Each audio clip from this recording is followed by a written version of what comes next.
In the deepest chambers of human memory, carved not in stone but in the stories we cannot forget, there echoes the sound of rising water. From the Epic of Gilgamesh to the biblical account of Noah, from Hindu Puranas to the flood myths of the Americas, every culture on Earth carries the same impossible memory, a time when the waters rose to swallow the world, leaving only scattered survivors to rebuild from nothing. But what if these aren't myths at all? What if they're the fragmented testimony of witnesses to the greatest catastrophe in human history? Tonight, we dive beneath the surface of these ancient accounts to ask a question that could rewrite everything we know about our past. What if the Great Flood didn't just reset civilization, but erased one so advanced that its very existence challenges our understanding of human development itself? Before we descend into these dark waters of history, take a moment to like this video and subscribe to our channel. Also, comment below. Where are you watching from, and what time is it where you are? I love seeing our community of seekers light up across the globe as we explore these mysteries together. There are stories that refuse to die. They surface in every corner of human civilization like persistent dreams, carrying with them the weight of something too profound to forget, too traumatic to remember clearly. The story of the Great Flood is humanity's most persistent recurring nightmare, and perhaps its most important recovered memory. Picture this. You're an anthropologist studying isolated cultures, and everywhere you turn you encounter the same impossible narrative. In the mountains of Peru, the Quechua people speak of Pachacuti, the great overturning when the waters rose to cover even the highest peaks. In the rainforests of Papua New Guinea, tribal elders describe with startling precision how their ancestors rode out a global deluge on makeshift rafts. In the Australian outback, Aboriginal Dreamtime stories tell of the rainbow serpent whose thrashing caused the waters to rise and reshape the entire world. These aren't casual similarities. They're precise, haunting parallels that seem to describe the same event from different vantage points, like fragments of a shattered mirror reflecting the same devastating moment in time.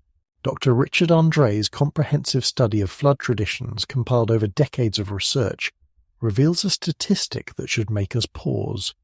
95% of world cultures possess flood narratives, not similar stories, nearly identical ones. This isn't the gradual evolution of a shared metaphor. This is the persistent echo of collective trauma.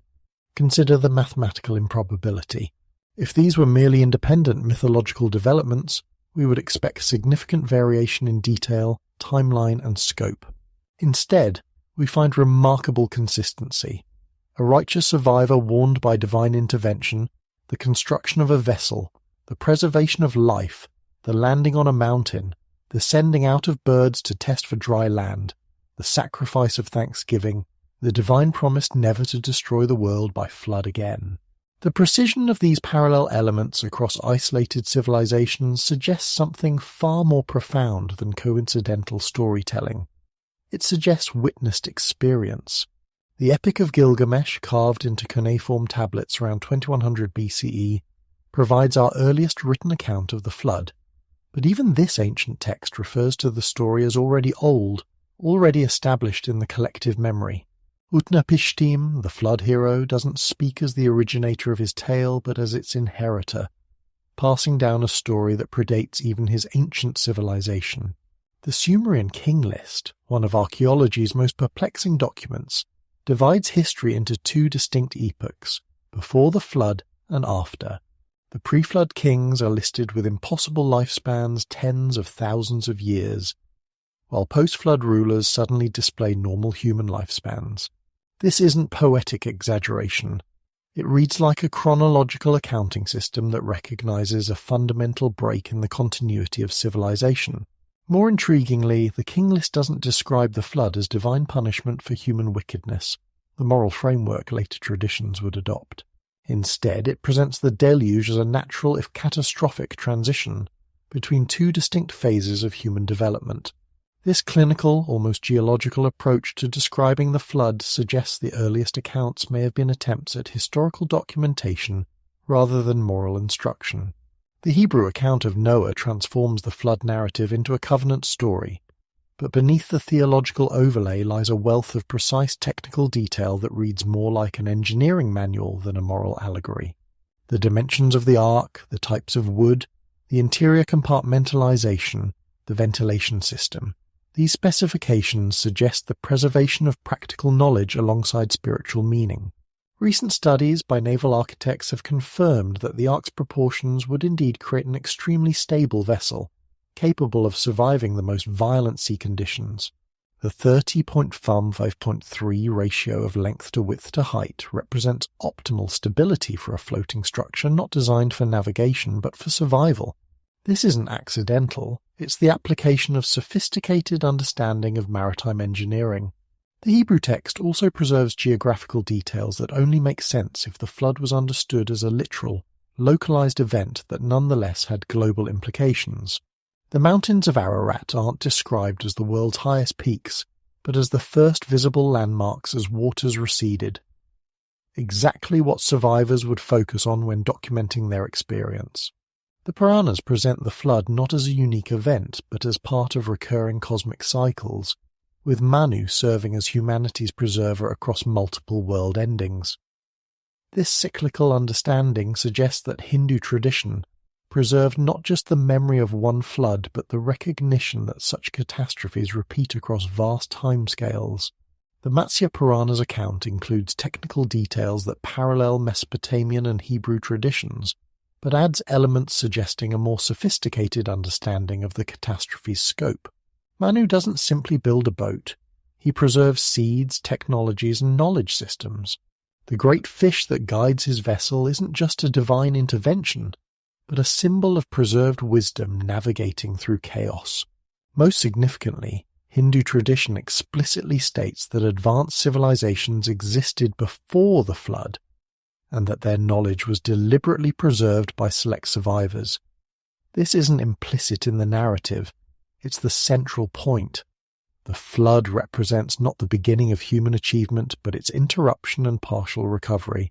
When Spanish conquistadors first encountered New World civilizations, they were astonished to find flood myths that paralleled their own biblical accounts with disturbing precision. The Hopi emergence narratives describe multiple world destructions by water, with small groups of survivors carrying forward the essential knowledge needed to rebuild civilization. The Aztec concept of multiple world ages, each ending in catastrophe, places the most recent flood destruction at approximately the same time frame suggested by other traditions, roughly 11,000 to 13,000 years ago. The Aztec calendar's precision in calculating vast time cycles suggests this dating wasn't arbitrary, but based on some form of historical computation. Cherokee tradition speaks of a time when the animals warned the people that the waters were coming, and survivors took refuge on the highest mountains, while the entire world below disappeared beneath the waves. The Lakota preserve stories of a great cleansing that left only a few to carry forward the sacred instructions for living in harmony with natural cycles. These American traditions couldn't have developed through contact with Old World civilizations. They were already ancient when Europeans arrived. Yet they contain the same specific elements: divine warning, selective survival, the preservation of essential knowledge, and the rebuilding of civilization with inherited wisdom. Perhaps nowhere are flood traditions more vivid and persistent than among Pacific Island cultures, peoples whose entire existence has been shaped by their relationship with rising and falling seas. Hawaiian tradition speaks of a time when only the highest peaks of their islands remained above water, with survivors clinging to these summits while their entire world disappeared below. Polynesian navigation myths consistently reference a time when the ocean covered lands that had previously been above water, forcing their ancestors to become masters of sea travel, not by choice, but by necessity. The precision of their navigation techniques, capable of finding single islands across thousands of miles of open ocean, suggests these skills were developed under life-or-death pressure, not gradually over generations of casual exploration. Melanesian cultures maintain detailed oral traditions of a time when the sea level was dramatically lower, when what are now separate islands were connected by dry land bridges. These traditions include specific geographical details about valleys, rivers, and landmarks now hundreds of feet underwater, information that could only have been preserved by peoples who lived on those landscapes before they were submerged. African flood traditions spanning from the Sahara to the Cape consistently describe a time when the waters rose to cover even the highest lands, forcing survivors to take refuge on mountain peaks. The Yoruba tradition of Yemoja, the Mother of Waters, includes accounts of a great flood that reshaped the continent, forcing the migration and dispersal of peoples across Africa. Ethiopian traditions preserved in the Kebra Nagast describe floods that covered the entire known world, with survival possible only for those who had been warned and prepared. These accounts include technical details about boat construction and food preservation that suggest practical knowledge passed down from actual survivors. The San people of the Kalahari, whose oral traditions may be among the oldest continuously preserved on Earth, speak of a time when the great waters covered the land and only those who could climb to the highest rocks survived to tell the story. Their rock art includes images that appear to depict boats and flooding, artistic records of memories too important to entrust to words alone. The global distribution of these flood narratives, with their consistent timing and remarkably similar details, presents a challenge to conventional anthropological explanation. The standard academic position that flood myths developed independently as explanations for local flooding events cannot account for the precision of cross-cultural parallels. Local floods don't require divine warning systems, elaborate vessel construction, or the preservation of breeding pairs of animals. Local floods don't result in the complete submersion of mountain ranges or the necessity of waiting months for waters to recede. Local floods don't create calendar systems that mark the event as the fundamental division between historical epochs. The details preserved in these traditions, the duration of the flood, the geographic scope, the survival strategies, the post-flood recovery process, describe something far beyond any localized natural disaster. They describe a planetary catastrophe that required unprecedented preparation and resulted in near-total civilizational collapse.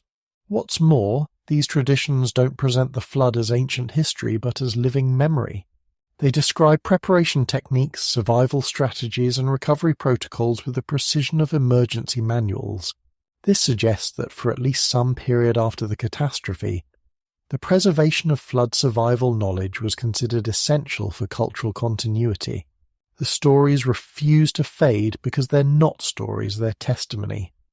And the most compelling aspect of testimony is that it doesn't need to be believed to be true. It simply needs to be preserved until the evidence can catch up with the memory.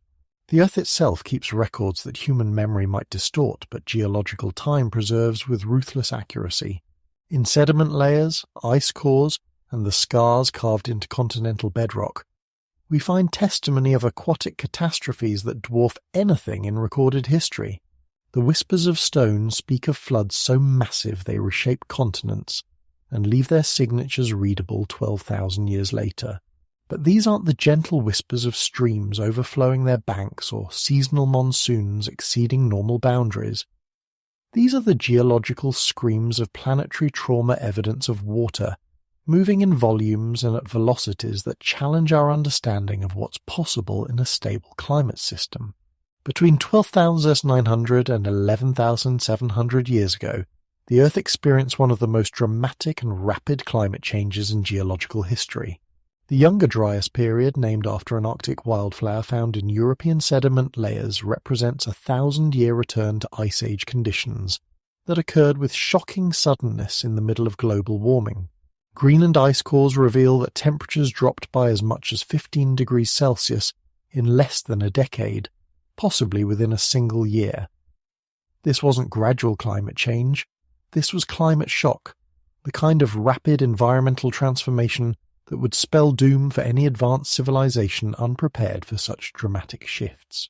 But the Younger Dryas wasn't just about cold. It was about water-massive destructive quantities of water released in ways and volumes that dwarf any flooding in recorded history. As the Ice Age ended and continental glaciers began their retreat, the meltwater didn't flow gently into rising seas. It pooled behind ice dams, creating temporary lakes of staggering proportions, then released in catastrophic bursts that carved new geography across continents. Glacial Lake Missoula, contained behind ice dams in what is now Montana, held as much water as Lake Erie and Lake Ontario combined. When the ice dam failed, not gradually but catastrophically, it released this entire volume in a matter of days, creating floods that scoured the landscape bare across Idaho, Washington, and Oregon. The channeled scablands of eastern Washington still bear the scars, a moonscape of carved basalt that looks more like the aftermath of some cosmic collision than anything produced by normal erosion. But Lake Missoula wasn't unique. Similar glacial lakes formed and burst across the northern hemisphere, each release creating megafloods that dwarfed any hydrological event in recorded history. These weren't isolated incidents. They were systemic failures of ice dam systems that had contained continental volumes of meltwater. Geologist Randall Carlson has spent decades mapping the evidence for catastrophic flooding across North America, and his findings read like an inventory of impossible events. The Columbia River Gorge bears evidence of water flowing at depths of 400 feet above the current river level. Erratic's massive boulders carried far from their geological origins dot landscapes from Montana to Oregon, some weighing hundreds of tons and transported hundreds of miles by floods moving with the force of tsunamis. The numbers are staggering. Current estimates suggest peak flows during Missoula flooding exceeded 10 cubic miles of water per hour, 10 times the combined flow of every river on Earth today. These floods moved at speeds approaching 60 miles per hour, carrying boulders the size of houses and carving canyons in solid rock in mere hours. But North America wasn't unique. Similar evidence of catastrophic flooding exists across northern Europe, where Baltic ice lakes released their contents in comparable megafloods. The English Channel itself may have been carved by catastrophic drainage of a glacial lake that separated Britain from continental Europe. Siberian river systems show evidence of massive flooding events that transported material across thousands of miles of tundra.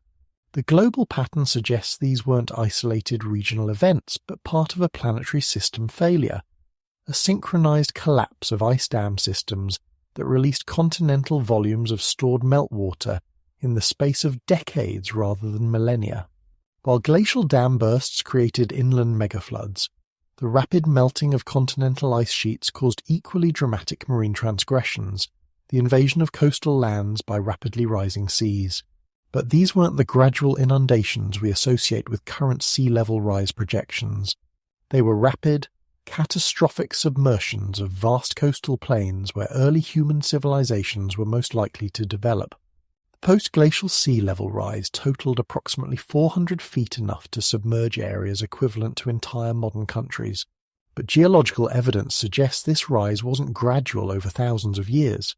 It occurred in pulses, with periods of rapid rise separated by periods of stability. These meltwater pulses could raise sea levels by dozens of feet in single generations, turning fertile coastal plains into continental shelves in time frames measured in human lifetimes rather than geological epochs.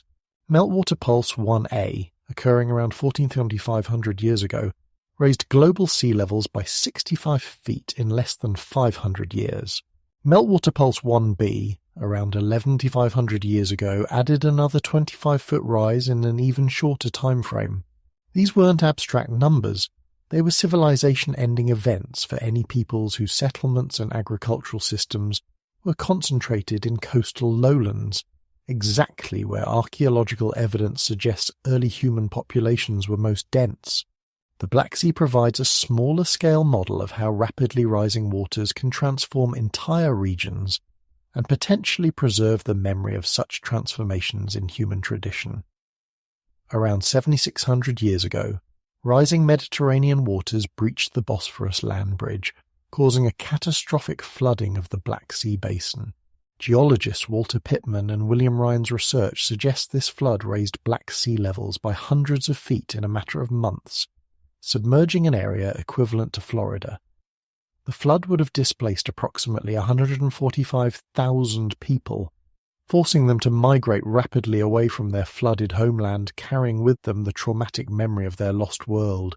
Marine archaeologists have since discovered evidence of human settlements on what is now the Black Sea floor, confirming that the pre-flood basin was indeed inhabited. Submerged river valleys, ancient coastlines, and even possible structural remains lie beneath hundreds of feet of water, preserved by the rapid submersion that prevented normal erosion and decay. The Black Sea Deluge demonstrates how quickly rising waters can transform inhabited landscapes into submarine archaeology sites. It also shows how such catastrophic flooding can create lasting cultural memories. Many scholars suggest the Black Sea flood may have contributed to the flood narratives preserved in Middle Eastern traditions. Understanding how ice dams fail helps explain the physics behind floods, capable of erasing advanced civilizations. Ice dams form when glaciers advance across river valleys, creating natural barriers that pull meltwater into vast temporary lakes. These dams can contain enormous volumes of water, millions of acre-feet held behind barriers of ice that may be hundreds of feet thick. But ice dams are inherently unstable structures.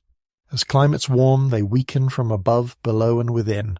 Meltwater can carve channels through the ice, weakening the dam's structural integrity. Water pressure can lift the dam from its bedrock foundation, creating catastrophic failure from below. Even minor earthquakes can trigger the sudden collapse of weakened ice structures. When ice dams fail, they don't fail gradually. The physics of water pressure and ice structure means that once failure begins, it accelerates rapidly toward total collapse. A small breach allows water flow that quickly enlarges the opening, increasing flow rates that further enlarge the breach in an accelerating feedback loop. Within hours, an ice dam holding back millions of gallons can completely collapse, releasing its entire contents in a matter of days. The resulting floods move with velocities and carry debris loads that exceed anything in recorded history. They transport boulders weighing hundreds of tons, carve canyons through solid bedrock, and strip landscapes down to bare geological foundations. Any human settlements in their path wouldn't just be damaged, they would be utterly obliterated, with even their foundations scoured away and transported hundreds of miles downstream. Increasingly, evidence suggests that the rapid climate changes of the Younger Dryas period weren't random glacial fluctuations, but the result of external triggers, specifically cosmic impacts that destabilize both climate systems and ice dam structures simultaneously. The Younger Dryas impact hypothesis, developed by the Comet Research Group, proposes that around 12,900 years ago, multiple fragments of a disintegrating comet struck North America, triggering massive wildfires, atmospheric loading with dust and debris, and the catastrophic failure of ice dams across the continent. Evidence for these impacts includes widespread deposits of microscopic diamonds, metallic spherules, and other materials that form only under the extreme pressures and temperatures of cosmic impacts. These impact markers appear in sediment layers precisely dated to the beginning of the Younger Dryas cooling period, suggesting a direct causal relationship between cosmic impacts and climate catastrophe. The impacts wouldn't need to be large enough to cause mass extinctions to trigger civilization-ending floods. Even relatively modest impacts on or near major ice sheets could destabilize ice dam systems, triggering mega-floods that would devastate human populations concentrated along rivers and coasts. The cosmic trigger hypothesis explains why multiple flood events seem to have occurred simultaneously across different continents. They were all responses to the same triggering mechanism. One of the most compelling pieces of evidence for catastrophic events during the Younger Dryas period comes from platinum anomalies discovered in sediment cores around the world. Platinum concentrations in 12,900-year-old sediment layers are hundreds of times higher than normal background levels, suggesting an extraterrestrial source for this rare metal. These platinum spikes appear in sediment cores from North America, Europe, and Asia, indicating a global event rather than localized impacts. The platinum is accompanied by other rare elements and microscopic materials consistent with cosmic impact debris, creating a chemical signature that marks the beginning of the Younger Dryas period.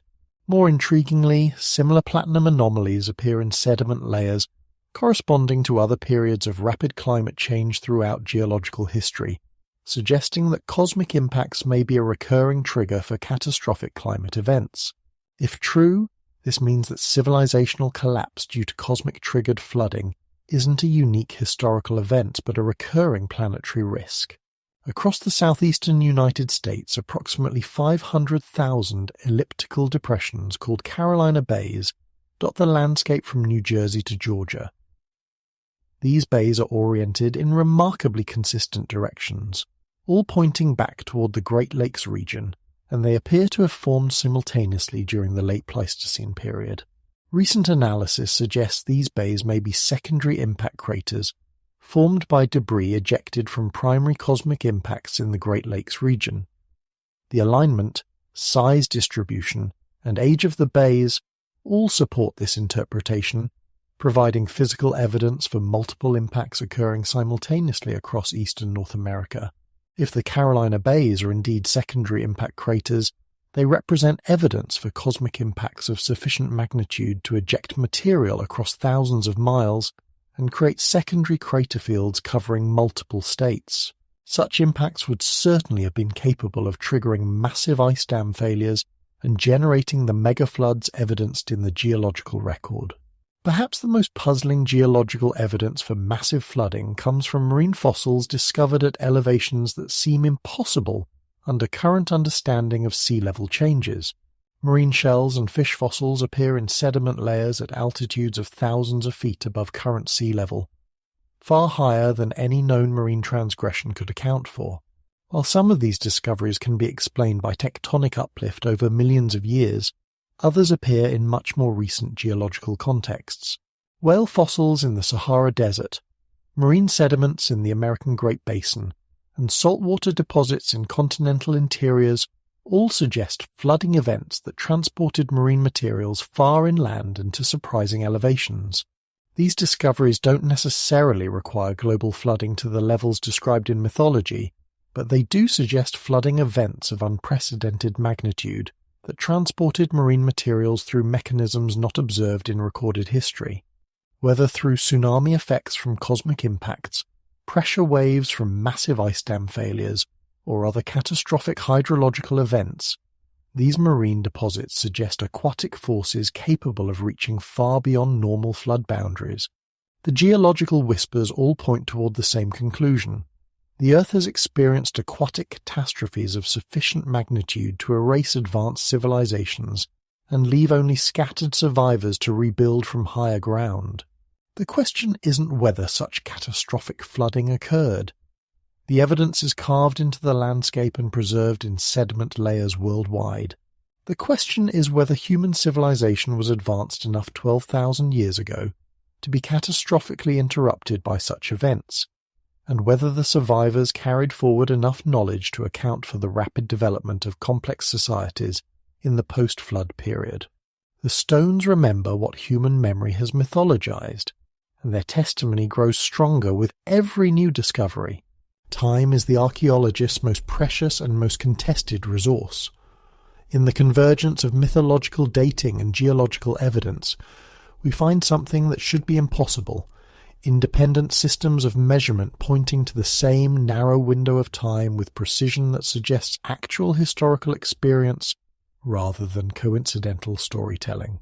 When flood myths consistently reference a time frame that geological evidence confirms as a period of catastrophic climate change and massive flooding, when astronomical alignments preserved in ancient monuments point to the same era, when genetic bottlenecks in human populations cluster around identical dates, we're no longer dealing with mythology. We're dealing with preserved chronology. Ancient cultures didn't think about time the way we do. They didn't measure it in abstract units divorced from natural cycles and celestial events. Their chronologies were astronomical computers, encoding the positions of stars, planets, and celestial cycles into narratives that could preserve precise timing across millennia without written records. The Hindu concept of Yuga's vast cosmic cycles measured in hundreds of thousands of years initially appears to be mythological time, impossibly vast and disconnected from human history. But when astronomers reverse calculate the celestial alignments described in ancient Sanskrit texts, They consistently point to specific time periods that correspond with archaeological and geological evidence for major climate changes. The Kali Yuga, Hinduism's current age of darkness and decline, is traditionally dated to have begun around 3102 BCE, but many texts reference this as marking the end of recovery from an earlier, much more devastating transition. The previous Yuga boundary, the end of the Dvapara Yuga, places the Great Transition at approximately 11,700 years ago, precisely matching the end of the Younger Dryas period identified by climatologists. Mayan calendar systems, renowned for their astronomical precision, also encode references to great catastrophes that reset human civilization. The Longcount calendar, capable of tracking dates across millennia with mathematical precision, places the last world creation at a date corresponding to approximately 11,500 years ago. This isn't allegory, it's calendar computation preserved in stone. Göbekli Tepe, the world's oldest known megalithic complex, provides the most compelling example of ancient astronomical knowledge marking specific time periods. Built approximately 11,600 years ago and deliberately buried around 10,000 years ago, it spans the exact time frame that geological evidence indicates for major climate catastrophe and flood events. The massive stone pillars at Göbekli Tepe aren't randomly arranged. They encode sophisticated astronomical alignments that mark specific celestial events, including precession cycles that take thousands of years to complete. The site's builders weren't just observing the night sky, they were creating a permanent astronomical computer capable of tracking cosmic cycles across millennia. But Göbekli Tepe's most intriguing feature may be its apparent function as a memorial. The elaborate carvings of animals, the careful burial of the entire complex, and the astronomical alignments all suggest this wasn't just a temple, but a monument, something built to mark and commemorate a specific time period of tremendous significance. The dating is too precise to be coincidental. Construction begins immediately after the Younger Dryas climate catastrophe, suggesting the builders were survivors of that event. The astronomical alignments point to stellar positions that would have been significant during the catastrophe period. The deliberate burial occurs as climate stabilizes and civilization begins developing elsewhere in the region. Göbekli Tepe reads like a message left by survivors. We were here. This is when the world changed. This is what we knew before it ended. Human genetic studies reveal population bottlenecks, dramatic reductions in human numbers that cluster around the same time frame identified by mythology and geology for major catastrophic events.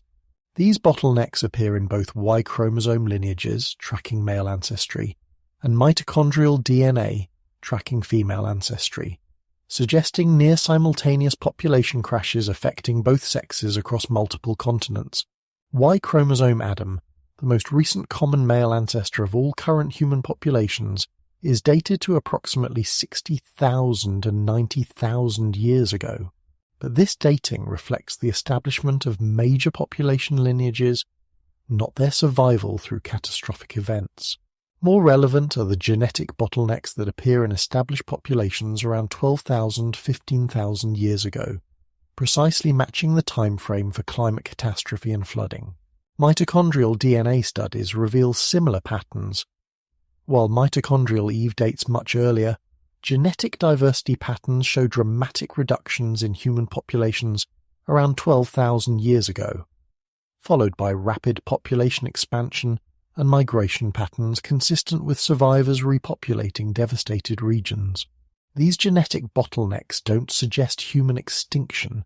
They suggest dramatic population reductions that would be consistent with catastrophic flooding that eliminated most coastal and riverine settlements while leaving small populations of survivors in highland refuges.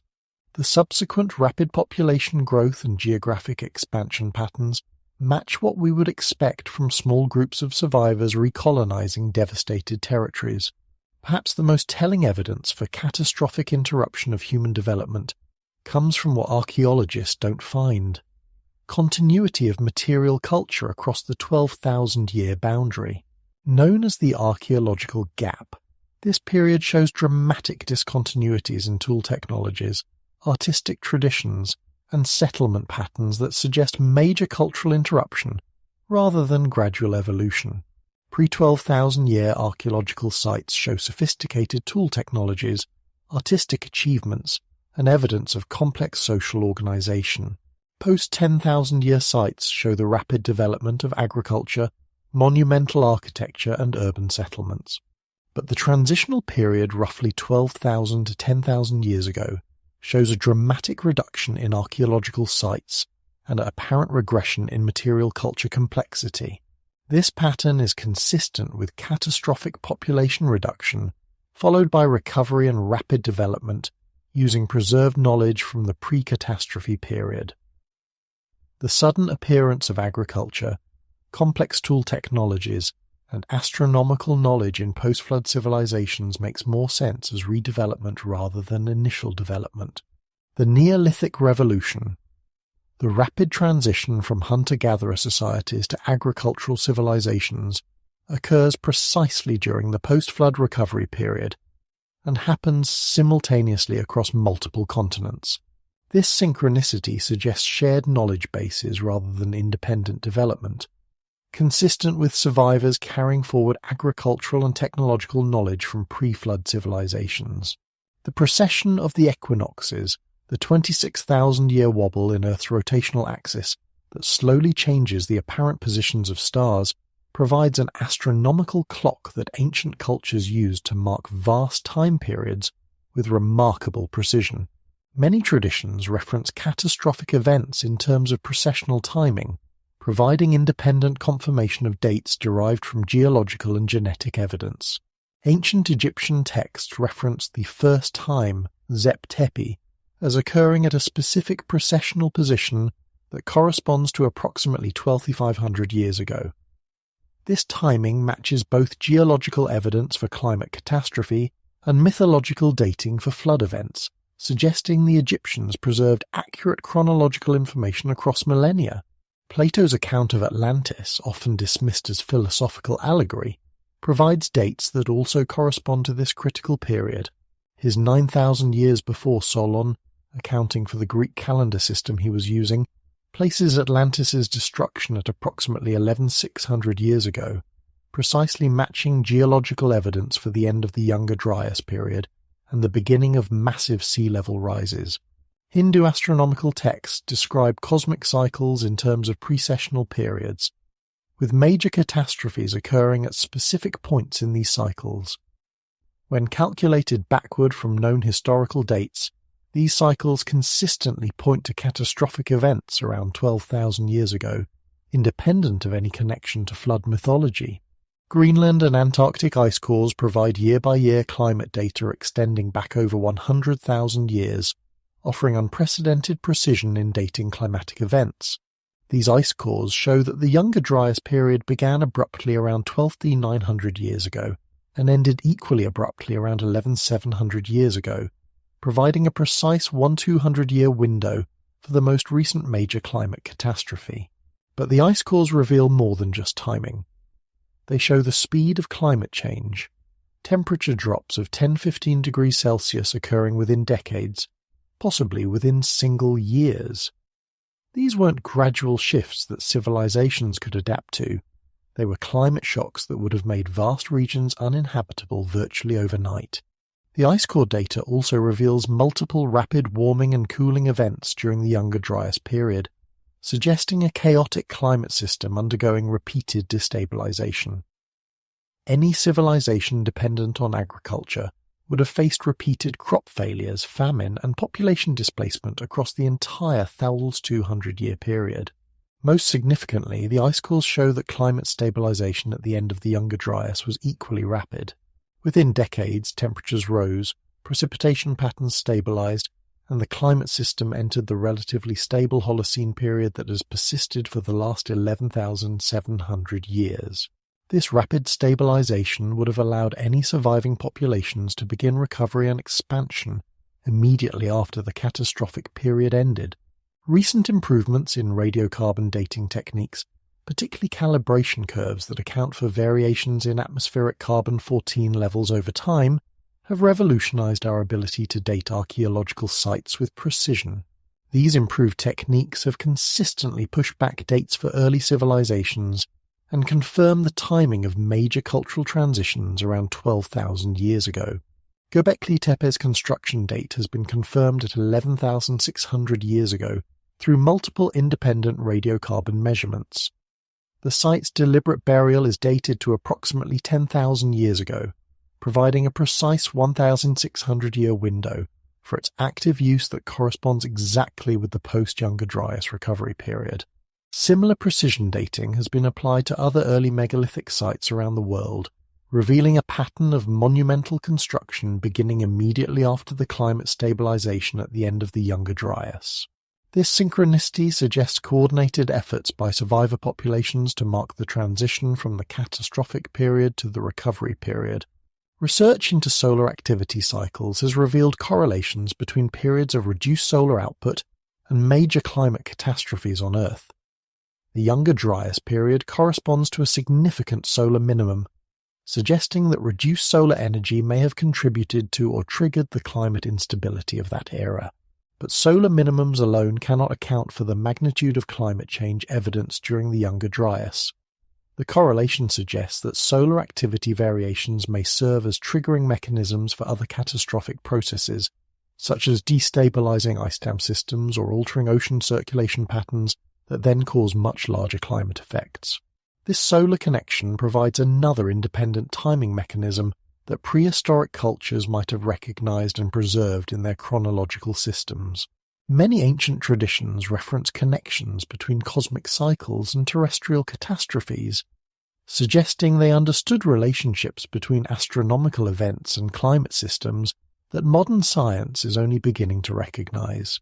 When we overlay mythological chronologies, geological evidence, genetic bottlenecks, archaeological gaps, astronomical alignments, ice core data, and radiocarbon dating, they all converge on the same narrow time window, approximately 11,600 to 12,900 years ago, with the most dramatic changes clustered around 11,700 years ago. This convergence is statistically impossible if these are independent, unrelated phenomena. The probability of mythological traditions, geological evidence, genetic studies, and astronomical alignments all pointing to the same, nigh 300-year window by chance, is essentially zero. The convergence suggests we're looking at preserved memories of actual historical events, encoded in mythological traditions and confirmed by scientific evidence. The flood myths aren't allegories or psychological archetypes. They're historical documents preserving chronological information about the most recent major catastrophe to affect human civilization. The dating convergence also suggests that human civilization was sufficiently advanced 12,000 years ago to preserve accurate chronological information across the catastrophic period. The precision of the preserved dates implies sophisticated understanding of astronomical cycles, mathematical computation, and information storage techniques that challenge conventional assumptions about prehistoric human capabilities. We're not looking at primitive peoples creating myths to explain natural phenomena they couldn't understand.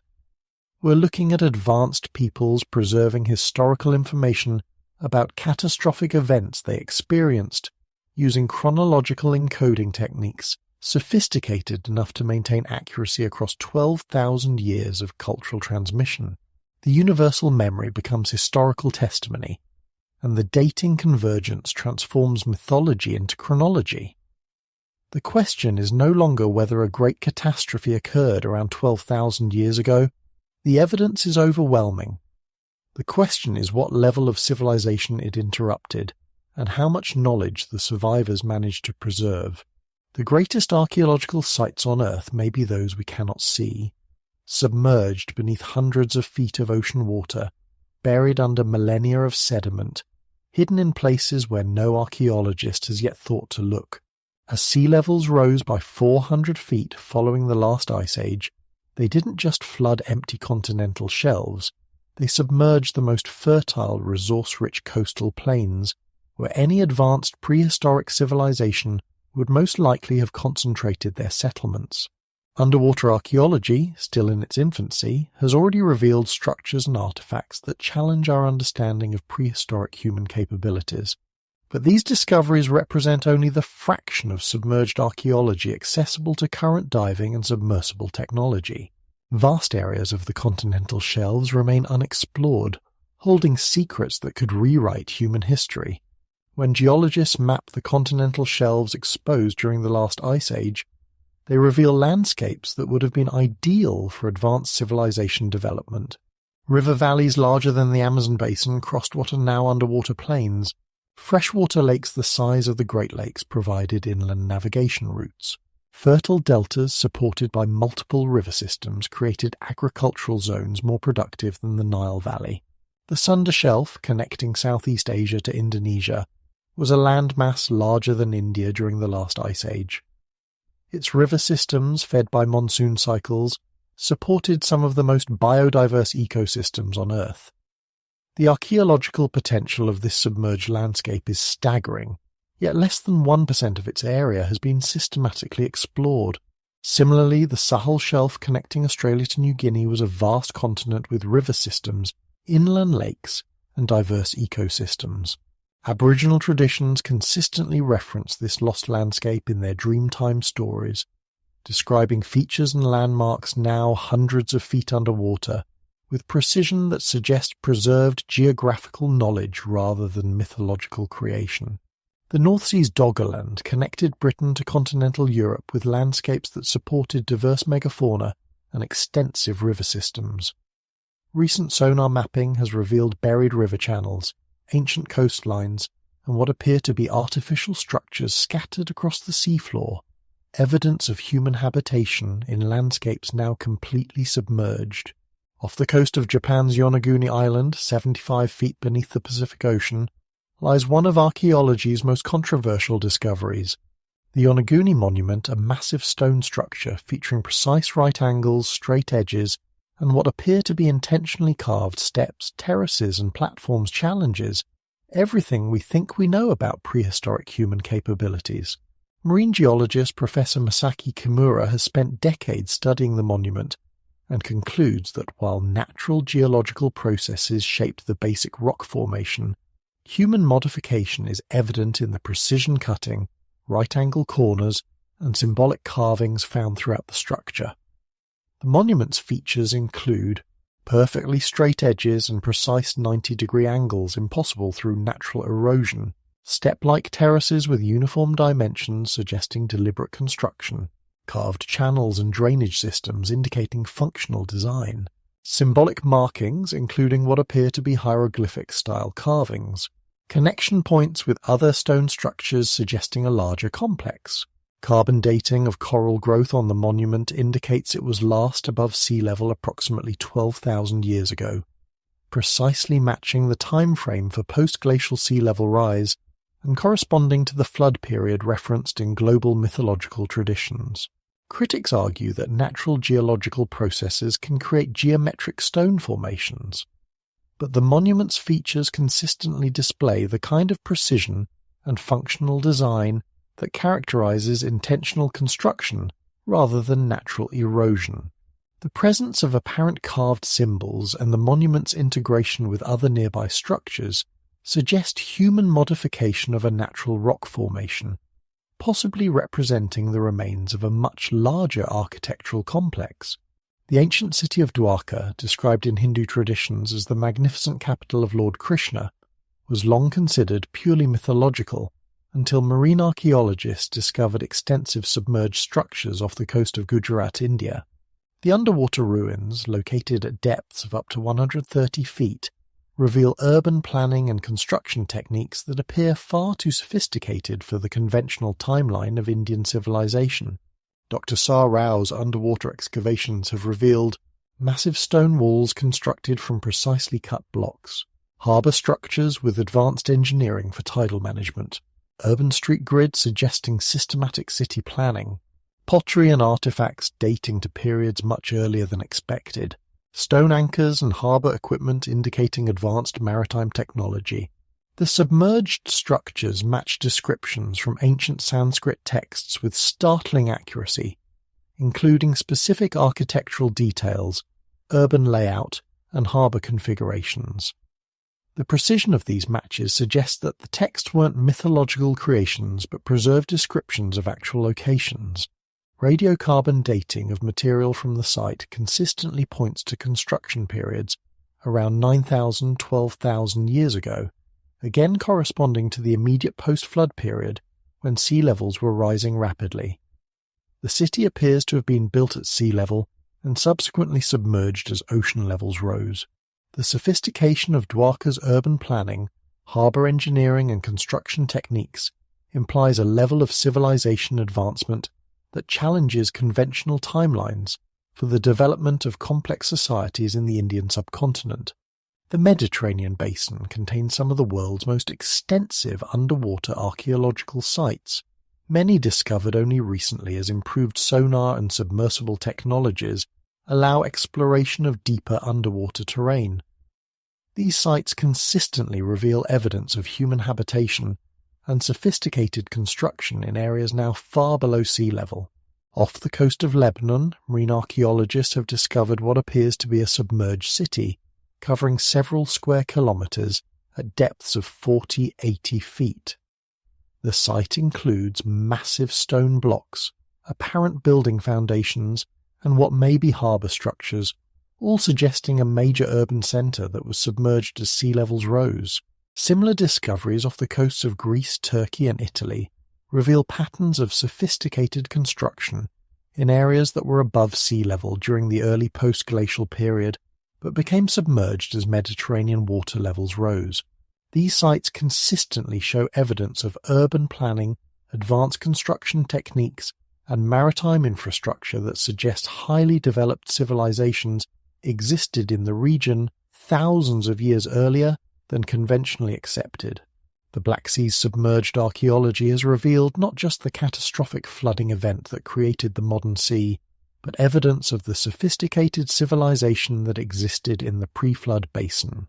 Submerged river valleys contain archaeological deposits indicating complex societies with advanced agricultural systems, permanent settlements, and sophisticated material culture. The Caribbean region, with its complex geology of submerged continental shelves and volcanic activity, has yielded some of the most intriguing underwater archaeological discoveries.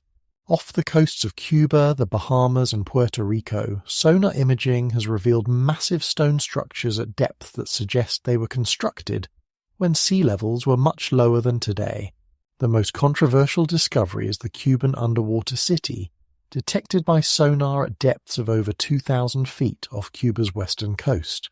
The sonar images reveal what appear to be massive stone structures arranged in geometric patterns suggestive of urban planning. The structures include apparent pyramids, circular formations, and rectangular building foundations covering an area of several square kilometres. The depth of these structures, over 2,000 feet below current sea level, poses significant challenges for conventional archaeological interpretation. For these structures to have been built above sea level would require either much lower historical sea levels or significant geological subsidence in the region. In the Bahamas, the Bimini Road, a linear arrangement of massive stone blocks beneath shallow water, has been studied for decades without reaching consensus on whether it represents natural geological formation or human construction. The blocks show evidence of quarrying and shaping, but their arrangement in straight lines across the seafloor defies easy explanation through either natural or conventional archaeological interpretation. One of the most compelling aspects of underwater archaeological discoveries is the consistent evidence of construction techniques that appear to exceed the capabilities conventionally attributed to prehistoric cultures. These techniques include precision stone cutting. Underwater sites consistently reveal stone blocks cut with precision that rivals modern masonry. The blocks fit together with minimal gaps, suggesting advanced understanding of geometry and sophisticated cutting tools. Harbour engineering. Submerged harbour structures show sophisticated understanding of tidal forces, water flow dynamics, and coastal engineering. These aren't simple stone piles, but engineered structures designed to manage complex maritime environments. Urban planning. Where underwater sites reveal extensive layouts, they consistently show evidence of systematic urban planning, with streets, districts, and infrastructure that suggests centralized authority and advanced organizational capabilities. Massive scale. The size of many underwater structures implies construction projects requiring large, organized workforces and sophisticated logistics. Moving and positioning stone blocks weighing hundreds of tons requires engineering capabilities that challenge conventional assumptions about prehistoric technology. Underwater environments preserve different types of archaeological evidence than terrestrial sites, creating both opportunities and challenges for understanding submerged civilizations. Stone structures, ceramics, and metal objects can be remarkably well preserved in underwater environments, protected from the oxidation and weathering that destroy surface artifacts over millennia. But underwater preservation is selective. Organic materials, wood, textiles, written records rarely survive except in very specific conditions. This creates a preservation bias that favors the discovery of stone architecture and durable artifacts while eliminating the organic materials that might provide the most direct evidence of advanced prehistoric civilizations. The result is that underwater archaeology tends to find evidence of sophisticated construction and durable technologies while missing the written records, artistic achievements, and organic technologies that would provide the clearest evidence of advanced prehistoric civilizations. This preservation bias means that our underwater discoveries likely represent only the most durable remnants of much more complex civilizations.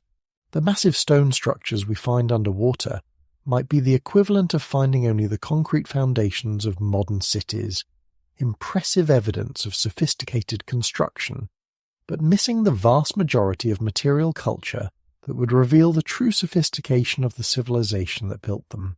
Current underwater archaeological exploration is limited by the depth capabilities of diving equipment and the cost of deep-sea submersible operations.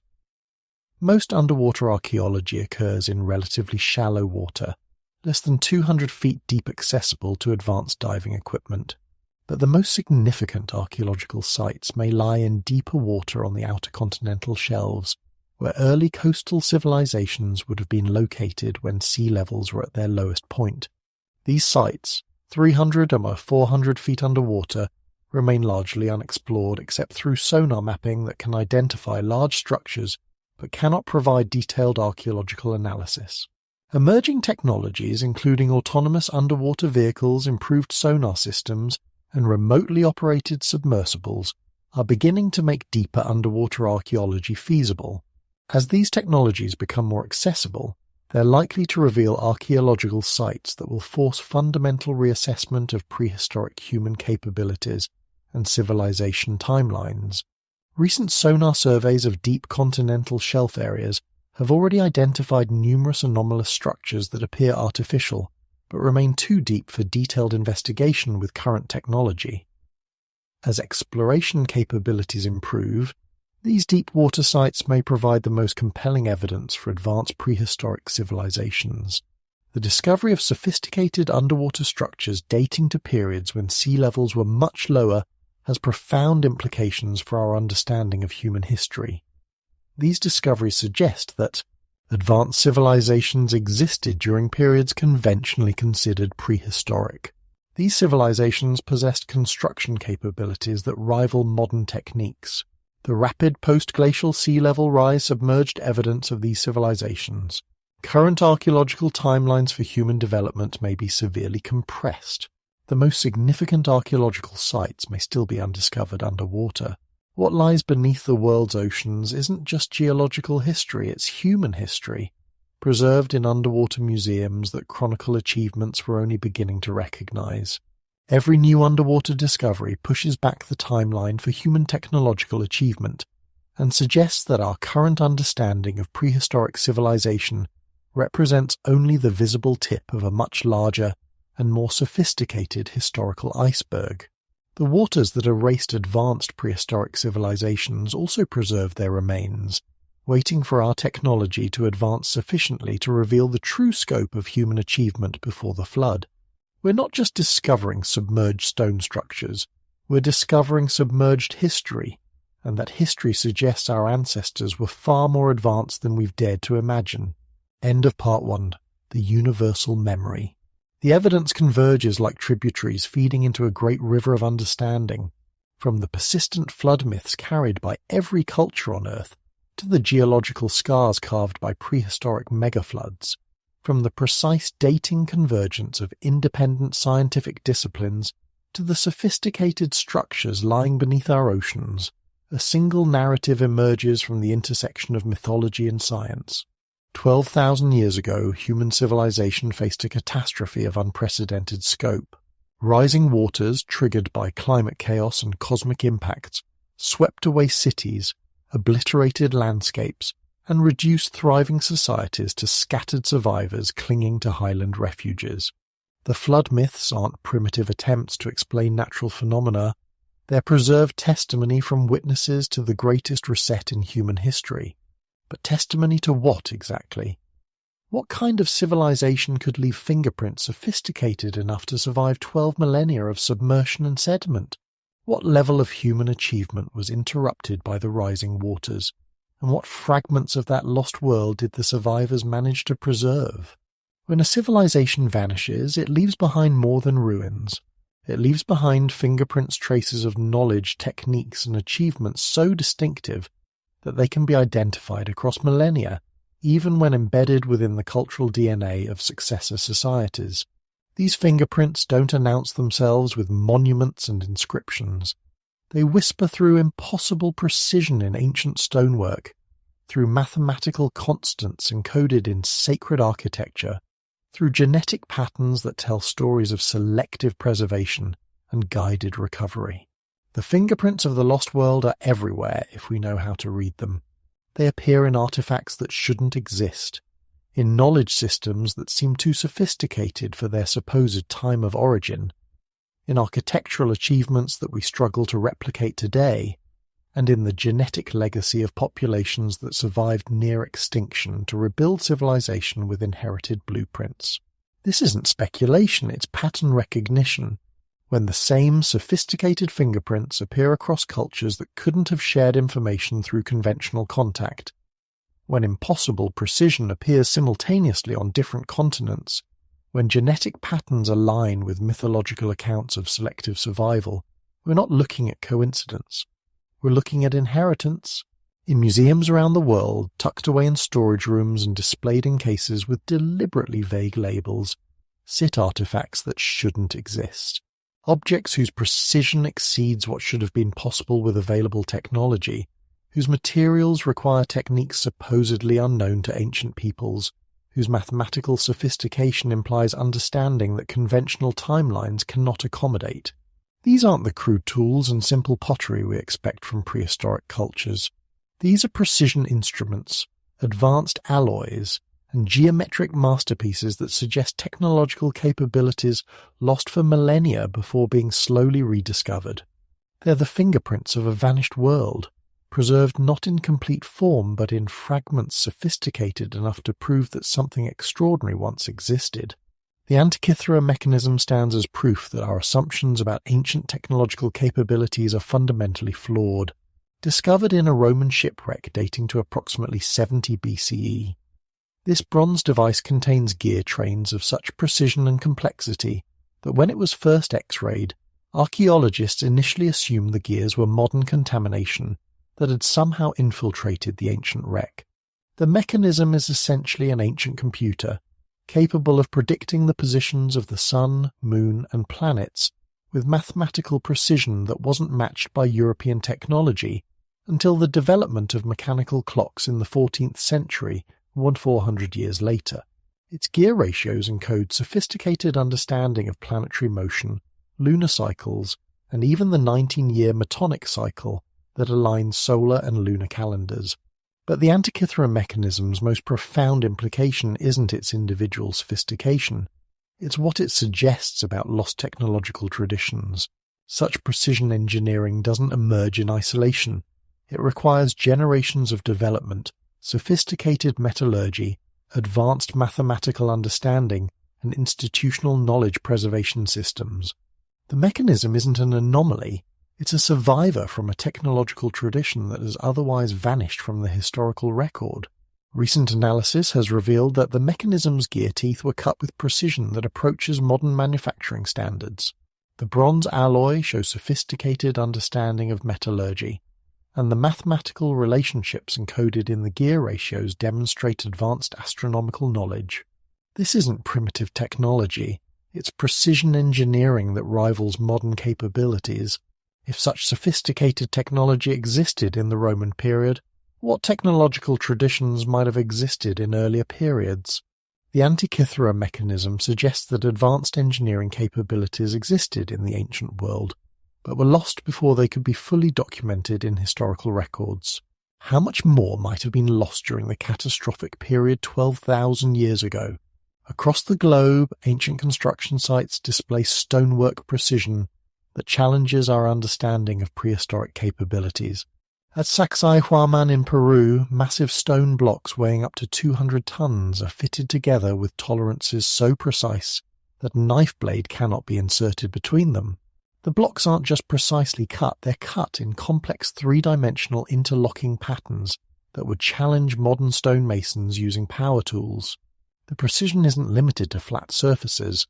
The blocks feature complex curved cuts, interior angles, and interlocking protrusions that require understanding of three-dimensional geometry and the ability to execute cuts with accuracy measured in millimeters. Some blocks have been shaped with as many as 12 precisely angled faces, each fitting perfectly with corresponding cuts on adjacent blocks. Analysis of the stone surfaces reveals cutting marks that appear to have been made by tools harder than the stone itself, tools that left no metal residue and created cutting patterns unlike anything produced by known prehistoric technologies. The stone surfaces show evidence of sawing, drilling, and precision grinding that implies access to extremely hard cutting implements and possibly powered machinery. Similar precision stonework appears at sites across South America, the Middle East and Asia, always dating to periods when such precision shouldn't have been possible with available technology. The Osirian in Egypt features granite blocks cut and fitted with precision that rivals modern machine work. The Temple Mount in Jerusalem contains foundation stones weighing over 600 tons, cut and positioned with accuracy that defies explanation using conventional ancient construction techniques. The Great Pyramid of Giza contains mathematical relationships so precise and sophisticated that they couldn't have been accidental. The structure encodes the mathematical constant pi, in the ratio of its height to its base perimeter, with accuracy to several decimal places. It also encodes the golden ratio, the speed of light, and various astronomical constants with precision that suggests advanced mathematical understanding. The pyramid's internal chambers are positioned with geometric precision that aligns with specific stellar positions and incorporates sophisticated understanding of acoustics, structural engineering, and even electromagnetic properties. The King's Chamber's dimensions encode harmonic ratios that correspond to specific musical frequencies, while the chamber's granite construction creates electromagnetic anomalies that modern science is only beginning to understand. But the pyramid's most impressive feature may be its construction precision. The base is level to within just 2.1 centimeters across its entire area accuracy that approaches modern surveying capabilities. The orientation aligns with true north to within 3/60th of a degree, more precise than many modern buildings. The stone blocks, some weighing over 15 tons, are positioned with gaps measured in millimeters. This precision isn't just impressive, it's functionally impossible using the construction techniques conventionally attributed to pyramid builders. Moving 15-ton blocks with such precision requires not just sophisticated engineering, but understanding of physics, materials science, and geometric principles that supposedly weren't developed until millennia later. Recent analysis using ground-penetrating radar and cosmic ray imaging has revealed internal structures within the pyramid that suggest even greater complexity than previously recognized. Hidden chambers, precise internal alignments, and sophisticated drainage systems indicate that the visible pyramid represents only a portion of a much more complex engineered structure. Around the world, ancient sites feature stone blocks so massive that moving and positioning them would challenge modern construction equipment. The Baalbek complex in Lebanon includes foundation stones weighing over 800 tons, with one unfinished block weighing an estimated 200 tons. These aren't just large rocks, they're precisely cut, carefully positioned and integrated into complex architectural designs. The precision of megalithic construction consistently exceeds what should have been possible using ramps, rollers, and human labor. At Ollantaytambo in Peru, massive granite blocks were quarried from a site across a river valley, transported over difficult terrain, and lifted to heights of over 100 feet, where they were fitted together with precision measured in millimeters. The logistics of such construction projects imply organizational capabilities that match or exceed those of modern construction companies. Moving 800-ton blocks requires not just sophisticated engineering, but complex project management, advanced metallurgy for tools, and understanding of physics principles that weren't supposedly developed until the modern era. Moreover, megalithic sites consistently show evidence of techniques that have been completely lost. The precise cutting of incredibly hard stones like granite and diorite, the ability to create complex three-dimensional interlocking joints, and the capability to position multi-ton blocks with millimeter precision. These techniques disappeared from human knowledge and weren't redeveloped until the advent of modern power tools and heavy machinery. Archaeological sites around the world have yielded metal artifacts that demonstrate metallurgical knowledge supposedly unknown to ancient peoples. The Iron Pillar of Delhi, dating to approximately 400 CE, is composed of iron so pure and corrosion-resistant that it has remained virtually rust-free for over 1,600 years in India's monsoon climate. Modern analysis reveals that the pillar's iron purity exceeds 99.7% A level of purity that wasn't achieved in industrial metallurgy until the 20th century. The pillar's construction required not just pure iron extraction, but sophisticated understanding of alloying, forging techniques, and metallurgical chemistry. The iron contains trace elements in precise proportions that create its corrosion resistance proportions that suggest deliberate alloying rather than accidental composition. Similar examples of advanced metallurgy appear across ancient cultures. Bronze alloys from prehistoric Europe show sophisticated understanding of metal ratios and demonstrate consistent quality control across large production runs. Ancient Chinese mirrors contain metal alloys that create optical properties not achieved again until modern mirror manufacturing. South American cultures produced platinum alloys that require furnace temperatures exceeding 1,670 Staurow, temperatures that weren't achievable in European metallurgy until the 18th century. The Damascus steel produced in medieval Syria demonstrates metallurgical knowledge that was completely lost and only partially understood through modern materials science. The steel's distinctive watered pattern results from microscopic carbon nanotube structures that weren't recognized by science until the 1990s. Yet medieval smiths consistently produced these structures through techniques that died with their creators. Archaeological sites consistently yield evidence of tool use that exceeds the capabilities of stone, bone, and copper implements. Drill holes in incredibly hard stones show consistent diameter, precise depth control, and cutting patterns that suggest use of tools harder than the materials being worked.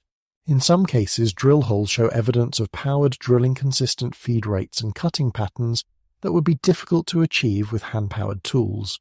Stone vases from pre-dynastic Egypt demonstrate precision that approaches modern machine work. The vases are carved from extremely hard stones like granite, diorite, and basalt, yet show internal hollowing that required removing material through narrow necks with walls of consistent thickness. Some vases have internal curves and undercuts that would be challenging to create even with modern powered tools. The precision extends to decorative work.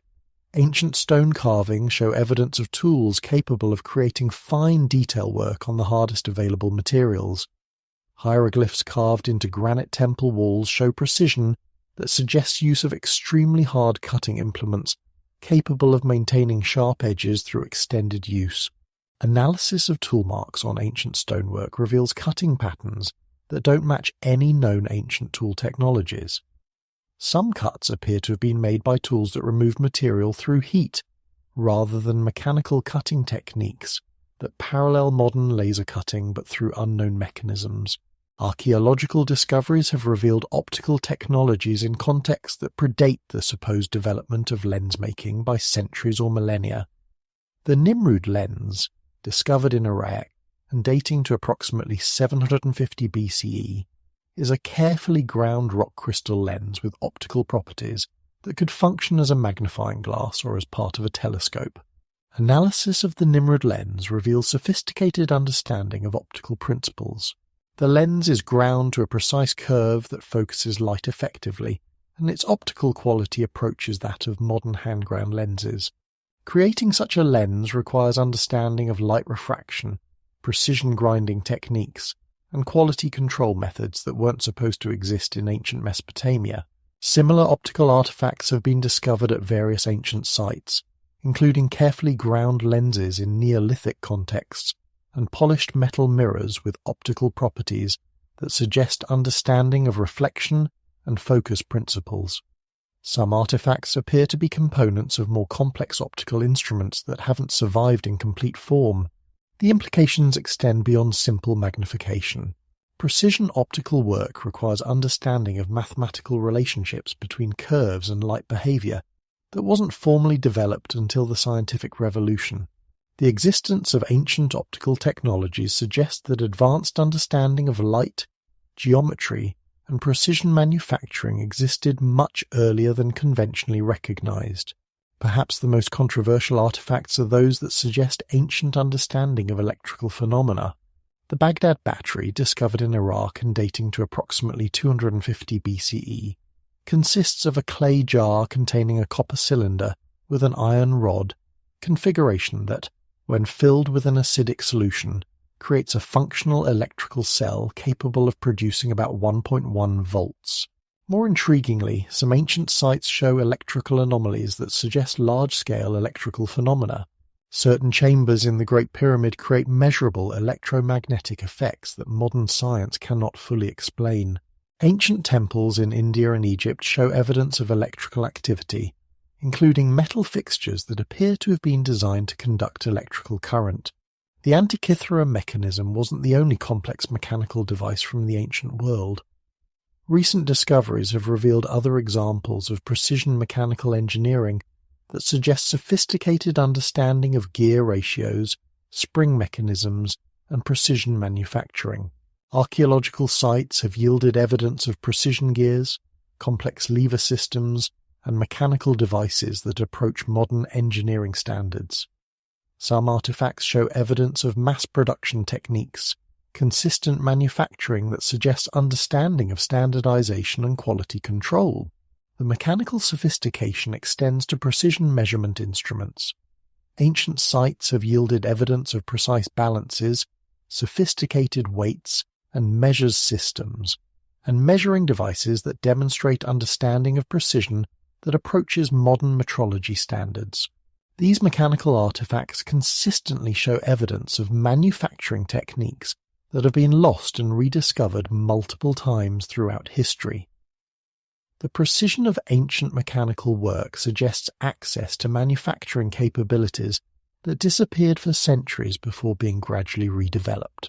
Individually, each of these impossible artifacts might be dismissed as exceptional achievements by particularly gifted ancient artisans, but collectively they form a pattern that suggests systematic technological capabilities that exceeded what conventional historical timelines can accommodate.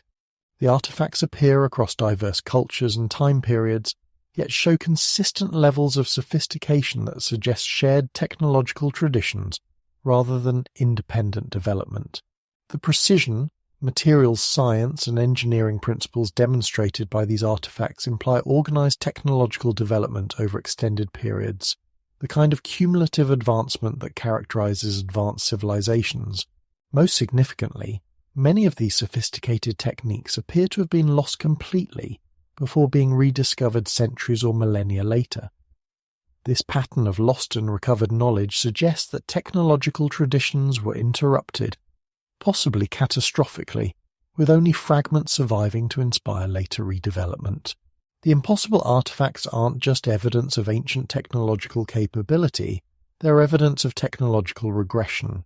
They demonstrate that human civilization has repeatedly achieved sophisticated capabilities that were subsequently lost, suggesting that our current technological development isn't humanity's first ascent to advanced capabilities, but rather our most recent recovery. These artifacts are the fingerprints of the lost world, preserved in fragments sophisticated enough to prove that something extraordinary once existed. They whisper of technologies we don't understand, capabilities we've only recently redeveloped, and achievements that push the boundaries of what we thought possible in prehistoric times. The lost world didn't just exist, it achieved technological sophistication that, in some areas, may have exceeded our own. The question isn't whether advanced prehistoric civilizations were possible. The artifacts prove they existed. The question is how much of their knowledge survived the catastrophe, and how much of our modern advancement represents rediscovery rather than original development. When civilizations collapse, their libraries burn and their databases corrupt. But knowledge has its own survival mechanisms. It hides in the genes of select bloodlines, transforms into religious ritual, disguises itself as mythology, and embeds in the architectural DNA of sacred sites. The keepers of ancient knowledge aren't always conscious of what they preserve. Sometimes they're simply the unbroken chain that connects a lost world to a recovering one.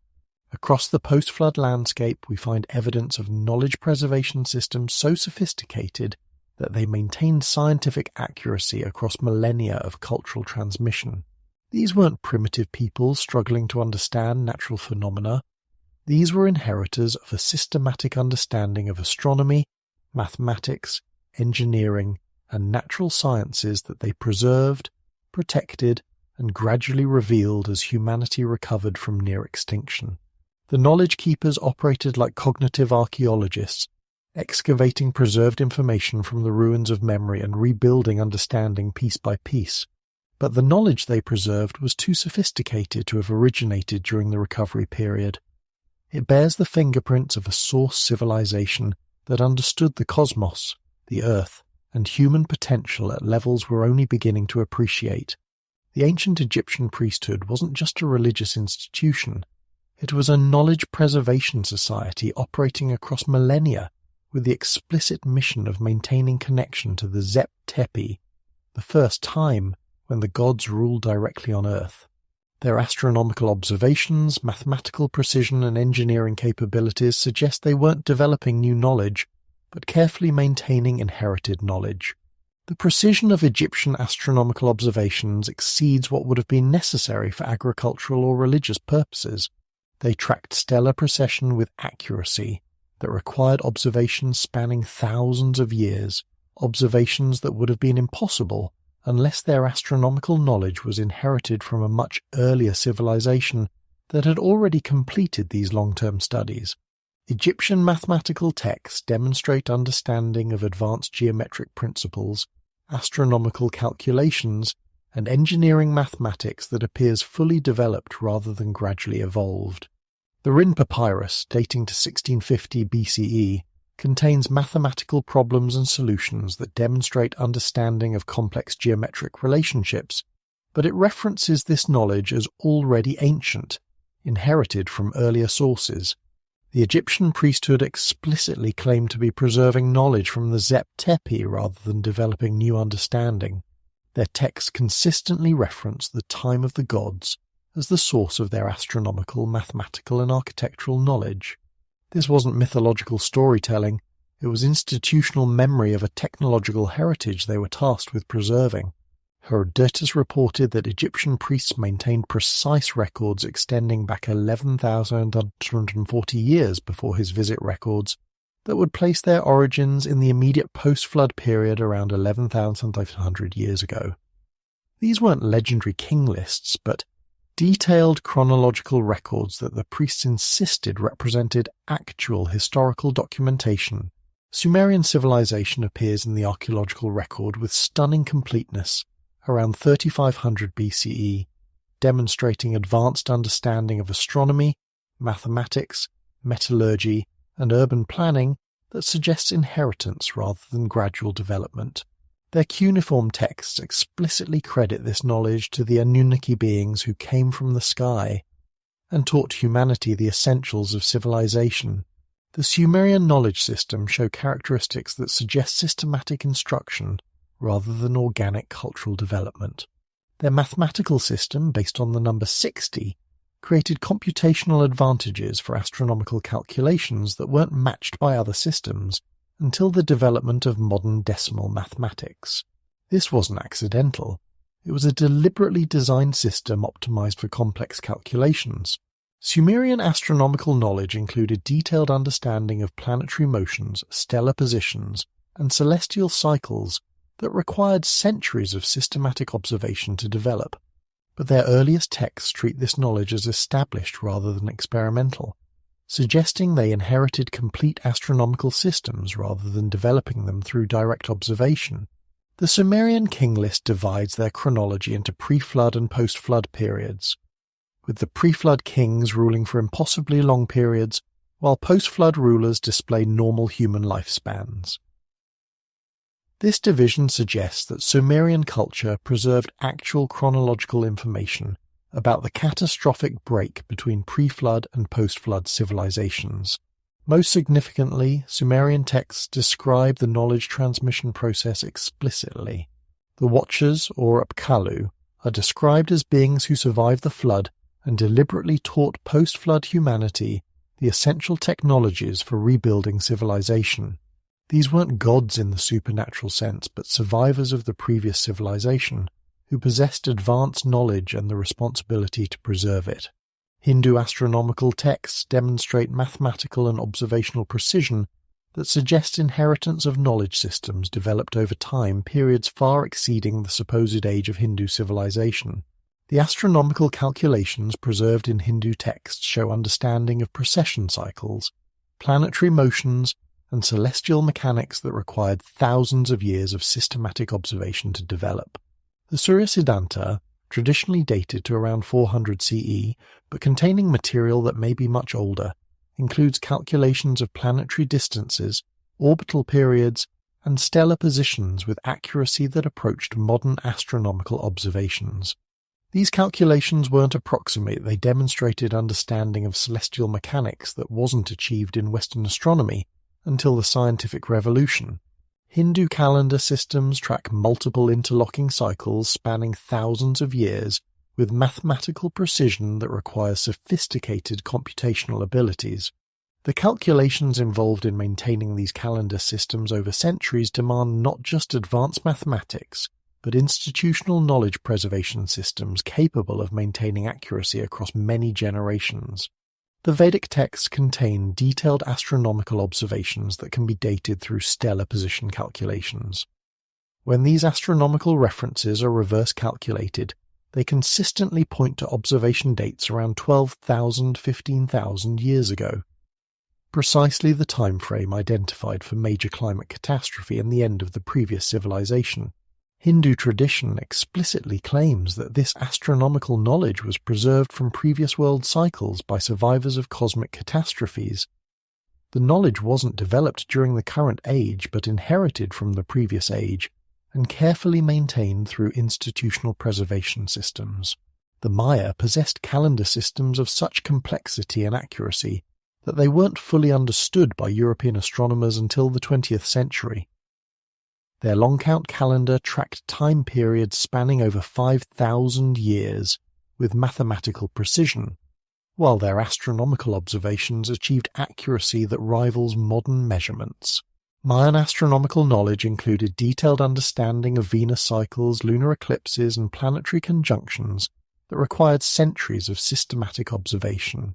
But their earliest inscriptions treat this knowledge as established rather than developmental, suggesting they inherited complete astronomical systems rather than developing them through gradual observation. The mathematical sophistication of Mayan calendar systems demonstrates understanding of zero, place notation, and complex computational techniques that were independently developed in only a few other mathematical traditions worldwide. This mathematical advancement appears fully formed in early Mayan inscriptions rather than showing gradual development. Mayan texts explicitly reference knowledge inheritance from earlier time periods. The Popol Vuh describes multiple world destructions and creations, with survivors of previous worlds carrying forward essential knowledge to rebuild civilization after each catastrophe. The current world creation is dated to 3114 BCE, approximately the time when complex Mayan civilization began appearing in the archaeological record. The precision of Mayan astronomical predictions demonstrates understanding of celestial mechanics that required not just mathematical sophistication, but access to observational data spanning centuries. This suggests they inherited not just knowledge but actual astronomical observations from earlier civilizations that had completed the long-term studies necessary for such accurate predictions. The Celtic Druids maintained oral knowledge traditions that preserved astronomical and mathematical information with remarkable accuracy across centuries of transmission. Their understanding of celestial cycles, solar and lunar eclipses, and seasonal calculations demonstrated sophisticated astronomical knowledge that wasn't recorded in written form, but was preserved through precisely structured oral traditions. Druidic knowledge systems included detailed understanding of the 19-year Metonic cycle that reconciles solar and lunar calendars, sophisticated techniques for predicting eclipses, and astronomical knowledge that enabled accurate long-term calendar maintenance. This knowledge was preserved entirely through oral transmission, suggesting knowledge preservation techniques of remarkable sophistication. The construction and alignment of megalithic sites across Celtic territories demonstrate astronomical understanding that required centuries of systematic observation. But these alignments appear in the earliest Celtic sites rather than showing gradual development, suggesting the astronomical knowledge was inherited rather than developed by Celtic culture. Roman observers noted that Druidic education required 20 years of intensive study to master the preserved knowledge traditions. This extensive training period suggests that the Druids were maintaining knowledge systems of extraordinary complexity and detail knowledge that was too sophisticated to have been developed by a non-literate culture in the time frame of Celtic civilization.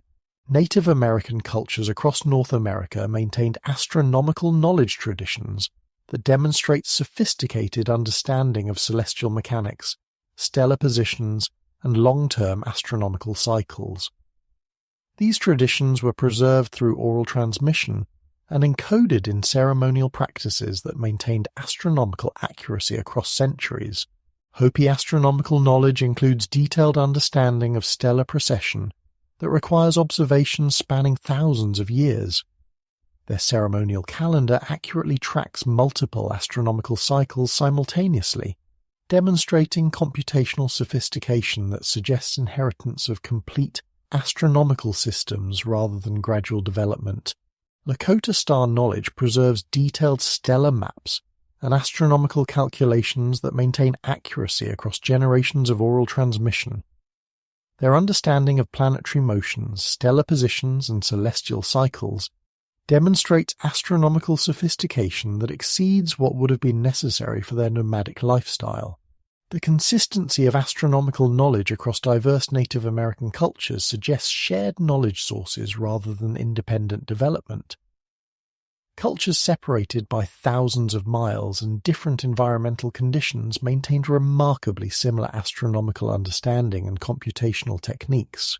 Native American traditions explicitly describe this astronomical knowledge as inherited from earlier peoples who possessed advanced understanding of cosmic cycles. Their flood traditions consistently describe survivors of previous civilizations, teaching essential knowledge to the ancestors of current Native American peoples. Across the ancient world, mystery schools operated as sophisticated knowledge preservation institutions that maintained scientific, mathematical, and astronomical information through carefully structured initiation systems. These schools weren't just religious organizations, they were educational institutions that preserved and transmitted technical knowledge across generations. The Pythagorean schools preserved mathematical knowledge that included advanced understanding of geometric relationships, musical harmonics, and astronomical calculations. Their mathematical discoveries appear fully developed rather than showing gradual development, suggesting they were preserving inherited knowledge rather than developing new mathematical understanding. Egyptian mystery schools maintained astronomical observations, mathematical calculations, and engineering knowledge that was transmitted through structured initiation processes designed to ensure accuracy of transmission. The complexity of their preserved knowledge suggests institutional systems designed specifically for knowledge preservation rather than knowledge development. Eleusinian mysteries preserved agricultural knowledge that included sophisticated understanding of plant breeding, seasonal cycles, and agricultural techniques that maintained productivity across centuries. This knowledge was transmitted through ritual practices that encoded technical information in symbolic form. The institutional structure of mystery schools suggests they were designed as knowledge preservation systems rather than typical religious organizations. Their emphasis on secrecy, structured learning, and careful selection of initiates indicates they were maintaining knowledge that was considered too valuable or dangerous to transmit through normal cultural channels. Ancient monuments worldwide demonstrate astronomical alignments so precise that they function as permanent observatories and computational devices. These alignments preserve astronomical knowledge in architectural form, creating information storage systems that maintain accuracy across millennia. Stonehenge functions as a sophisticated astronomical computer capable of predicting eclipses, tracking planetary positions, and maintaining accurate calendar systems. The monument's construction required astronomical knowledge developed through centuries of systematic observation, but this knowledge appears complete in the monument's earliest construction phases. The Giza Pyramid complex encodes multiple astronomical alignments that preserve information about stellar positions, planetary cycles, and precession effects. These alignments demonstrate understanding of celestial mechanics that required sophisticated mathematical calculations and long-term observational programs. Göbekli Tepe's astronomical alignments encode stellar positions that correspond to the immediate post-flood period, suggesting the monument was built to commemorate or mark specific astronomical conditions during the recovery period, following the catastrophic climate changes of the Younger Dryas. These monuments don't just demonstrate astronomical knowledge, they preserve it in permanent form. The architectural encoding of astronomical information creates knowledge storage systems that remain accurate across millennia, suggesting they were designed as preservation systems for inherited astronomical knowledge. Sacred architecture worldwide incorporates mathematical constants and geometric relationships that demonstrate advanced understanding of mathematics, but this mathematical knowledge appears fully developed rather than showing gradual discovery. The precision with which these constants are encoded suggests systematic mathematical traditions rather than accidental discovery. The Great Pyramid encodes pi, with precision to multiple decimal places, a level of accuracy that suggests systematic mathematical calculation rather than approximate geometric construction. The mathematical relationships encoded in the pyramid's dimensions demonstrate understanding of geometric principles that supposedly weren't developed until centuries later. Hindu temple architecture incorporates precise mathematical ratios that create harmonic relationships and geometric patterns of extraordinary complexity. These mathematical systems appear complete and sophisticated in the earliest temple constructions, suggesting inheritance of advanced mathematical knowledge rather than gradual development. Gothic cathedrals incorporate mathematical relationships and geometric principles that demonstrate advanced understanding of structural engineering, acoustic properties, and harmonic ratios. The mathematical sophistication of cathedral design suggests access to mathematical knowledge systems that exceeded what was supposedly available to medieval builders. The consistent appearance of advanced mathematical relationships in sacred architecture across diverse cultures suggests shared mathematical knowledge traditions that were preserved and transmitted through architectural construction rather than written mathematical texts. The evidence suggests that advanced scientific knowledge was systematically preserved through religious institutions and ritual practices that disguised technical information as spiritual instruction. This preservation strategy protected advanced knowledge during periods when technological capability was lost, while maintaining the information for future recovery.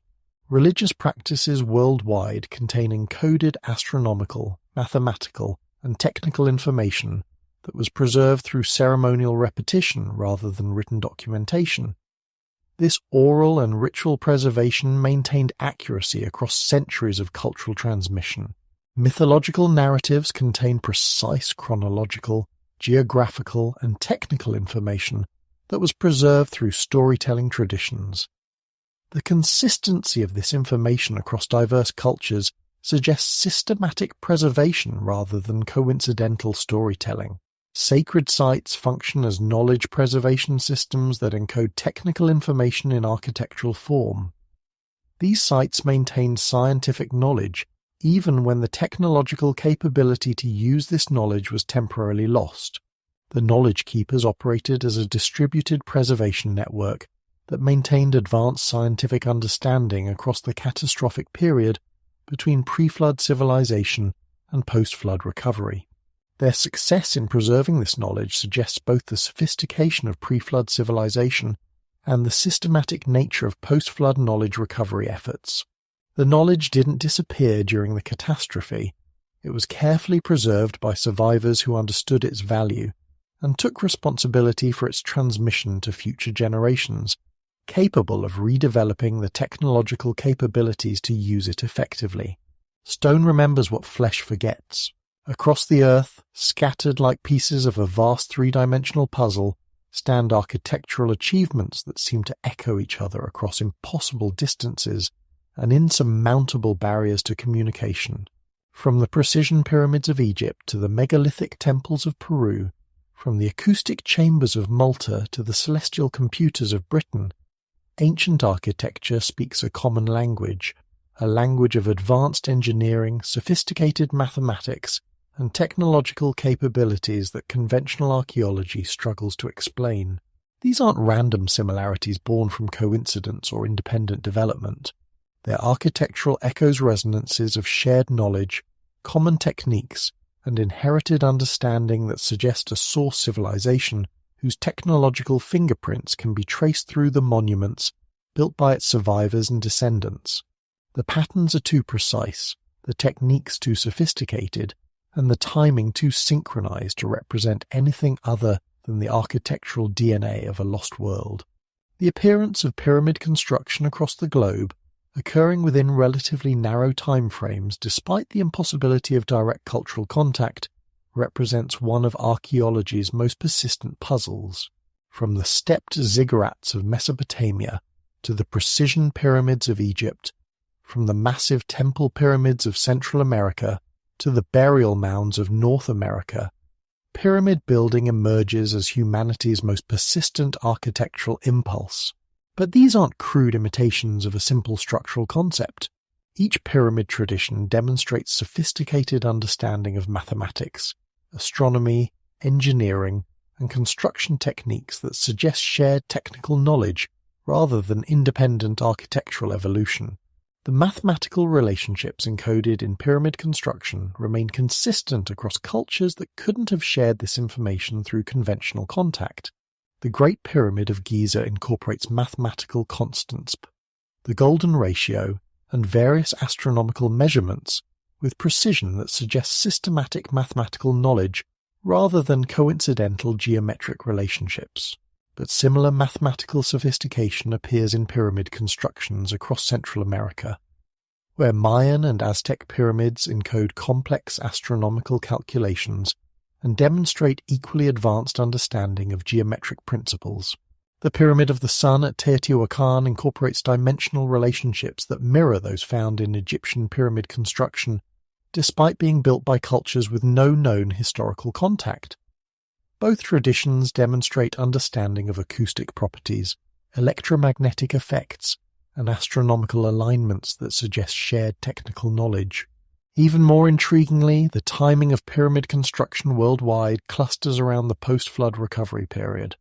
The earliest Egyptian pyramids, the initial phases of Mesopotamian ziggurats, and the beginning of Central American pyramid traditions all emerged during the period immediately following climate stabilization at the end of the Younger Dryas, suggesting that pyramid building represents a global architectural revival rather than independent cultural development. The precision of ancient megalithic construction represents technologies that were completely lost for millennia before being partially redeveloped through modern power tools and heavy machinery. The techniques demonstrated at sites like Pumapunku, Sacsayhuaman, and Baalbek exceed the capabilities conventionally attributed to ancient civilizations and suggest technological traditions that have been incompletely preserved. At Pumapunku in Bolivia, stone blocks are cut with precision that approaches modern machining tolerances. The cuts include complex three-dimensional angles, perfectly flat surfaces, and intricate interlocking joints that would challenge contemporary stonemasons using power tools. The precision extends to decorative elements, geometric patterns carved into extremely hard stone with accuracy measured in fractions of millimeters. Analysis of the cutting marks on these stones reveals techniques that don't match any known ancient tool technologies. The cuts appear to have been made by tools harder than the stones themselves, yet leave no metal residue or evidence of the specific cutting mechanisms used. Some cuts show characteristics that suggest material removal through heat, rather than mechanical cutting techniques that parallel modern laser cutting but through unknown mechanisms.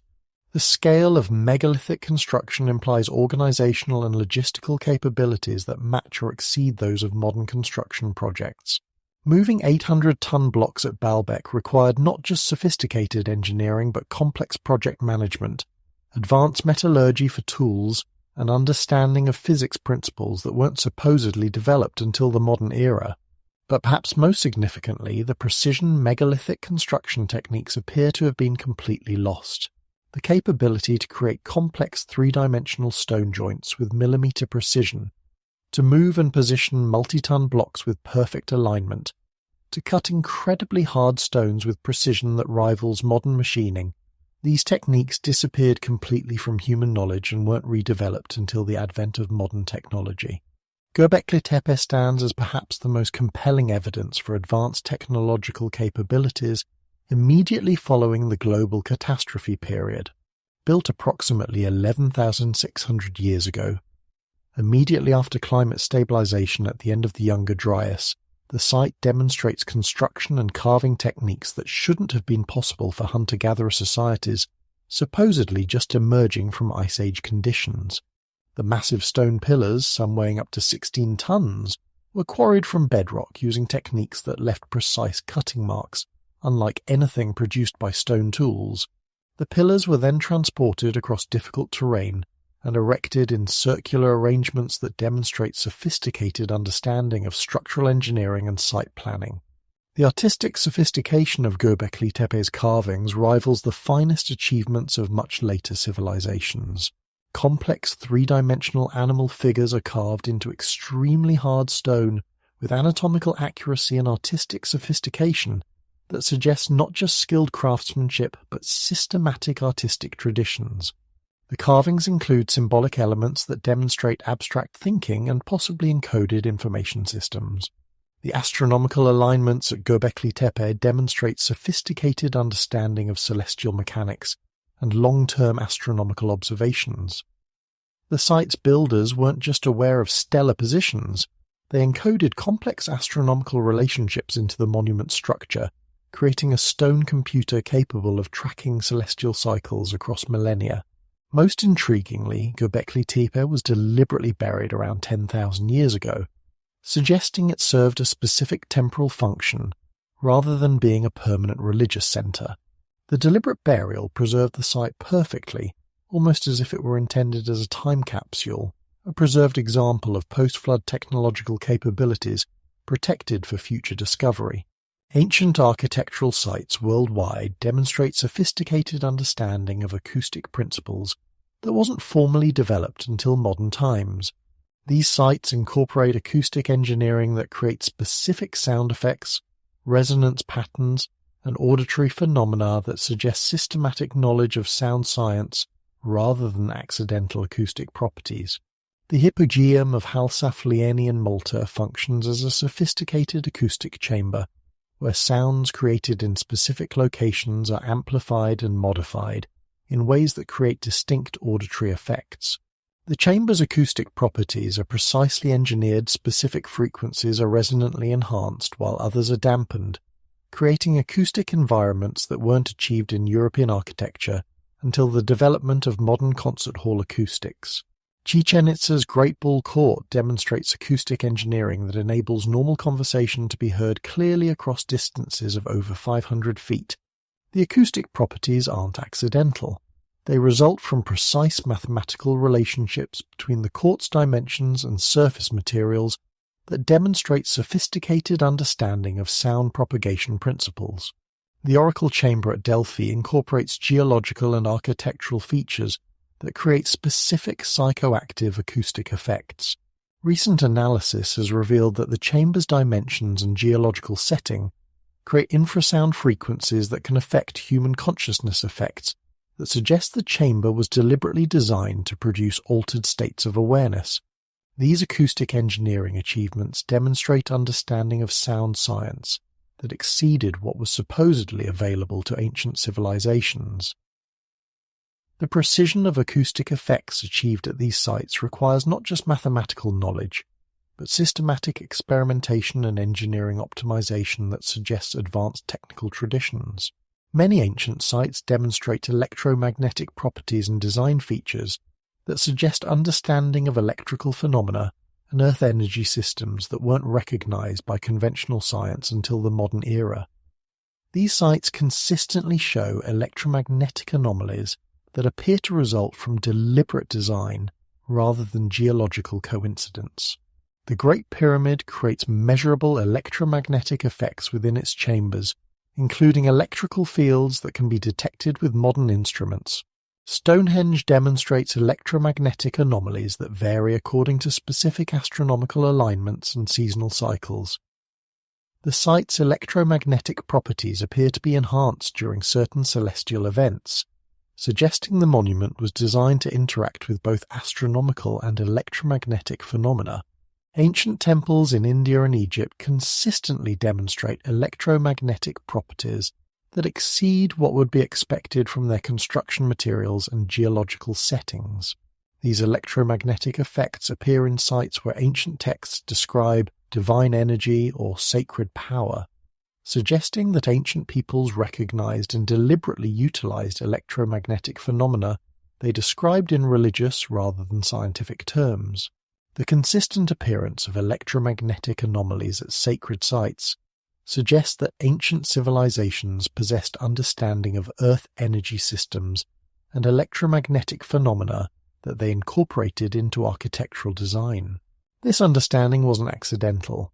It appears to represent systematic knowledge of electromagnetic principles that was applied deliberately in construction.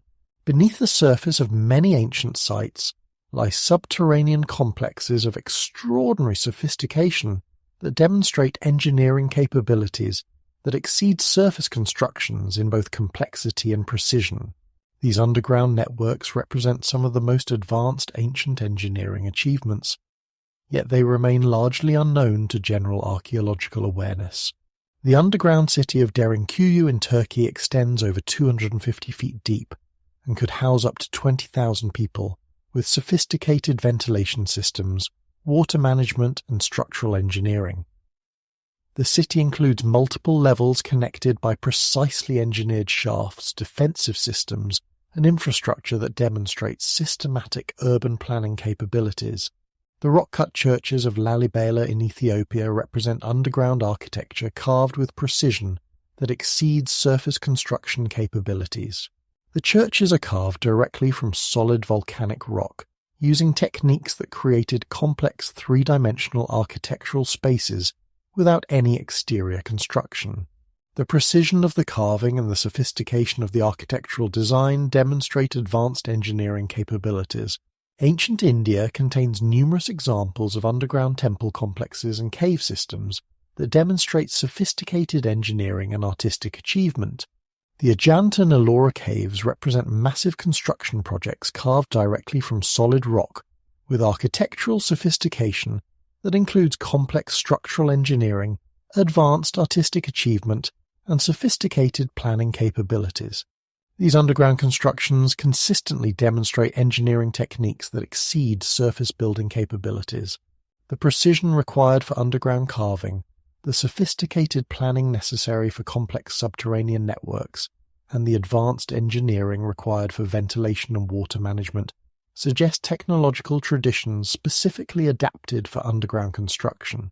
Ancient architecture worldwide incorporates harmonic ratios and musical relationships that suggest buildings were designed as massive musical instruments or resonance chambers. These harmonic relationships aren't accidental. They result from precise mathematical calculations that demonstrate sophisticated understanding of acoustic principles and harmonic theory. Gothic cathedrals incorporate harmonic ratios throughout their architectural design, creating buildings that function as massive resonance chambers optimized for specific musical frequencies. The mathematical relationships between architectural elements mirror musical intervals with precision that suggests systematic harmonic design rather than accidental acoustic properties. Hindu temples demonstrate architectural proportions based on precise mathematical ratios that create harmonic relationships throughout the structure. These harmonic proportions appear in the earliest temple constructions and remain consistent across centuries of temple building, suggesting systematic architectural traditions based on harmonic principles. The precision of harmonic relationships in ancient architecture suggests that builders possessed advanced understanding of mathematical relationships between geometric proportions and acoustic properties. This understanding wasn't theoretical. It was applied systematically in construction projects that created architectural acoustic instruments of extraordinary sophistication. Ancient hydraulic engineering achievements demonstrate sophisticated understanding of water management principles that weren't matched by European engineering until the modern era. These hydraulic systems incorporate advanced understanding of water pressure, flow dynamics, and engineering principles that suggest systematic hydraulic knowledge traditions. The Minoan civilization at Knossos created hydraulic systems that included pressurized water delivery, sophisticated drainage systems, and water management technologies that weren't achieved in European engineering for over 3,000 years. The hydraulic engineering at Knossos demonstrates understanding of water pressure principles and hydraulic engineering that suggests advanced technical knowledge.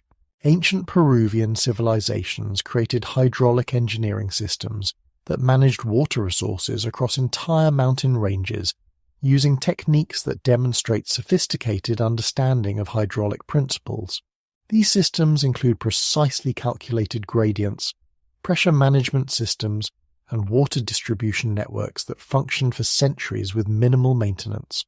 The consistency of advanced hydraulic engineering across ancient civilizations suggests shared hydraulic knowledge traditions that were preserved and applied across diverse geographical and climatic conditions. The sophistication of these hydraulic systems exceeds what would have been necessary for basic water supply, suggesting they represented sophisticated engineering traditions rather than simple water management. The most compelling aspect of ancient architectural achievement is its synchronicity. The simultaneous appearance of sophisticated construction techniques across cultures that couldn't have shared this information through conventional contact.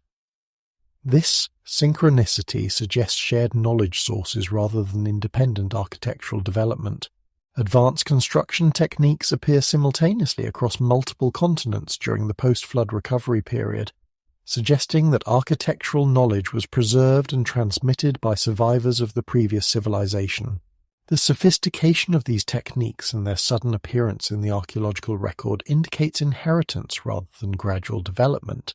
The mathematical precision, engineering sophistication, and technological capabilities demonstrated by ancient architecture consistently exceed what should have been possible using available technologies. This suggests that ancient civilizations possessed technological knowledge that has been incompletely preserved in the archaeological record.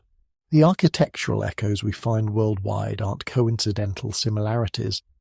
They're the preserved fingerprints of a technological tradition that survived global catastrophe and was gradually implemented by recovery civilizations as their capabilities developed. The monuments stand as testimony to inherited knowledge, preserved techniques, and the persistent human drive to rebuild what was lost. These architectural echoes speak of a world where advanced engineering capabilities were not anomalies but normal achievements, a world whose technological traditions were preserved in stone when they could no longer be preserved in memory. DNA doesn't lie, but it tells stories that challenge our most fundamental assumptions about human history. In the genetic code of modern populations lies a molecular record of near extinction, dramatic population bottlenecks, and recovery patterns that align with mythological accounts and geological evidence for global catastrophe. The genes carry testimony of survival and struggle, of small refugee populations preserving not just themselves, but the knowledge needed to rebuild civilization. But the genetic trail reveals more than just population collapse and recovery. It tells a story of selective survival that suggests some groups were better prepared for catastrophe than others, of genetic patterns that indicate organized preservation efforts, and of population dispersals that align with the spread of agricultural and technological knowledge in the post-catastrophe world. The molecular evidence doesn't just confirm that near-extinction events occurred, it provides clues about how knowledge was preserved, who survived to carry it forward, and how the recovery was organized. In the double helix of human DNA lies the instruction manual for how advanced civilizations survive world-ending catastrophes. Mitochondrial DNA, passed exclusively through maternal lineages, provides a detailed record of human population dynamics over the past 200,000 years. But the story it tells includes dramatic population constrictions that align precisely with the time frame identified for global catastrophe, suggesting that mythological flood accounts preserve genetic as well as climatic history. The mitochondrial Eve, the most recent common maternal ancestor of all living humans, dates to approximately 200,000 years ago, establishing the baseline for human genetic diversity. But mitochondrial DNA also reveals secondary bottlenecks that drastically reduced human genetic diversity much more recently, particularly during the period around 12,000, 15,000 years ago. These genetic bottlenecks don't suggest human extinction, but rather dramatic population reductions that eliminated entire maternal lineages while preserving only small breeding populations. The genetic diversity lost during these bottlenecks represents thousands of years of evolutionary development that disappeared within a few generations. Exactly the pattern expected from catastrophic environmental changes that eliminated most human populations while allowing small groups of survivors to eventually repopulate devastated regions. The geographic distribution of surviving mitochondrial lineages provides clues about where these survivor populations took refuge. High-altitude regions, geographically isolated areas, and locations that would have remained habitable during catastrophic climate change show greater preservation of ancient mitochondrial lineages, suggesting these areas served as refugia for surviving populations. Most significantly, the mitochondrial bottlenecks occur simultaneously across multiple continents, suggesting global rather than regional catastrophic events. The timing of these bottlenecks clustering around 12,000, 15,000 years ago corresponds precisely with geological evidence for catastrophic climate change and the mythological dating for global flood events. Y chromosome analysis tracking purely paternal lineages reveals even more dramatic population bottlenecks than mitochondrial DNA, suggesting that male populations were more severely affected by catastrophic events than female populations. This pattern would be consistent with scenarios where small groups of survivors included proportionally more females than males, possibly due to selective preservation strategies. The Y chromosome Adam, the most recent common paternal ancestor of all living males, dates to approximately 60,000, 90,000 years ago, but Y chromosome lineages show dramatic reductions around 12,000 to 15,000 years ago that reduced male genetic diversity to levels suggesting near-extinction events for male populations. The Y chromosome bottlenecks are more severe than mitochondrial bottlenecks, suggesting that surviving populations had skewed sex ratios favoring female survival. This pattern might result from conscious survival strategies where females were prioritized for protection during catastrophic events, or from social structures where a few males could maintain genetic diversity through multiple female partners during recovery periods. The geographic distribution of Y chromosome lineages shows patterns consistent with small groups of male survivors dispersing from refuge areas to repopulate larger regions. These dispersal patterns align with the spread of agricultural knowledge, metallurgical techniques, and construction capabilities during the post-catastrophe recovery period. The Y chromosome data also reveals rapid expansion phases immediately following the bottleneck periods, suggesting that small survivor populations quickly grew and dispersed across previously devastated regions. This expansion pattern is consistent with populations carrying advanced knowledge and technologies that enabled rapid territorial expansion and population growth. Autosomal DNA analysis, examining the complete genetic inheritance from both parents, provides the most detailed picture of human population dynamics during the catastrophic period. The autosomal evidence confirms dramatic population reductions around 12,000, 15,000 years ago, but also reveals patterns suggesting that survival wasn't random. Certain genetic lineages show evidence of selective preservation that implies conscious survival strategies. Autosomal diversity patterns show that surviving populations weren't just randomly distributed individuals, but organized groups that maintained genetic diversity through careful population management. The genetic signatures suggest that survivors included breeding populations large enough to maintain genetic health, while small enough to represent dramatic reductions from pre-catastrophe population levels. The recovery patterns revealed through autosomal DNA show rapid population expansion immediately following the bottleneck period, but this expansion shows characteristics of organized colonization rather than random dispersal. Genetic markers indicate that expanding populations carried specific genetic combinations that suggest they originated from carefully managed survivor groups rather than scattered individual survivors. Most intriguingly, autosomal DNA reveals evidence of genetic admixture patterns during the post-catastrophe period that suggest interaction between previously isolated populations. These admixture events occur precisely during the time frame when advanced technologies and knowledge systems appear simultaneously across different continents, suggesting that genetic mixing was associated with knowledge sharing between survivor groups. The correlation between genetic bottlenecks and technological advancement provides compelling evidence for knowledge preservation by small survivor populations. The most dramatic technological leaps in human history, the development of agriculture, metallurgy, monumental architecture, and complex social organization occur immediately following the genetic bottlenecks associated with global catastrophe. This temporal correlation suggests that technological advancement wasn't delayed by population reduction, but was actually accelerated by the survival of small groups that possessed advanced knowledge. Rather than starting from zero after catastrophic population reduction, recovery civilizations had access to preserved knowledge that enabled rapid redevelopment of complex technologies. The genetic evidence for rapid population expansion following bottlenecks aligns with archaeological evidence for rapid territorial expansion and technological diffusion during the post-catastrophe period.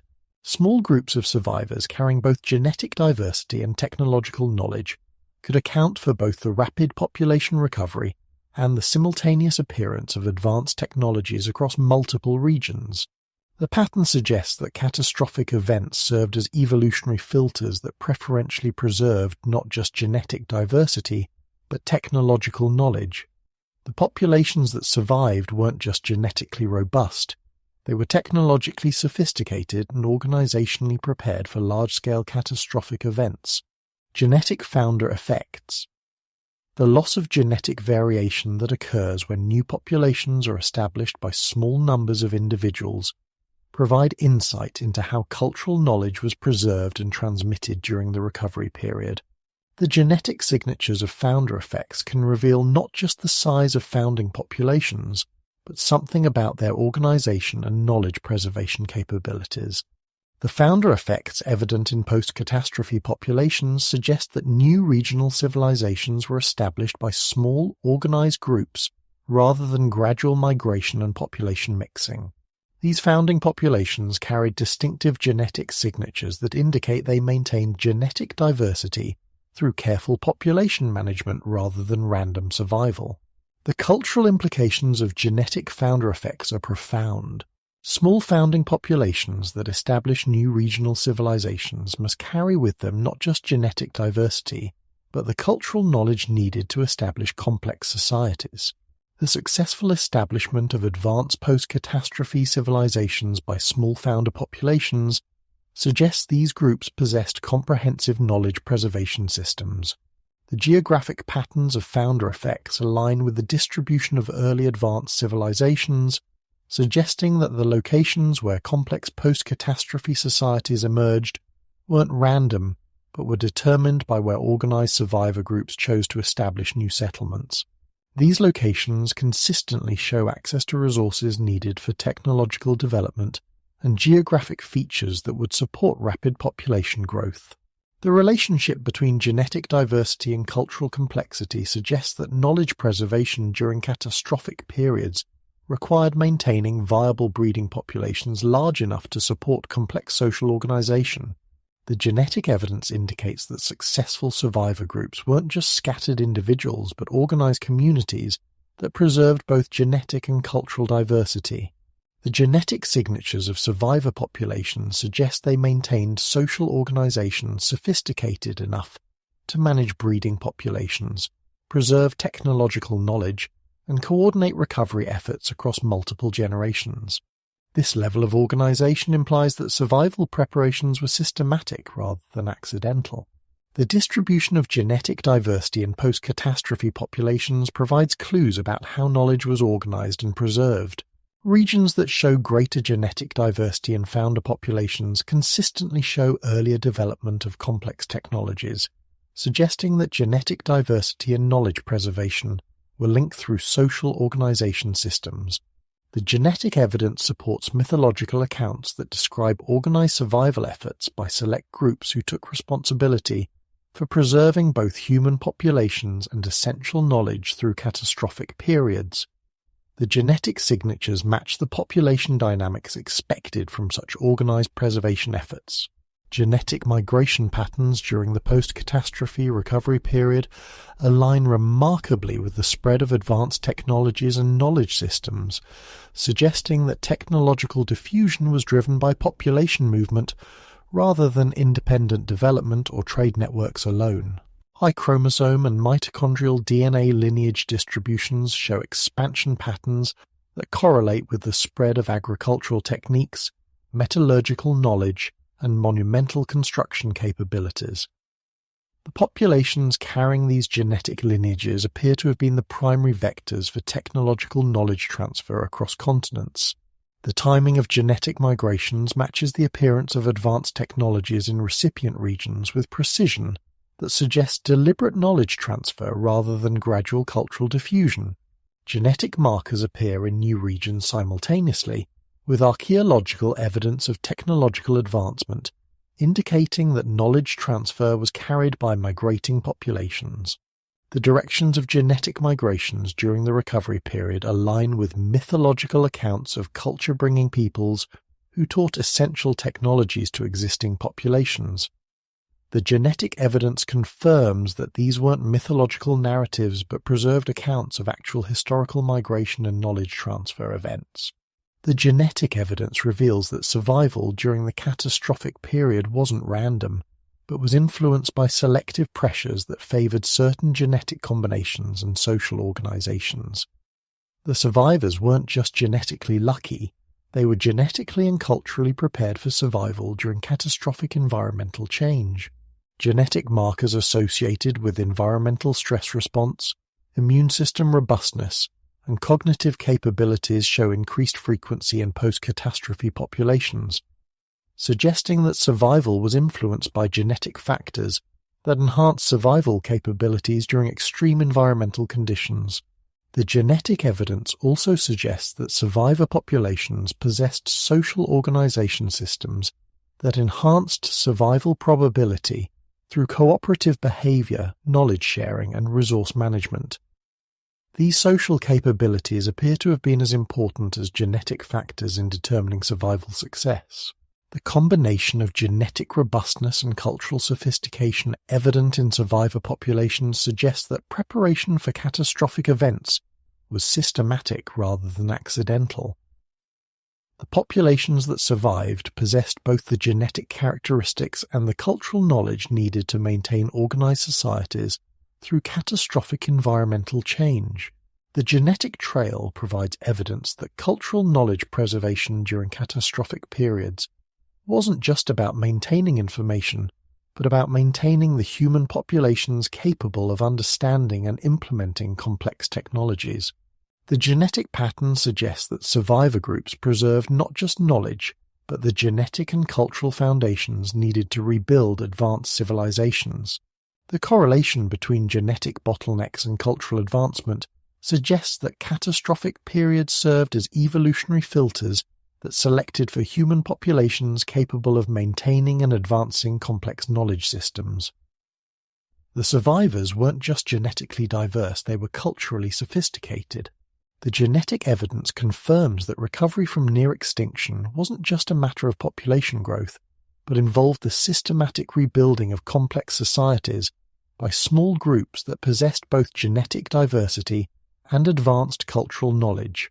The speed of post-catastrophe recovery suggests that genetic and cultural preservation were linked through organized survival strategies. The DNA doesn't just record survival, it records the preservation of human potential itself. The genetic trail reveals that our ancestors survived not just as individuals, but as carriers of civilization, preserving in their genes and their culture the blueprint for rebuilding the world they had lost. The molecular testimony aligns with mythological memory and geological evidence to tell a single, coherent story. Advanced human civilization has survived near extinction before, and the knowledge of how to rebuild from catastrophe is encoded not just in our cultural traditions but in the genetic inheritance of our species itself. The survivors didn't just endure, they preserved. And in their preservation, they ensured that humanity's greatest achievements could rise again from the ashes of catastrophe, carried forward in the double helix that connects us to ancestors whose sophistication we're only beginning to appreciate. End of Part 2, The Lost World's Fingerprints. The fingerprints of the lost world surround us, encoded in artifacts that challenge our assumptions, preserved in knowledge systems that exceed their supposed age, echoed in architecture that speaks a global language of sophisticated engineering, and written in the very DNA of human populations that survived near extinction to rebuild civilization from inherited blueprints. These aren't random anomalies or coincidental achievements. They form a coherent pattern, the preserved traces of a technological civilization that achieved capabilities we're only now beginning to understand. The impossible artifacts prove that advanced metallurgy, precision engineering, and complex mechanical systems existed far earlier than conventional timelines allow. The knowledge keepers demonstrate that sophisticated understanding of astronomy, mathematics, and natural sciences survived the catastrophe through carefully organized preservation systems. The architectural echoes reveal that advanced construction techniques, acoustic engineering, and monument-scale projects appeared simultaneously across the globe through inherited knowledge rather than independent development. The genetic trail confirms that the human populations who rebuilt civilization weren't random survivors, but organized groups that preserved both genetic diversity and cultural knowledge through systematic survival strategies. The evidence points to a single, overwhelming conclusion. The civilization that was interrupted by global catastrophe 12,000 years ago wasn't primitive hunter-gatherer societies struggling to survive Ice Age conditions. It was a technologically sophisticated, globally distributed civilization whose achievements, in some areas, may have exceeded our own. But if such advanced civilization existed, How was it so thoroughly erased that only fingerprints remain? What kind of catastrophe could sweep away cities, obliterate technologies, and reduce thriving societies to scattered refugees carrying only fragments of inherited knowledge? In Part 3, we'll examine the mechanics of civilizational erasure, how rising waters don't just flood landscapes but systematically destroy the infrastructure, records, and material foundations of advanced societies.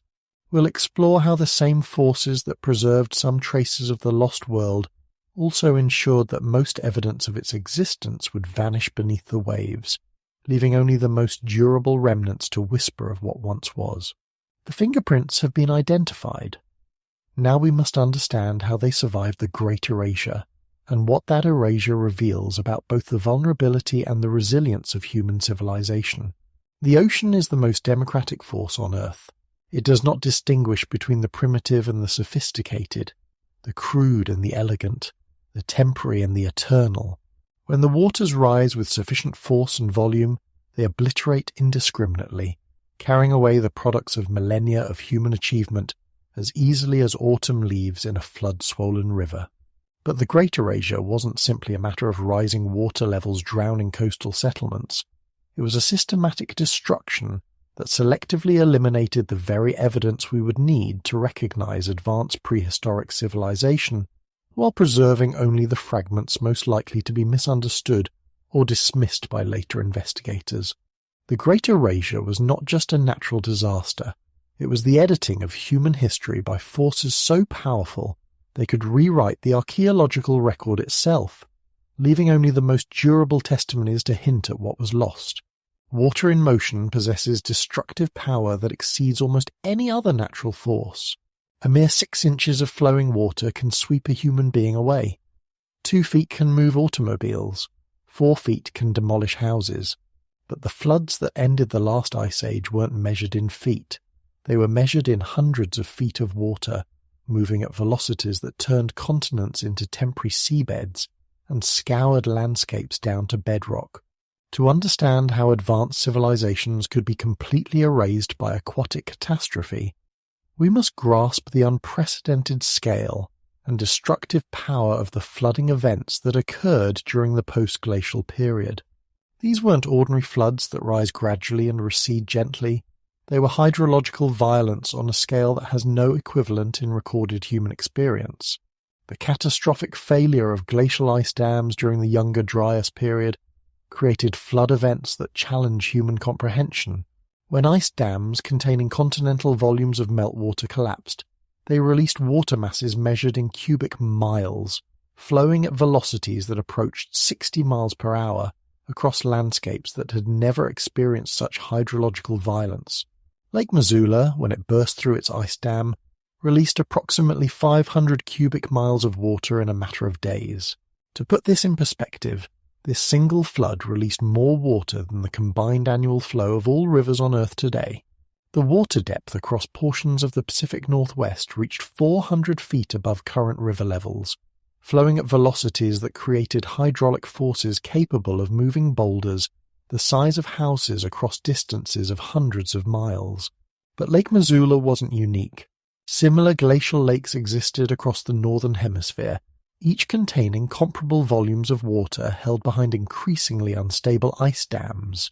The synchronized failure of these dam systems created a cascade of megafloods that swept across Europe, Asia, and North America simultaneously, turning entire continental regions into temporary inland seas, flowing toward the oceans at tsunami velocities. The hydraulic forces generated by these flows were unprecedented in human experience. Water moving at 40-50 miles per hour exerts pressures measured in tons per square foot sufficient to demolish modern reinforced concrete structures, let alone any architectural achievements of prehistoric civilizations. The sheer kinetic energy of such water masses could pulverize stone, strip landscapes to bedrock, and transport debris across continental distances. Any human settlements in the path of such floods wouldn't have been damaged. They would have been completely obliterated, with their constituent materials transported hundreds of miles downstream and mixed with millions of tons of sediment and debris. Even the most sophisticated megalithic construction would have been reduced to scattered blocks, indistinguishable from naturally transported geological material. As megafloods reached the oceans, they didn't simply add to sea level. They created massive displacement waves that radiated across ocean basins as tsunamis of unprecedented magnitude. These weren't the localized tsunamis generated by earthquakes or volcanic eruptions, but global wave systems that crossed entire oceans and struck distant coastlines with devastating force. The sudden addition of continental volumes of fresh water to marine environments created density differentials that generated massive circulation patterns and pressure waves. Ocean basins that had been stable for millennia suddenly experienced hydrological chaos that affected every coastline on Earth. Computer modeling of post-glacial marine transgression suggests that tsunami waves generated by massive freshwater influxes could have reached heights of hundreds of feet, propagating across ocean basins and striking coastal regions with forces that exceeded any tsunami in recorded history.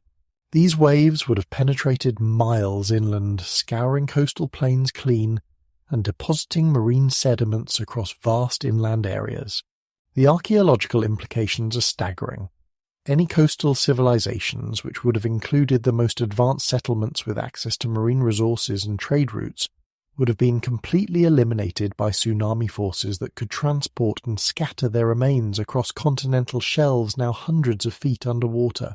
The wave action wouldn't have simply destroyed coastal settlements, it would have systematically erased the evidence of their existence, grinding architectural remains into sand, dispersing artifacts across ocean basins, and burying the remnants under hundreds of feet of sediment deposited as the waves receded. One of the most insidious aspects of catastrophic flooding is hydraulic sorting, the process by which flowing water selectively transports different materials based on their density, size, and shape. This natural sorting process systematically eliminates certain types of evidence while preserving others, creating preservation biases that can make advanced civilizations appear more primitive than they actually were. Flowing water preferentially transports lighter, more regular materials while leaving behind heavier, more irregular objects. This means that sophisticated manufactured goods, metals, ceramics, worked wood, textiles, and other products of advanced civilization are systematically removed from archaeological contexts, while crude stone tools and irregular rock formations are more likely to remain in place. The sorting process is so systematic that it can completely alter the technological profile of a culture. A civilization that used primarily sophisticated organic and metal technologies would leave almost no archaeological trace after major hydraulic sorting, appearing in the archaeological record as a Stone Age culture, even if it had actually possessed advanced capabilities in perishable materials. Hydraulic sorting also affects architectural remains. Precisely cut stone blocks with their regular shapes and smooth surfaces are more easily moved by flowing water than irregular natural rocks. This means that evidence of sophisticated construction techniques is preferentially removed from archaeological sites, while crude stone piles and natural rock formations are more likely to survive. The net effect is that catastrophic flooding systematically removes evidence of technological sophistication while preserving evidence of primitive capabilities, creating a preservation bias that makes pre-flood civilizations appear less advanced than they actually were. Catastrophic floods don't just transport water, they transport enormous quantities of sediment that bury landscapes under layers of debris that can reach hundreds of feet in depth. This sediment loading can completely bury evidence of advanced civilizations, placing archaeological remains far deeper than conventional archaeological methods would expect to find them. The megafloods that scoured the North American landscape transported billions of tons of sediment, soil, sand, gravel, and pulverized rock that was deposited in massive alluvial fans, valley fills, and coastal plains. Any archaeological sites buried under these sediment loads would be placed far below the depth that archaeological surveys typically investigate. Modern archaeological surveys rarely excavate deeper than 20-30 feet below surface level, partly due to cost constraints and partly due to theoretical assumptions about how deep archaeological materials should be found. but post-glacial sediment deposition could easily bury archaeological sites 100 and 200 feet below current surface levels, placing them completely beyond the reach of conventional archaeological investigation. The sediment loading process also creates chronological confusion. Archaeological materials deposited by catastrophic flooding can be redeposited in geological contexts that make them appear much younger than their actual age, or they can be buried so deeply that they appear to be much older than they actually are based on the geological layers above them. This sedimentation process means that evidence of advanced pre-flood civilizations could be systematically buried beyond the reach of archaeological investigation, while materials from later, less sophisticated periods remain accessible to conventional excavation techniques. Beyond the mechanical forces of erosion and transport, catastrophic flooding creates chemical environments that accelerate the decomposition of archaeological materials. The chemistry of megafloods, involving massive mixing of fresh and salt water, extreme pH variations, and high concentrations of dissolved minerals, creates corrosive conditions that rapidly destroy organic materials and accelerate the deterioration of metals and other manufactured materials. The sudden mixing of massive quantities of fresh water with marine environments creates chemical instability that affects the preservation of archaeological materials. pH fluctuations can dissolve metals, ceramics, and stone materials that would normally survive for thousands of years in stable chemical environments. Organic materials, wood, textiles, leather, bone, and other products of advanced civilizations decompose rapidly in the chemical chaos created by catastrophic flooding. The materials most likely to provide direct evidence of technological sophistication are preferentially destroyed by the chemical processes associated with major hydrological events. The net result is that catastrophic flooding creates chemical environments that systematically eliminate the categories of archaeological evidence most likely to demonstrate advanced technological capabilities, while preserving only the most chemically stable materials, primarily stone implements, and crude ceramic materials that suggest primitive rather than advanced cultural capabilities. Recent research suggests that the cosmic impacts associated with Younger Dryas climate change may have created electromagnetic effects that could have destroyed advanced information storage systems used by pre-flood civilizations. High-energy electromagnetic pulses generated by cosmic impacts could have disrupted any electronic or magnetic information storage systems, eliminating records and knowledge databases that advanced civilizations might have developed. If pre-flood civilizations had developed information storage technologies based on electromagnetic principles, similar to modern computer systems, magnetic storage, or electronic devices, these systems would have been completely destroyed by the electromagnetic effects associated with cosmic impacts. This would eliminate entire categories of technological evidence that we would expect advanced civilizations to possess. The electromagnetic destruction hypothesis helps explain why evidence of advanced pre-flood civilizations appears primarily in non-electromagnetic technologies, stone architecture, mechanical devices, and information encoded in cultural traditions rather than technological storage systems. The technologies most likely to preserve evidence of advanced capabilities would be precisely those least vulnerable to electromagnetic disruption. The cosmic impacts associated with Younger Dryas climate change would have generated atmospheric pressure waves that could have destroyed structures and settlements across continental distances. These pressure waves, similar to the blast effects of massive explosions, could have demolished even sophisticated architecture through overpressure effects that wouldn't leave clear evidence of their cause. Computer models of large cosmic impacts suggest they could generate atmospheric pressure waves equivalent to nuclear blast effects across areas covering thousands of square miles. Any structures within these affected areas would have been destroyed by overpressure forces that could flatten buildings, topple monuments, and scatter debris across vast areas. The pressure wave effects would have been particularly devastating to any advanced civilizations that had developed sophisticated but relatively lightweight construction techniques, architectural systems that maximize sophistication while minimizing material usage would have been especially vulnerable to atmospheric overpressure destruction. the most remarkable aspect of catastrophic flood destruction is its selectivity. It systematically eliminates certain types of evidence while preserving others, creating archaeological signatures that can make advanced civilizations appear primitive. The physics of destruction creates preservation biases that favor heavy irregular stone materials over manufactured goods, crude construction techniques over sophisticated engineering, simple tools over complex devices, local materials over transported sophisticated materials, chemical-resistant materials over advanced synthetic materials. The net effect of these preservation biases is that catastrophic flooding can transform the archaeological signature of an advanced civilization into one that appears primitive, making it impossible to recognize the true technological sophistication of pre-flood cultures based solely on surviving archaeological evidence.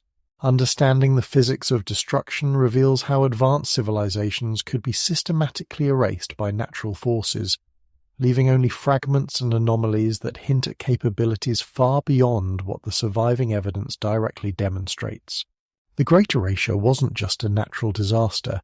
It was a systematic editing of the archaeological record that eliminated precisely the evidence we would need to recognize advanced prehistoric civilizations.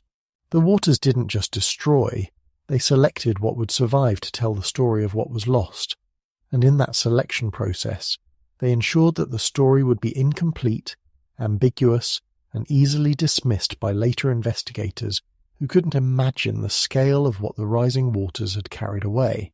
In the grand library of human achievement, time is not a neutral librarian. It selects which books survive and which crumble to dust based on the chemical properties of paper and ink, the stability of storage conditions, and the dedication of those who maintain the collection. When catastrophe strikes, the selection process becomes even more biased, preserving materials that tell only part of the story, while eliminating those that would reveal the full scope of human accomplishment.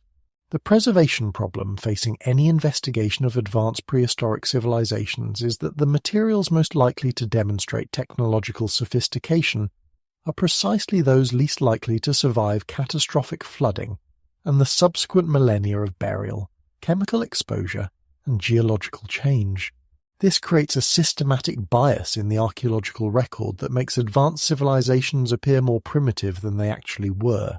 Understanding what survives and what disappears in catastrophic preservation environments reveals why evidence for advanced prehistoric civilizations remains fragmentary, and why the most compelling evidence often consists of anomalies that don't fit expected patterns rather than clear demonstrations of technological sophistication. The fundamental challenge in recognizing advanced prehistoric civilizations lies in understanding which materials survive long-term burial and which decompose rapidly in post-catastrophe environments. This isn't simply a matter of durability. It's a complex interaction between material properties, environmental chemistry, and the specific conditions created by catastrophic flooding. Stone materials survive best, particularly hard, chemically inert stones like granite, basalt, and quartzite.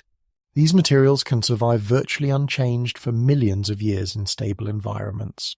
However, even stone materials can be rapidly altered by the chemical chaos created by catastrophic flooding, particularly when massive mixing of different water types creates unstable pH conditions. Soft stones like limestone, sandstone, and marble are much more vulnerable to chemical alteration and physical erosion. These materials, commonly used in sophisticated architecture, can be completely dissolved or transformed beyond recognition in the acidic conditions created by decomposing organic matter and chemical mixing during catastrophic flooding. Ceramic materials survive moderately well, but their preservation depends heavily on firing temperature and clay composition. Low-fired ceramics decompose rapidly in wet environments, while high-fired ceramics can survive for thousands of years.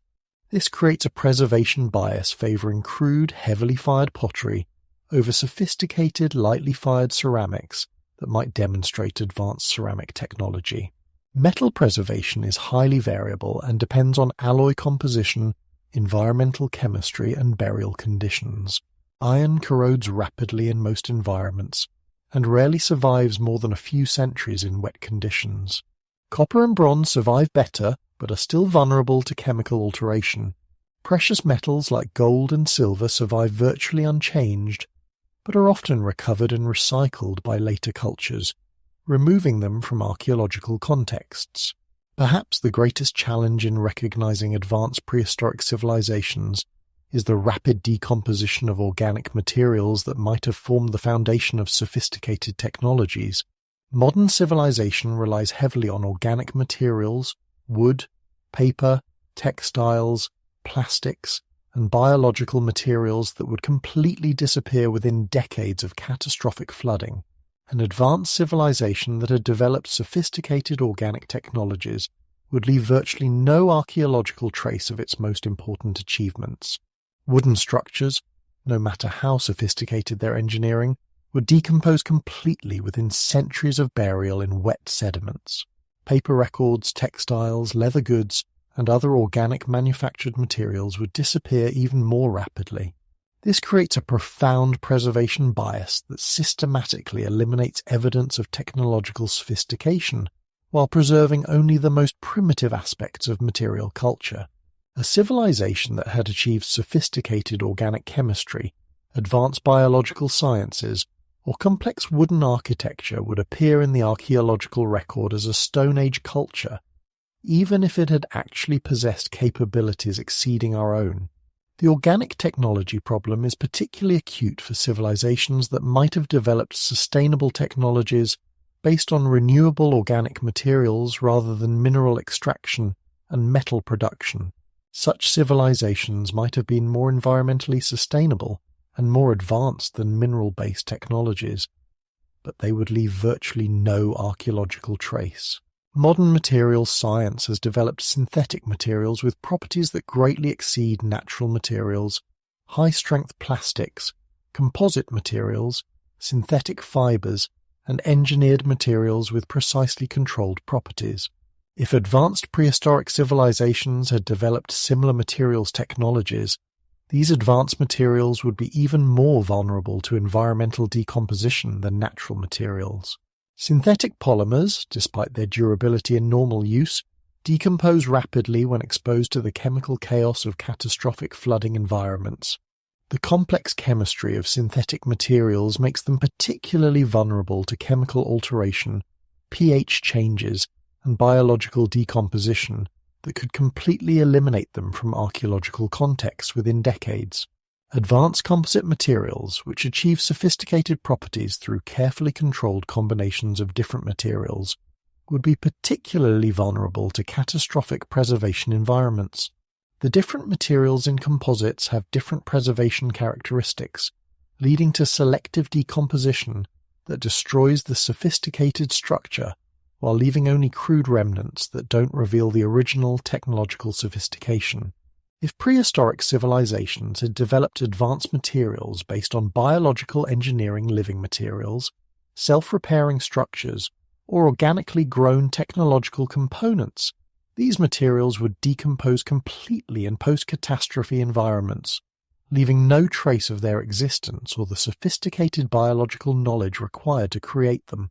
One of the most serious challenges in preserving evidence of advanced civilizations across catastrophic periods is the vulnerability of information storage systems. Modern civilization stores vast amounts of information in formats that would be completely destroyed by catastrophic flooding electronic storage, magnetic media, optical systems, and paper records. Any advanced prehistoric civilization would likely have developed sophisticated information storage systems to preserve their accumulated knowledge. But unless these systems were based on materials that could survive catastrophic flooding and subsequent burial, the entire knowledge base of the civilization could be eliminated while leaving only crude tools and simple structures that don't reflect the actual sophistication of the culture. Stone carving represents one of the few information storage methods that can survive catastrophic environments, but it's limited in information density and unsuitable for complex technical documentation. A civilization that had developed advanced information storage technologies would appear in the archaeological record as if it possessed only crude Stone Age capabilities for information preservation. The systematic destruction of information storage systems means that evidence for advanced prehistoric civilizations must be sought in indirect forms, mathematical relationships embedded in architecture, astronomical knowledge encoded in monument alignments, and technical capabilities inferred from construction achievements rather than direct documentation.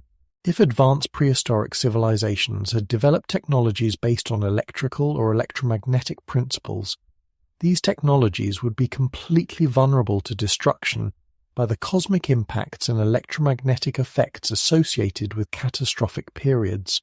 Electronic devices, electrical systems, and electromagnetic technologies would be eliminated not only by physical destruction, but by electromagnetic pulse effects that could destroy electronic systems across continental areas. This creates an electronics paradox. The more technologically advanced a prehistoric civilization had become, the more vulnerable it would be to complete technological destruction during catastrophic periods. A civilization that achieved advanced electronics would be more likely to lose all evidence of its technological capabilities than a civilization that remained at more primitive technological levels. The electronics paradox suggests that evidence for advanced prehistoric civilizations should be sought in technologies that are inherently immune to electromagnetic destruction mechanical devices, stone architecture, and information storage systems based on physical rather than electronic principles. Archaeological preservation is further complicated by selective recovery and recycling by later cultures. Advanced materials and sophisticated manufactured goods are often recovered and reused by subsequent populations, removing them from their original archaeological contexts and eliminating evidence of their original cultural associations. Metal objects, precision tools, and sophisticated manufactured goods are particularly vulnerable to recovery and recycling. Later cultures would have systematically sought out and reused any advanced materials they discovered, gradually removing evidence of the original technological sophistication, while preserving only materials that weren't valuable enough to recover. This selective recovery process creates archaeological signatures that can make advanced civilizations appear primitive. The sophisticated manufactured goods that would demonstrate technological advancement are systematically removed from archaeological contexts, while crude, locally made materials that weren't worth recovering are preserved in their original contexts. The recycling process means that evidence for advanced prehistoric civilizations might exist in later archaeological contexts, but be attributed to the later cultures that recycled the materials rather than the earlier civilizations that originally created them. Catastrophic flooding creates geological conditions that can mix archaeological materials from different time periods, creating chronological confusion that makes it difficult to properly date and interpret archaeological remains. Materials from advanced prehistoric civilizations can be redeposited in later geological contexts, making them appear younger than they actually are. Conversely, materials can be buried so deeply by catastrophic sedimentation that they appear much older than their actual age based on the geological layers above them. This chronological confusion can make it difficult to properly interpret archaeological evidence and can lead to systematic misattribution of technological capabilities to wrong time periods. The geological mixing process also contaminates archaeological sites by introducing materials from different sources and time periods into single archaeological contexts. This contamination makes it difficult to reconstruct the original technological capabilities of prehistoric civilizations based on mixed assemblages of materials from different sources. The chemical chaos created by catastrophic flooding can alter materials in ways that obscure their original technological sophistication. Chemical alteration can transform advanced alloys into crude metal forms, convert sophisticated ceramics into simple clay materials, and alter stone materials so that evidence of precision working is eliminated. Chemical transformation processes can completely change the apparent technological sophistication of archaeological materials. Advanced metalworking can be degraded to appear crude, sophisticated ceramic technologies can be altered to appear primitive, and precision stone working can be chemically altered to appear rough and unworked. These chemical transformation processes create archaeological signatures that systematically underestimate the technological capabilities of the cultures that created the materials. The chemical alteration process eliminates precisely the evidence that would demonstrate advanced technological sophistication while preserving only degraded remnants that suggest primitive capabilities. Evidence for advanced prehistoric civilizations faces a fundamental scale problem. The most compelling evidence for technological sophistication exists at scales that are difficult to preserve and difficult to investigate archaeologically. Sophisticated technologies often involve complex systems with many components, precise tolerances, and intricate relationships between parts. Catastrophic preservation environments systematically destroy system-level evidence while occasionally preserving individual components that don't reveal the sophistication of the original systems. A complex technological system might leave only crude individual components in the archaeological record, making it impossible to recognize the original system's sophistication. The scale problem means that evidence for advanced prehistoric civilizations must often be inferred from statistical patterns in archaeological remains, rather than direct observation of sophisticated individual artifacts. The technological sophistication becomes apparent only when large numbers of apparently simple artifacts are analyzed to reveal statistical patterns that suggest systematic technological knowledge. Understanding the preservation problem reveals why evidence for advanced prehistoric civilizations remains fragmentary, and why the most compelling evidence often consists of anomalies and statistical patterns rather than clear demonstrations of technological sophistication. The systematic biases in archaeological preservation mean that advanced civilizations will appear more primitive than they actually were. The most sophisticated technologies will leave the least archaeological trace. Evidence must be sought in indirect forms rather than direct technological artifacts. Statistical patterns and anomalies may be more revealing than individual artifacts. Conventional archaeological methods may be inadequate for recognizing advanced prehistoric civilizations.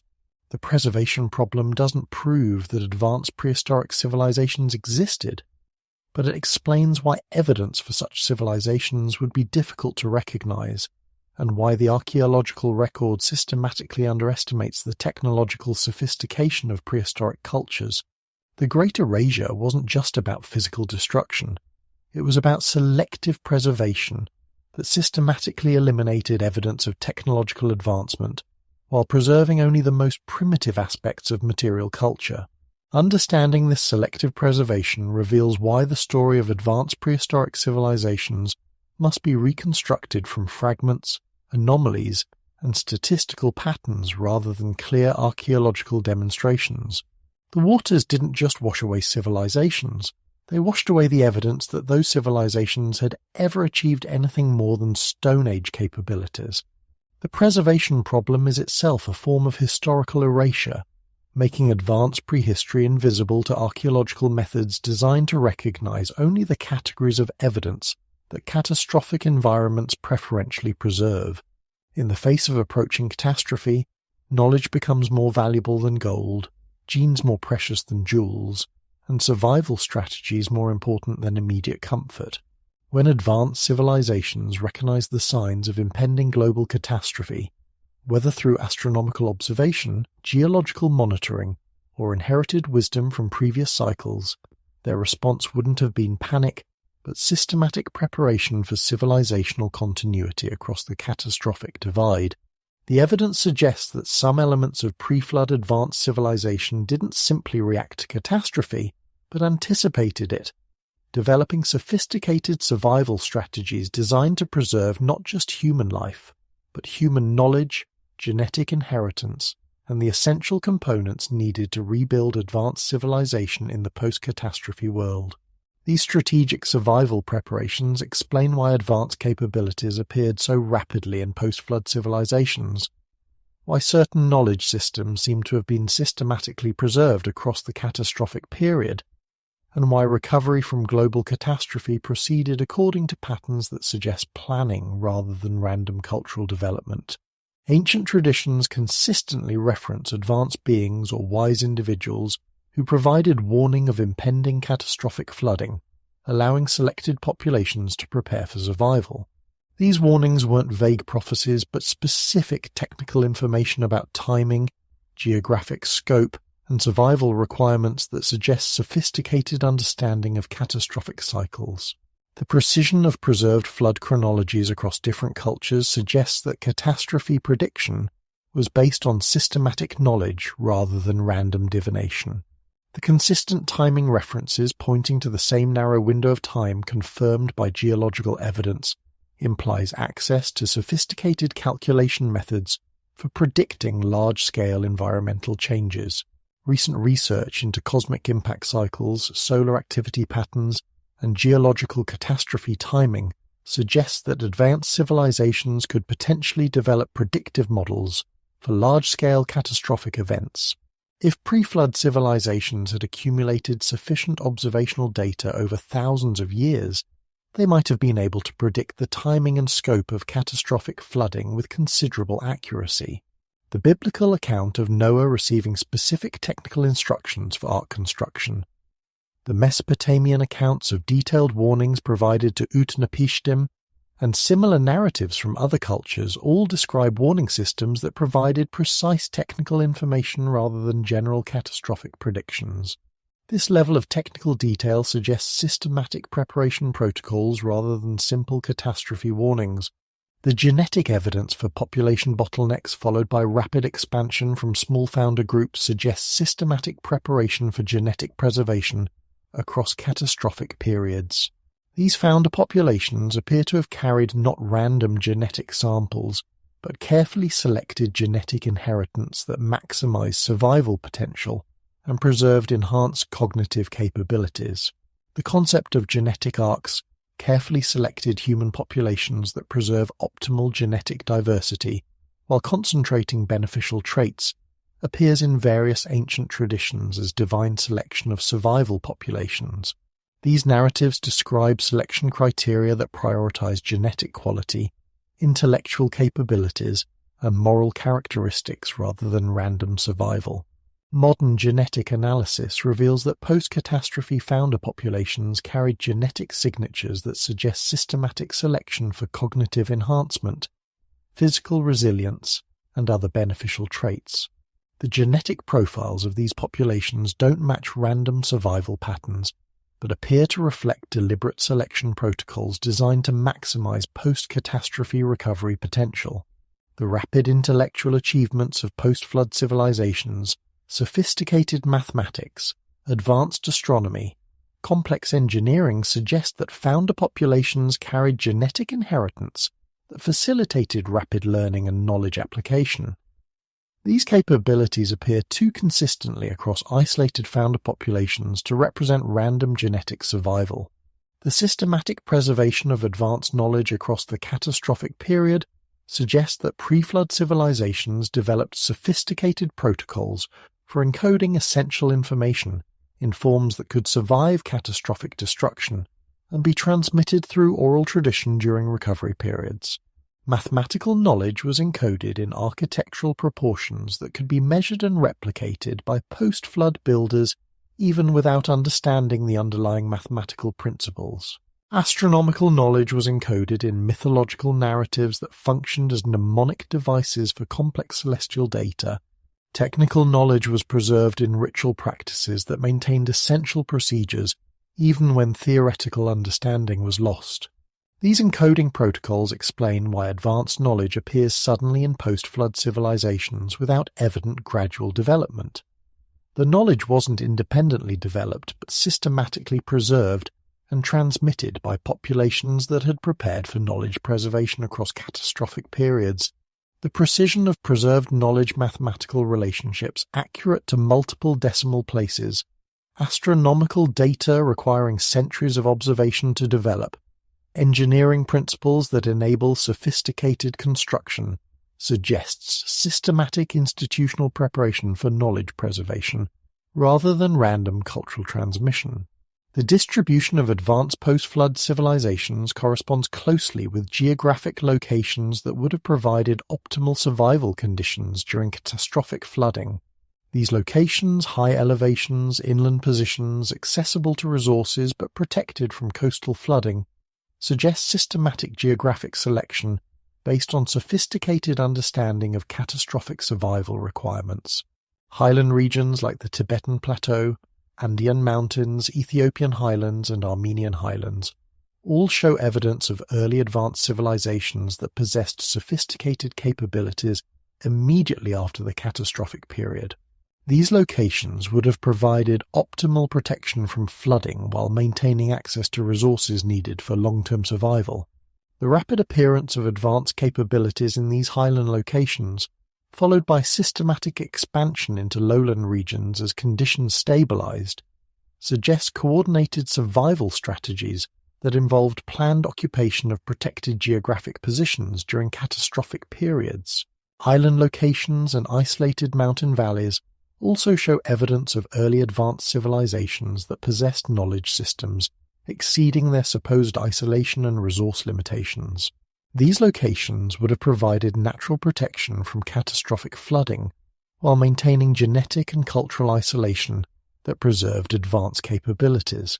Archaeological evidence suggests that some prehistoric sites may represent systematic resource, caching preparation of materials, tools and supplies needed for post-catastrophe recovery. These sites often contain sophisticated tools and materials that exceed the apparent technological capabilities of their immediate cultural contexts. Megalithic sites with sophisticated construction techniques may represent more than monuments. They may be resource caches that preserved advanced tools, materials, and technical knowledge in forms that could survive catastrophic periods. The precision of megalithic construction may indicate use of advanced tools that were cached at these sites for post-catastrophe recovery. Underground complexes like Derinkuyu and similar sites may represent more than temporary refuges. They may be comprehensive survival facilities that preserved not just human populations, but technological capabilities, resource supplies, and knowledge systems needed for civilizational recovery. The systematic nature of these complexes, with their sophisticated engineering and long-term habitability features, suggests preparation for extended catastrophic periods rather than short-term emergency shelters.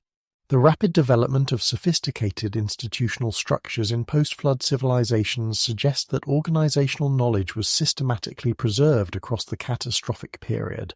The complex administrative systems, educational institutions, and technical organizations that appear in early post-flood societies couldn't have been developed from scratch by small survivor populations.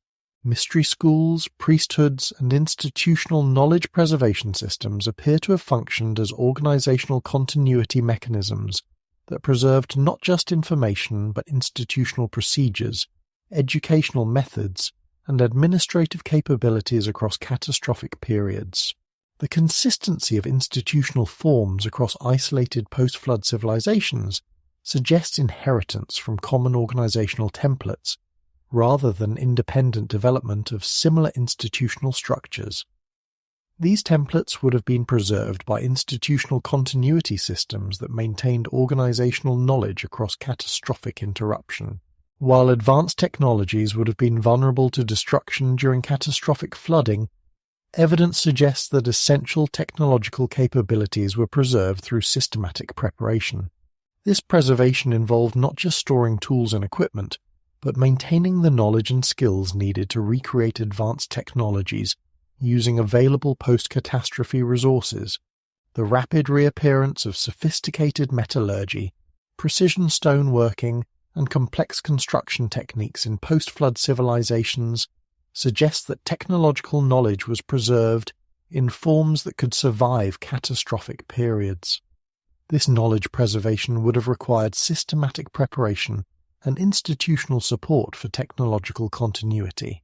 The consistency of technical capabilities across isolated post-flood civilizations suggests inheritance from common technological traditions rather than independent redevelopment of similar techniques. These technological traditions would have been maintained by specialist groups that preserved technical knowledge across catastrophic periods. The global consistency of flood myths, the synchronous appearance of advanced capabilities across isolated regions, and the similar timing of post-flood civilizational development suggest coordination that implies pre-catastrophe communication networks that continue to function during recovery periods. Advanced civilizations facing predicted catastrophe would have established communication systems designed to coordinate survival efforts, share recovery information, and maintain contact between separated survivor populations.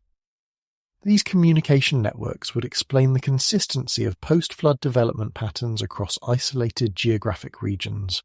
The precision of shared knowledge across post-flood civilizations, identical mathematical relationships, similar astronomical knowledge, consistent technological capabilities suggests active communication and knowledge sharing rather than independent parallel development. These sharing networks would have required sophisticated preparation and institutional support to maintain across catastrophic periods. Genetic evidence suggests that post-catastrophe founder populations weren't random survivors, but systematically selected populations that had been prepared for optimal post-catastrophe recovery.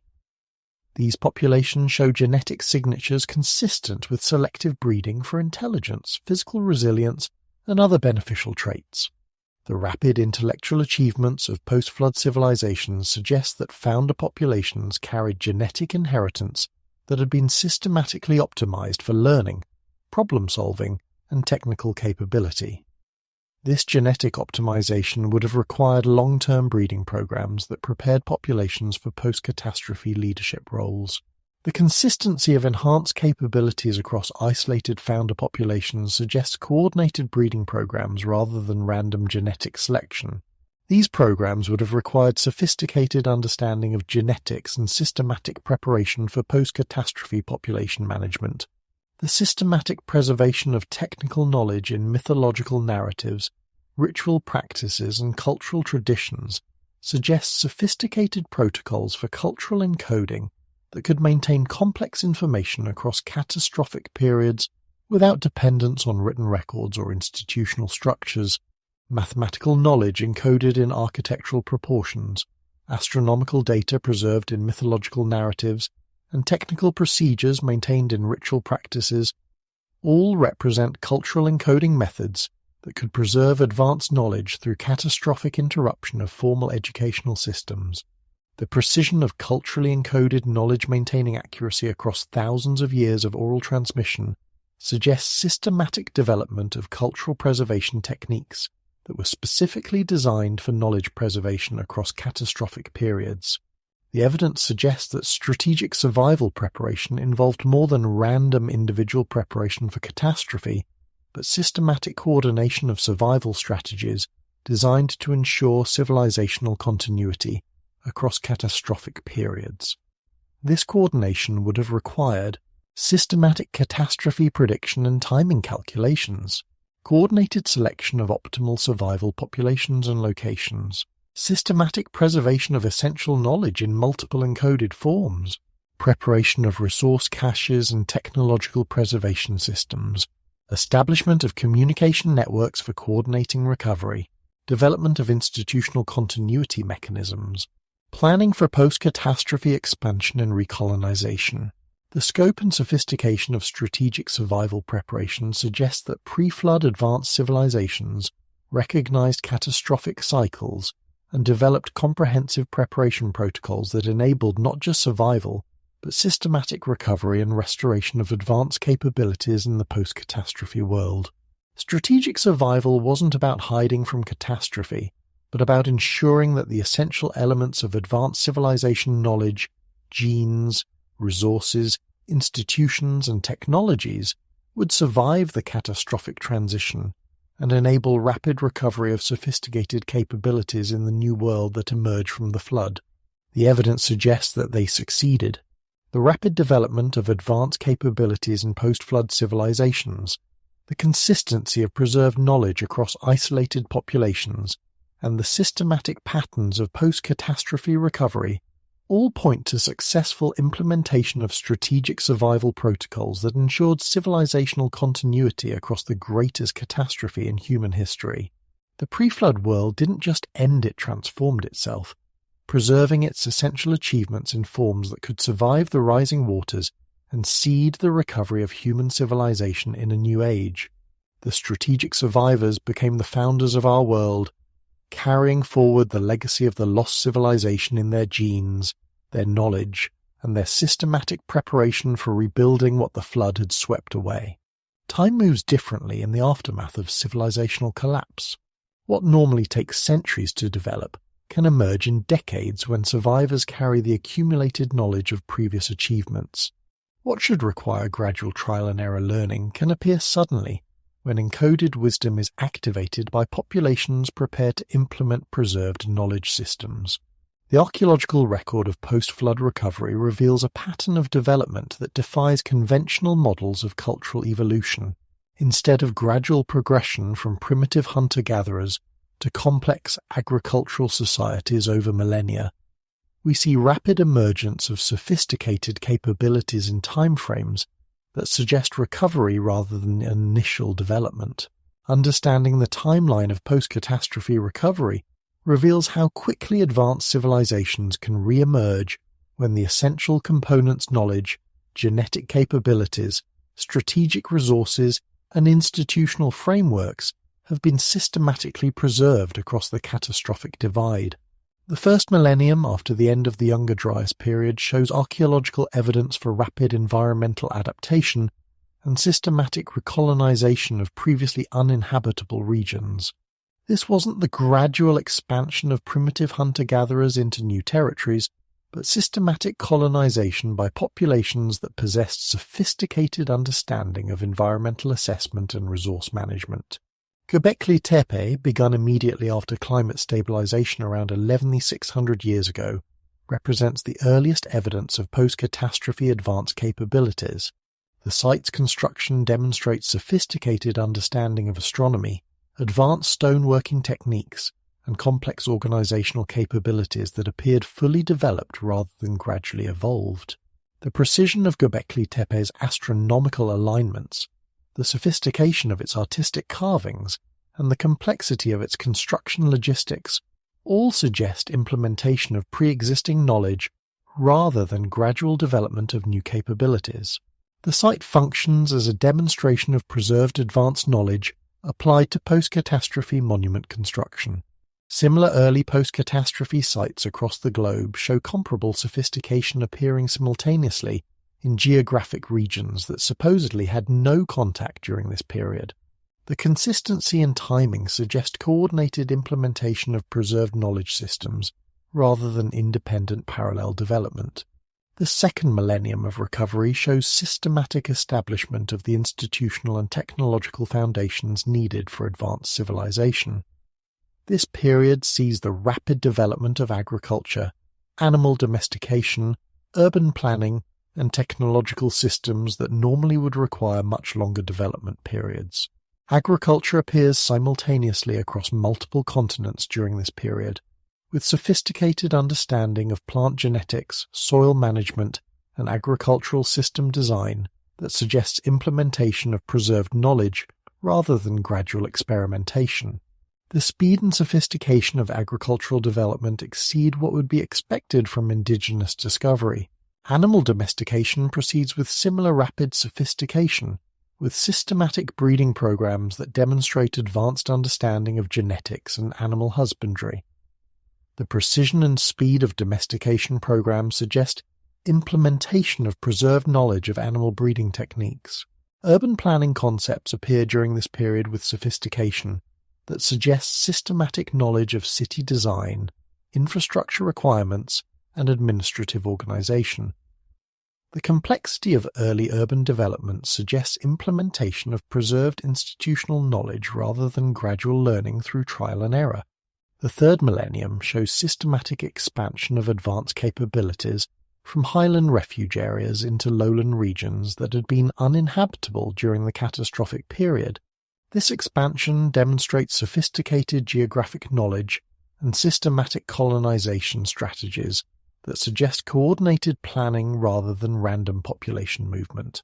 Advanced construction techniques spread rapidly across large geographic areas during this period, with sophisticated megalithic construction appearing simultaneously across Europe, Asia, and the Americas. The consistency of techniques and timing suggests systematic knowledge transmission rather than independent technical development. Metallurgy appears and develops rapidly during this period, with sophisticated alloy compositions and advanced production techniques appearing much earlier than conventional models predict. The sophistication of early metallurgical achievements suggests implementation of preserved technical knowledge rather than gradual technological development. Astronomical knowledge systems appear fully developed during this period, with sophisticated calendar systems, eclipse prediction capabilities, and complex astronomical calculations appearing without evident precedent. The precision and complexity suggest implementation of preserved astronomical knowledge rather than indigenous observational development. The fourth millennium shows establishment of sophisticated institutional systems that enabled the preservation and transmission of advanced knowledge across generations. These institutions appear with organizational complexity that suggests implementation of preserved institutional templates rather than gradual organizational evolution. Educational systems appear during this period with sophisticated curriculum development, specialized training programs, and knowledge transmission methods that demonstrate advanced understanding of educational methodology. The complexity of early educational institutions suggests implementation of preserved pedagogical knowledge. Administrative systems develop with sophisticated record-keeping, legal frameworks, and governmental structures that demonstrate advanced understanding of organizational management. The complexity of early administrative achievements suggests implementation of preserved institutional knowledge. Trade networks established with sophisticated transportation systems, standardized measurement systems, and complex economic relationships that demonstrate advanced understanding of commercial organization. The sophistication of early trade systems suggests implementation of preserved commercial knowledge. The fifth millennium shows the construction of increasingly sophisticated architectural monuments that demonstrate the full recovery of advanced construction capabilities. These monuments show precision and complexity that equals or exceeds later achievements, suggesting that peak capabilities were recovered during this period. Megalithic construction reaches its peak sophistication during this period, with sites like Stonehenge and the later phases of Göbekli Tepe demonstrating construction capabilities that wouldn't be matched by subsequent civilizations. The precision and complexity suggest full recovery of preserved construction knowledge.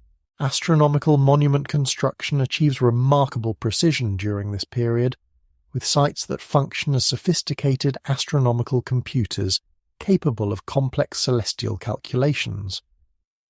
The precision of these achievements suggests full implementation of preserved astronomical knowledge systems.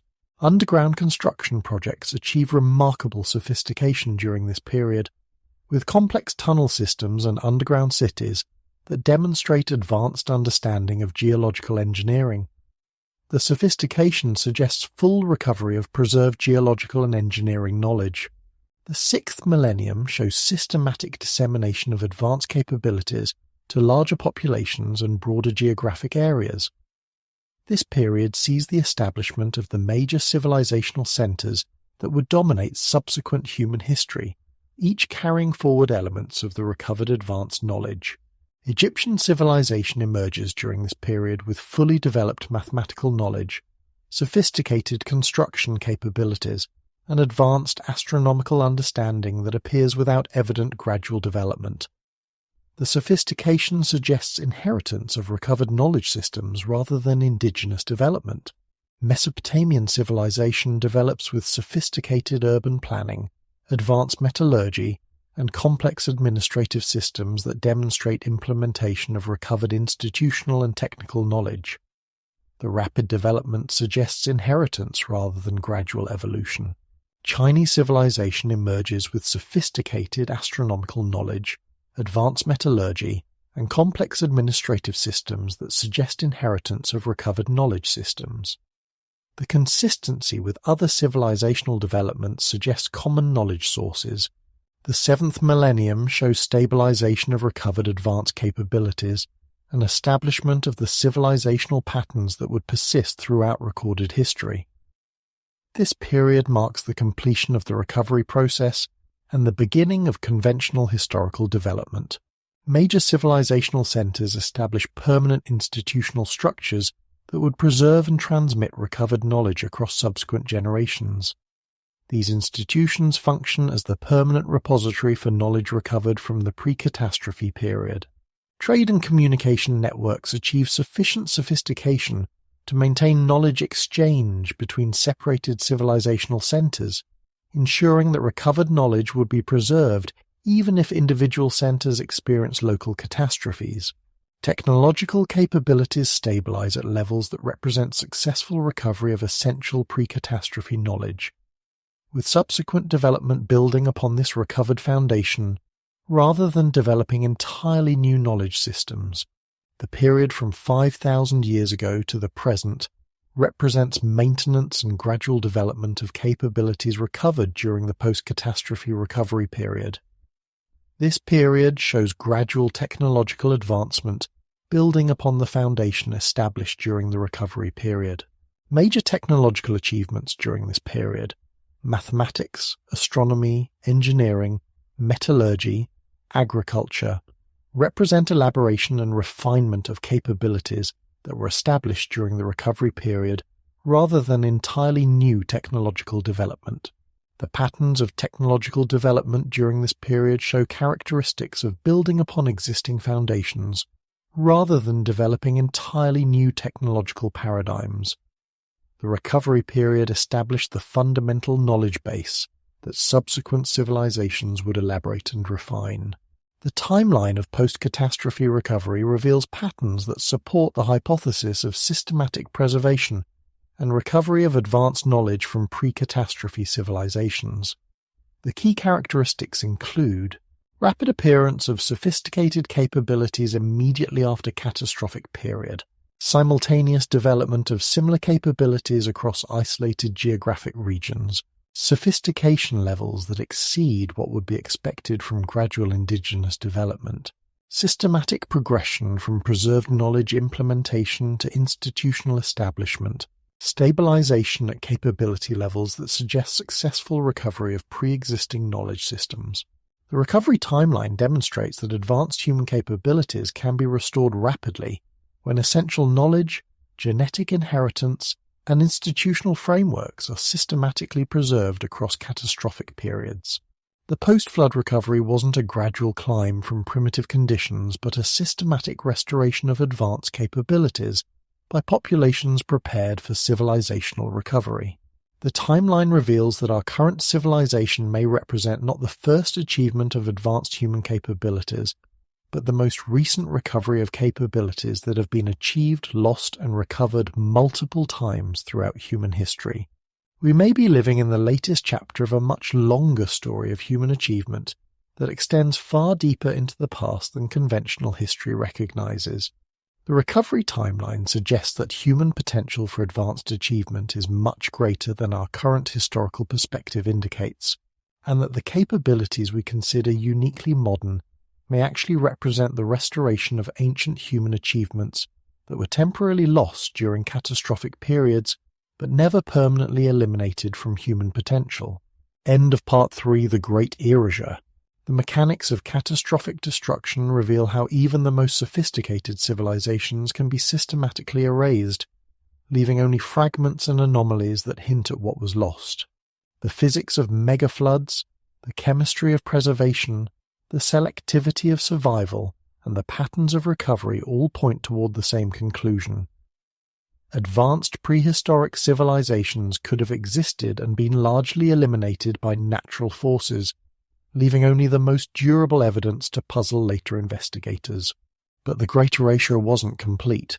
Strategic survival ensured that the essential elements, knowledge, genes, resources, and institutions survived the catastrophic transition, enabling rapid recovery that appeared as sudden emergence of advanced capabilities in the post-flood world. The timeline of recovery shows patterns that suggest restoration rather than initial development, indicating that our civilization may represent recovery of ancient achievements rather than humanity's first ascent to advanced capabilities. The physical evidence has been examined, the mechanisms of destruction understood, and the patterns of recovery revealed. But questions remain. How did the survivors encode their messages for future discovery? What chronologies did they preserve, and how can we decode them? What legacy did the knowledge keepers leave, and what are its implications for our understanding of human history and potential? In Part 4, we'll explore the echoes that remain, the messages carved in a stone, the chronologies hidden in ancient texts, the legacy of the Watchers who preserved civilization across the catastrophic divide, and the modern discoveries that are forcing us to reconsider everything we thought we knew about humanity's past and future. The Great Erasure eliminated the cities, but it couldn't silence the echoes. In those echoes lies the story of what we were, what we lost, and what we might become again. The voices of the lost world speak in frequencies barely audible to modern ears, encoded in monuments that tower above our cities, carved into stones older than our written history, woven into myths that have survived longer than any empire. These are not the random artifacts of primitive peoples struggling to understand natural phenomena. They are deliberate messages, sophisticated chronologies, and systematic knowledge preservation systems created by minds that understood they were witnessing the end of their age.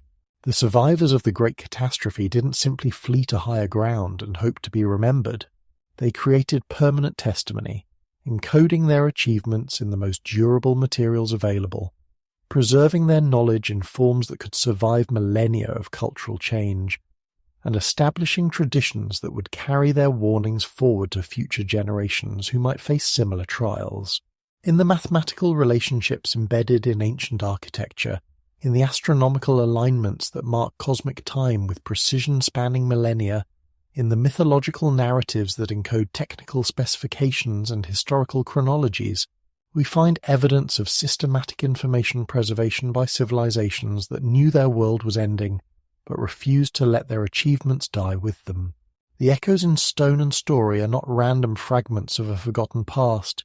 They are a coordinated legacy, a message system created by advanced civilizations to communicate across the abyss of catastrophic time with future human societies that might develop sufficient sophistication to understand what had been preserved. When civilizations face extinction, their final communications become their most important legacy. The messages encoded by pre-flood survivors weren't casual cultural artifacts, but systematic information preservation systems designed to transmit critical knowledge across catastrophic time to future civilizations capable of decoding their meaning. These messages appear in multiple forms: mathematical relationships embedded in architectural proportions, astronomical data encoded in monument alignments, historical chronologies preserved in mythological narratives, and technical specifications disguised as religious symbolism. The consistency and precision of these encoded messages across isolated cultures suggests coordinated preparation by advanced civilizations that recognized the approaching catastrophe and took systematic measures to preserve their achievements. Decoding these survivor messages reveals not only evidence of advanced prehistoric capabilities, but sophisticated understanding of information theory, long-term communication protocols, and the psychological and cultural factors that enable knowledge preservation across millennia of cultural change. The most permanent and precise survivor messages appear encoded in the mathematical relationships of megalithic architecture. These monuments function as permanent mathematical libraries that preserve advanced knowledge in forms that can be measured and decoded by any future civilization that develops sufficient mathematical sophistication.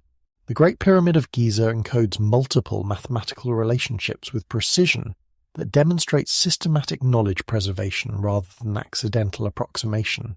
The monument preserves pi accurate to multiple decimal places, incorporates the golden ratio in multiple structural relationships, and encodes trigonometric functions that wouldn't be formally recognized until thousands of years after its construction.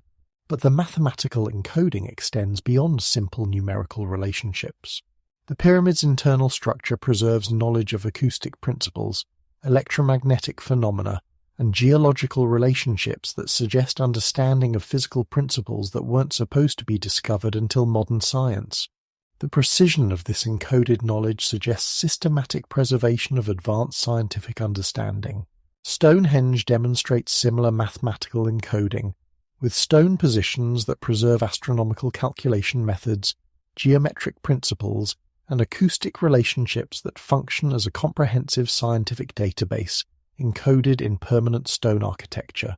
The monument preserves knowledge that spans multiple scientific disciplines in forms that remain accessible to measurement and analysis. The consistency of mathematical encoding across megalithic monuments worldwide suggests coordinated information preservation protocols rather than coincidental mathematical relationships. The encoded knowledge appears too sophisticated and too consistent across isolated cultures to represent independent mathematical discovery. Ancient monuments consistently function as astronomical time capsules that preserve knowledge of celestial mechanics and encode specific temporal information that can be decoded by future civilizations with sufficient astronomical knowledge. These monuments don't just observe celestial phenomena, they preserve systematic astronomical knowledge in permanent form. The Giza Pyramid complex encodes stellar positions that correspond to specific time periods, preserving astronomical information that functions as a permanent temporal marker. The monument's alignments preserve knowledge of precession cycles, stellar mechanics, and cosmic timescales that enable precise dating of the astronomical knowledge preserved in the structure. Angkor Wat functions as a comprehensive astronomical encyclopedia that preserves Hindu cosmological knowledge while encoding practical astronomical calculation methods. The monument's proportions and alignments preserve knowledge of planetary cycles, stellar positions, and cosmic timescales that demonstrate sophisticated astronomical understanding. Flood myths preserve technical specifications for catastrophe survival, detailed instructions for vessel construction, resource preservation, and post-catastrophe recovery procedures disguised as divine commandments. The precision and consistency of technical details across isolated flood narratives suggests preservation of actual emergency protocols rather than independent mythological creation. Creation myths often preserve cosmological knowledge, astronomical information, and scientific understanding of cosmic processes disguised as religious narratives. The precision of preserved astronomical and physical knowledge often exceeds what would be expected from primitive cosmological speculation, suggesting preservation of advanced scientific understanding. The consistency of technical information across mythological traditions from isolated cultures suggests systematic knowledge preservation rather than independent mythological development. The preserved information often demonstrates sophistication that exceeds the apparent cultural context, suggesting inheritance from more advanced knowledge systems.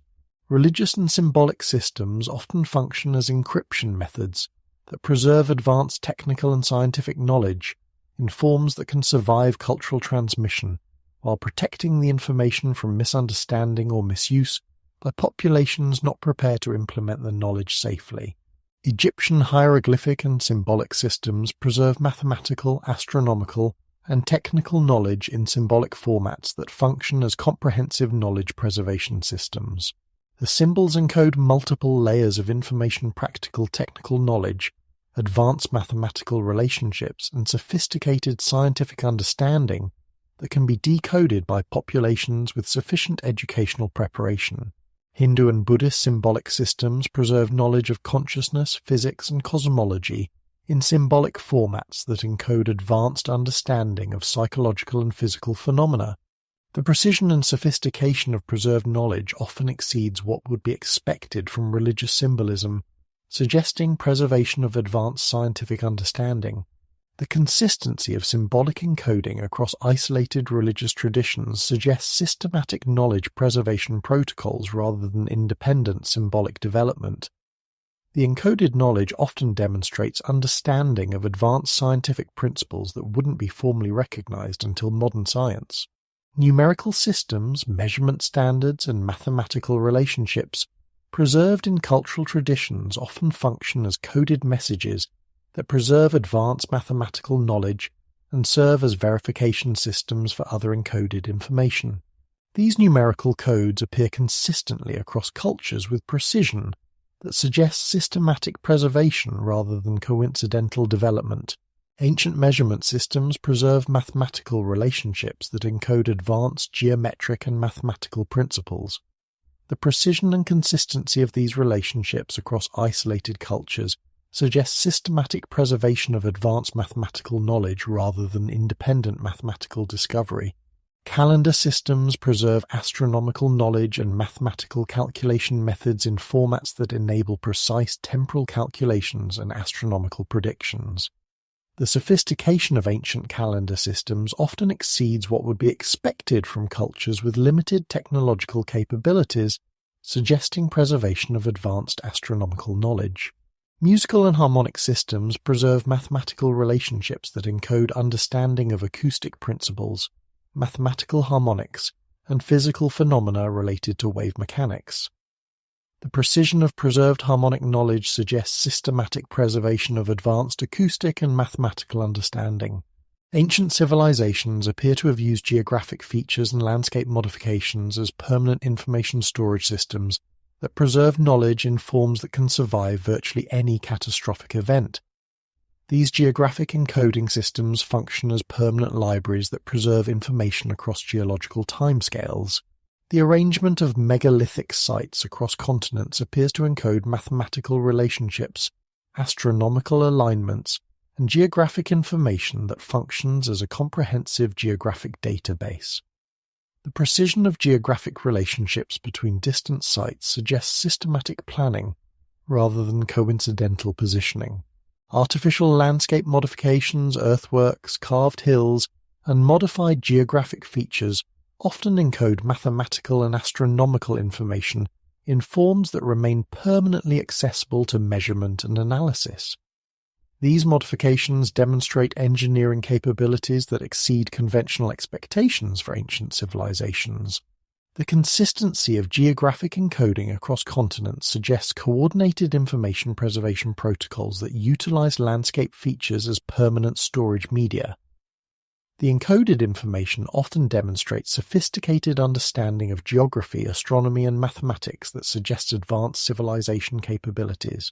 Ancient languages often function as knowledge containers that preserve technical terminology, mathematical concepts, and scientific understanding in linguistic forms that can survive cultural transmission across millennia. The precision and sophistication of preserved knowledge in ancient languages often exceeds what would be expected from primitive linguistic development. Sanskrit preserves mathematical, astronomical, and scientific terminology with precision that suggests systematic knowledge preservation rather than gradual linguistic development. The technical vocabulary preserved in Sanskrit often demonstrates understanding of advanced scientific concepts that wouldn't be formally recognized until modern science.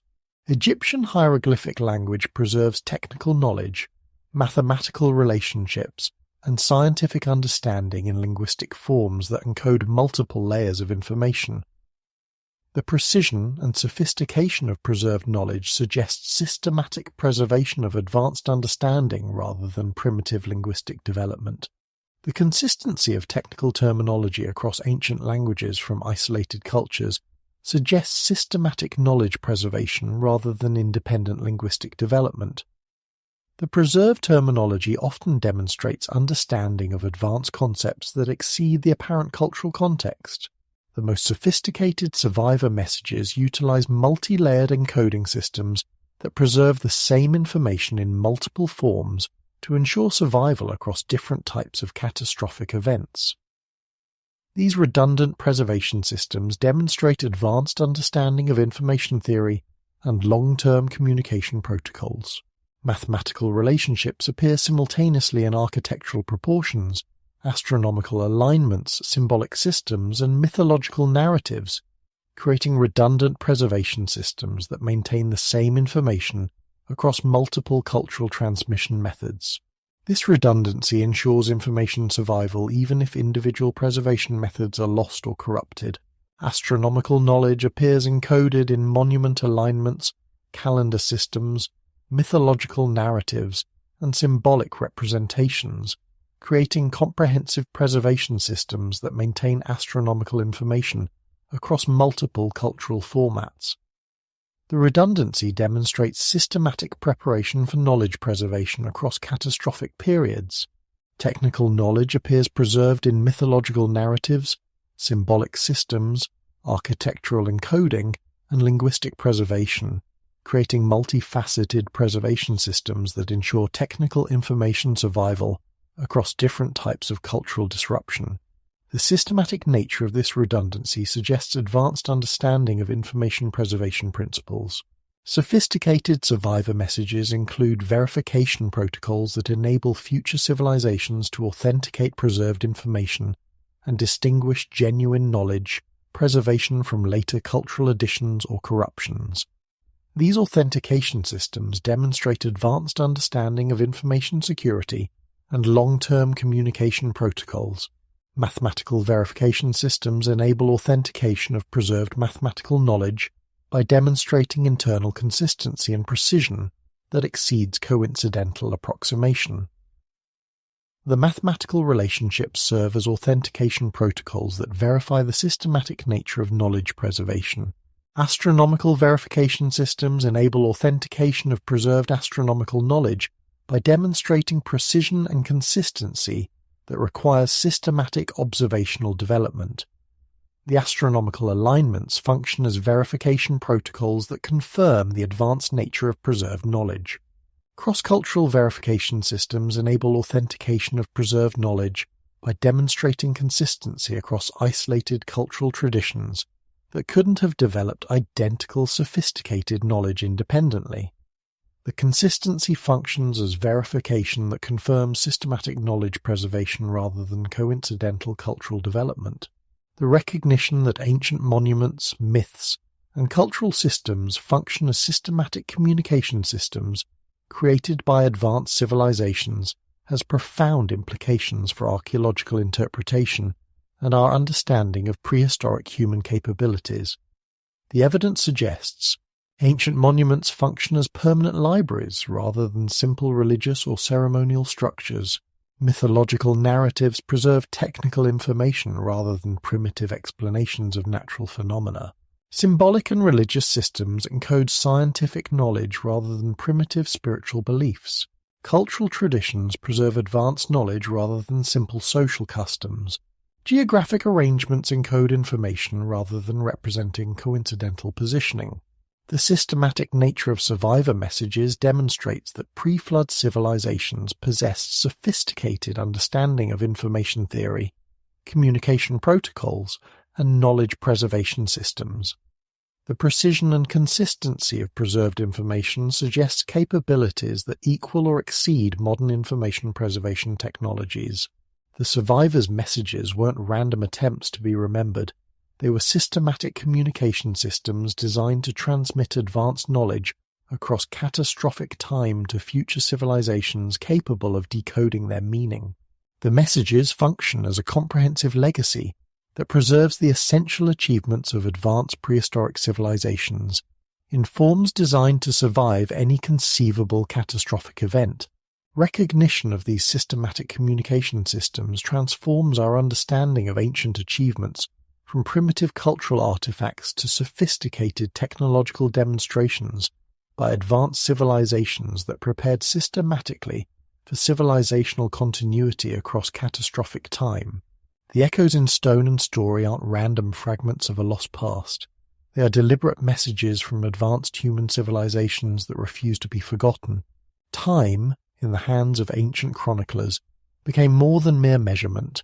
It became a weapon against forgetting, a technology for preserving historical truth across the catastrophic gaps that separate one age from another. Hidden throughout ancient texts, embedded in astronomical alignments, and encoded in cultural traditions, lie chronological systems of stunning precision that preserve historical information, spanning tens of thousands of years, with accuracy that challenges every conventional assumption about prehistoric record-keeping. These hidden chronologies aren't the vague seasonal cycles or generational memories that scholars expect from ancient cultures. They are sophisticated temporal databases that preserve exact dates, astronomical positions, and historical sequences with mathematical precision that require systematic knowledge of advanced chronological calculation methods. The discovery and decoding of these hidden chronological systems reveals that ancient civilizations possessed historical records extending far deeper into the past than conventional archaeology acknowledges, and that they preserved these records using astronomical and mathematical encoding techniques that ensured accuracy across millennia of cultural transmission. Ancient civilizations consistently used astronomical phenomena as precise chronological markers, creating permanent time, keeping systems based on celestial cycles that maintain accuracy across vast time periods without requiring technological maintenance or cultural continuity. These astronomical chronometers preserve historical dating with precision that exceeds many modern dating methods. The precession of the equinox is Earth's 26,000-year axial wobble that slowly changes the apparent positions of stars' functions as the master chronometer for ancient historical dating systems. This slow but precise astronomical cycle enables dating of historical events with accuracy measured in centuries rather than millennia, providing chronological precision that conventional archaeology cannot achieve without advanced dating technologies. Hindu astronomical texts consistently use precessional positions to date historical events, creating chronological systems that extend historical records across multiple precessional cycles spanning hundreds of thousands of years. The precision of these chronological calculations suggests systematic astronomical observation and mathematical calculation capabilities that exceed conventional expectations for ancient civilizations. Egyptian temple alignments and astronomical texts preserve precessional data that enables precise dating of construction periods and historical events. The astronomical information encoded in monuments like the Sphinx complex suggests chronological systems that extend Egyptian historical records thousands of years deeper into the past than conventional archaeology acknowledges. The consistency of precessional dating across isolated ancient cultures suggests systematic knowledge of advanced astronomical chronometry rather than coincidental astronomical observation. The precision of preserved chronological data often exceeds what would be possible through casual stellar observation, suggesting systematic institutional preservation of astronomical chronological systems. Ancient mathematical and numerical systems often function as chronological encoding systems that preserve historical dating in mathematical formats that can maintain precision across cultural transmission periods. These mathematical dating systems demonstrate sophisticated understanding of numerical chronology and temporal calculation methods. The Mayan long count calendar represents perhaps the most sophisticated mathematical chronological system preserved from ancient civilization. The calendar's base 20 numerical system enables precise temporal calculations spanning millions of years with mathematical accuracy that matches or exceeds modern chronological systems. But the long count's most remarkable feature is its historical accuracy. The calendar's correlation with astronomical phenomena and geological events demonstrates precision that suggests systematic historical record-keeping extending far deeper into the past than conventional archaeology acknowledges. The mathematical precision of the calendar's historical correlations suggests institutional preservation of advanced chronological knowledge. Hindu chronological systems utilize mathematical cycles, yugas, kalpas, and cosmic time periods that demonstrate understanding of vast timescales and cyclical historical patterns. The mathematical precision of these chronological systems suggests systematic temporal calculation capabilities that exceed conventional expectations for ancient mathematical knowledge. The numerical relationships preserved in ancient chronological systems often encode multiple layers of temporal information, astronomical cycles, historical sequences, and predictive calculations that function as comprehensive temporal databases. The sophistication of these mathematical chronological systems suggests advanced institutional knowledge preservation rather than primitive timekeeping methods. Ancient texts and traditions consistently demonstrate knowledge of geological history, climate changes, and environmental events that spans time periods far beyond what oral tradition should be able to preserve. This geological knowledge often functions as chronological framework for dating historical events and civilizational developments. Hindu Puranas preserve detailed knowledge of geological changes, sea level variations, and climate cycles that correspond with scientific understanding of Earth's geological history. The precision and accuracy of preserved geological knowledge suggests systematic institutional preservation of environmental historical records rather than mythological speculation about natural phenomena. Egyptian texts reference previous geological ages, climate periods, and environmental conditions that demonstrate understanding of Earth history spanning hundreds of thousands of years. The geological knowledge preserved in Egyptian traditions often corresponds with scientific understanding of paleoclimatic conditions and geological changes. Aboriginal Australian traditions preserve geological knowledge of landscape changes, sea level variations, and environmental conditions that extend accurate historical memory across time periods of 40,000, 60,000 years. The precision and accuracy of preserved geological knowledge demonstrates capabilities for long-term institutional memory preservation that exceed conventional expectations for oral tradition.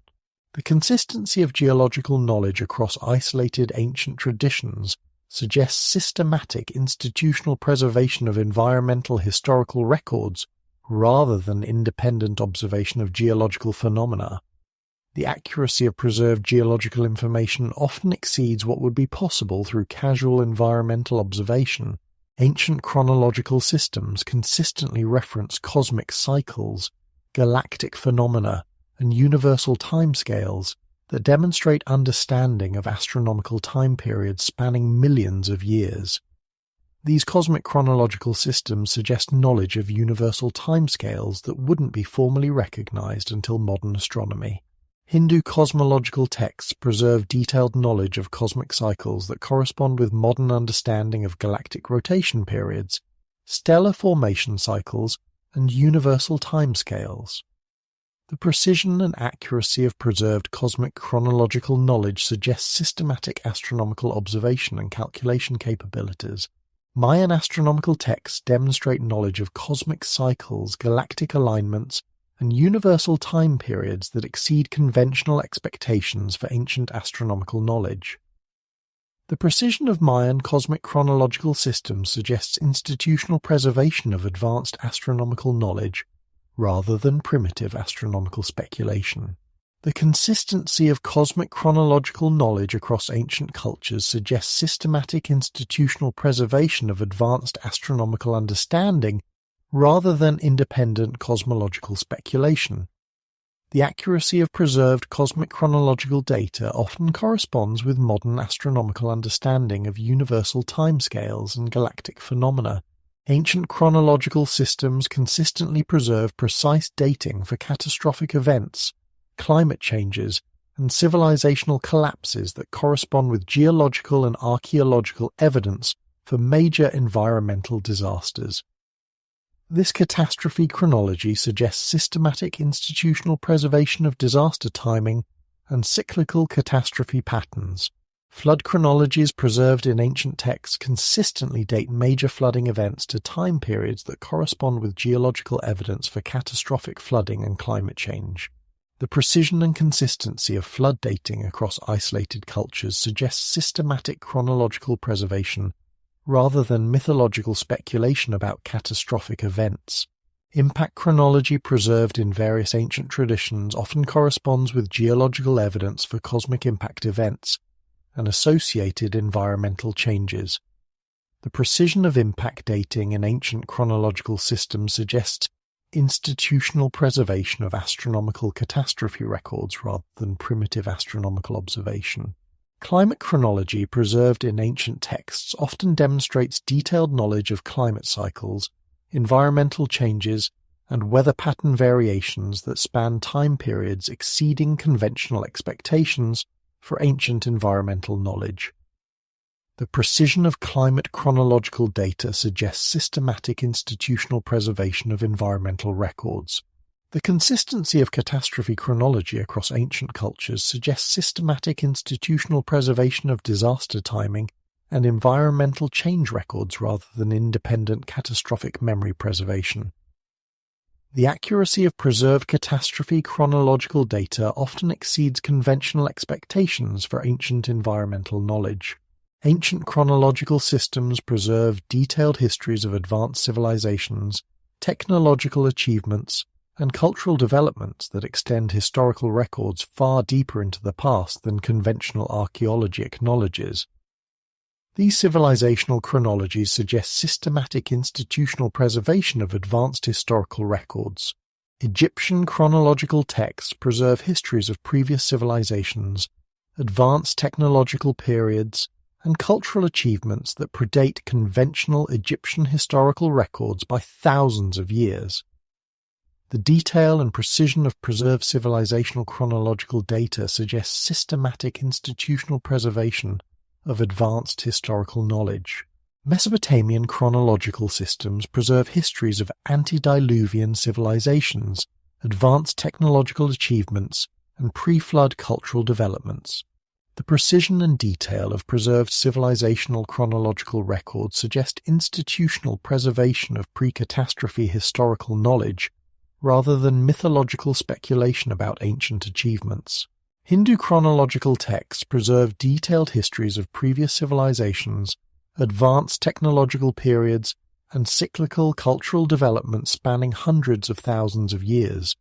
The precision and sophistication of preserved civilizational chronological systems suggest institutional preservation of vast historical databases rather than primitive historical speculation. The consistency of civilizational chronological records across ancient cultures suggests systematic institutional preservation of advanced historical knowledge rather than independent historical tradition development. The detail and precision of preserved civilizational chronological data often exceeds conventional expectations for ancient historical record-keeping capabilities. Sophisticated ancient chronological systems include verification protocols that enable authentication of chronological accuracy and detection of later corruptions or additions to original chronological records. These verification systems demonstrate advanced understanding of chronological authentication and historical record preservation. Astronomical verification enables authentication of ancient chronological systems by correlating preserved astronomical data with independently calculable celestial phenomena. The precision of astronomical correlations often confirms the accuracy of ancient chronological systems and demonstrates their systematic institutional development. Mathematical verification enables authentication of chronological accuracy by demonstrating internal mathematical consistency and precision that exceeds coincidental approximation. The mathematical precision of ancient chronological systems often confirms their systematic institutional development rather than primitive timekeeping speculation. Cross-cultural verification enables authentication of chronological accuracy by demonstrating consistency across isolated cultural traditions that couldn't have developed identical, sophisticated chronological knowledge independently. The consistency confirms systematic institutional preservation of chronological knowledge rather than coincidental chronological development. Geological verification enables authentication of chronological accuracy by correlating preserved environmental and geological knowledge with independently established geological and climate records. The accuracy of geological correlations often confirms the precision and institutional development of ancient chronological systems. Recognition that ancient chronological systems preserve systematic historical records with precision, spanning tens of thousands of years, has profound implications for understanding prehistoric human capabilities and historical records.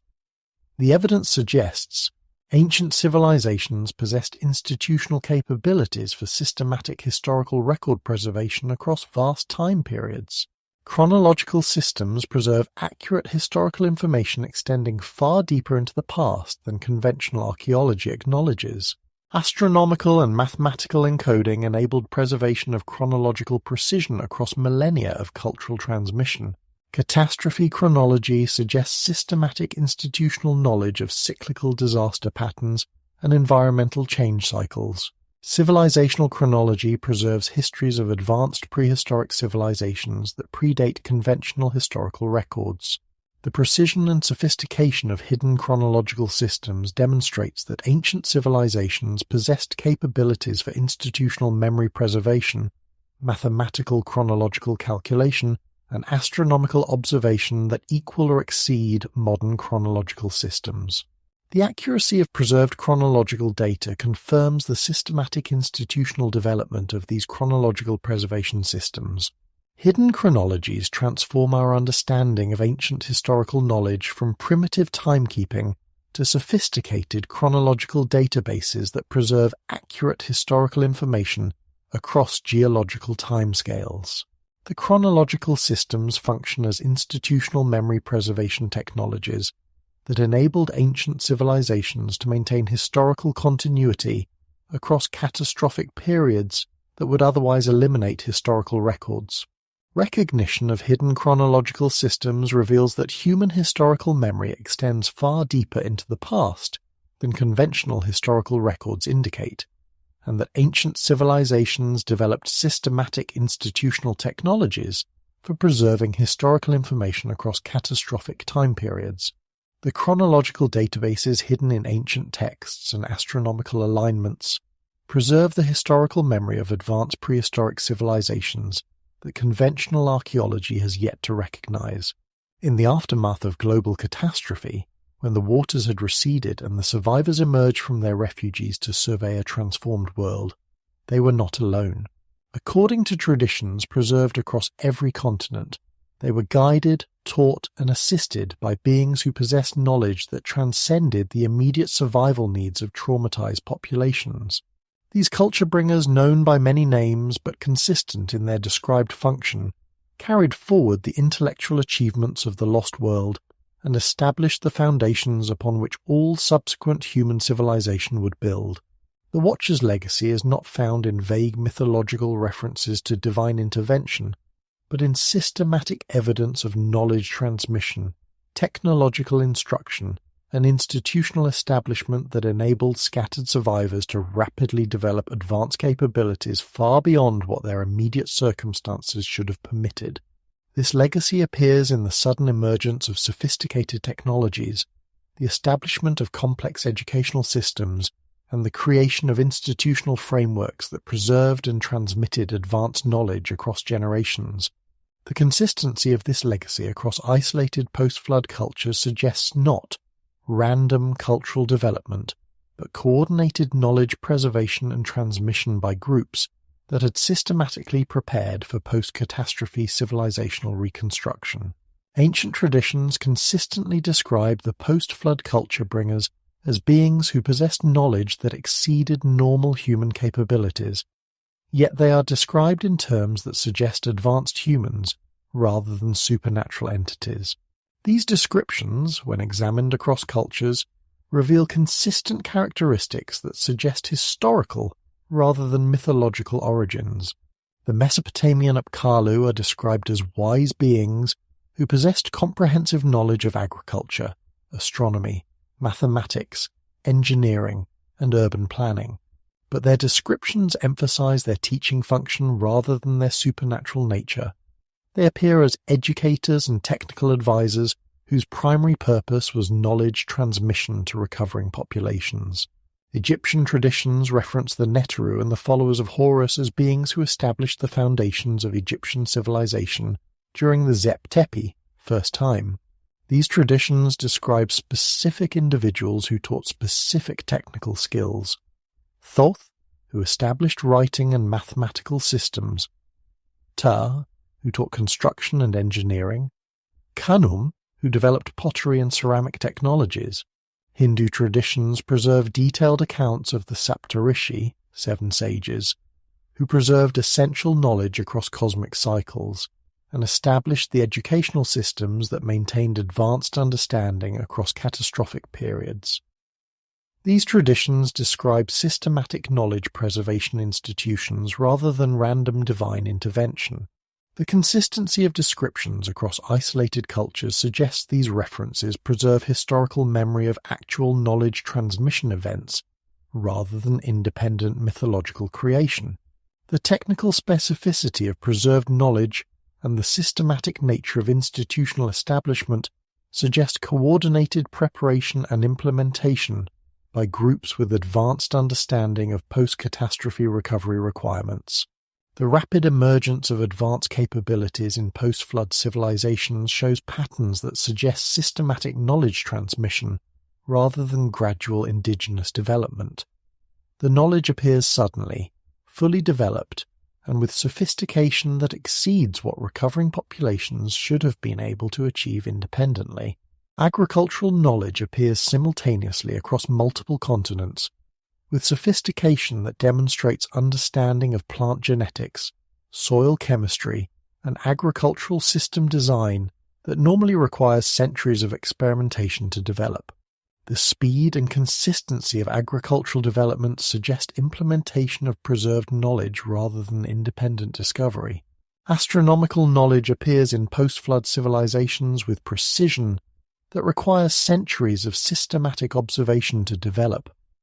The mathematical sophistication of early astronomical systems and the accuracy of astronomical predictions suggest inheritance of advanced astronomical knowledge rather than indigenous observational development.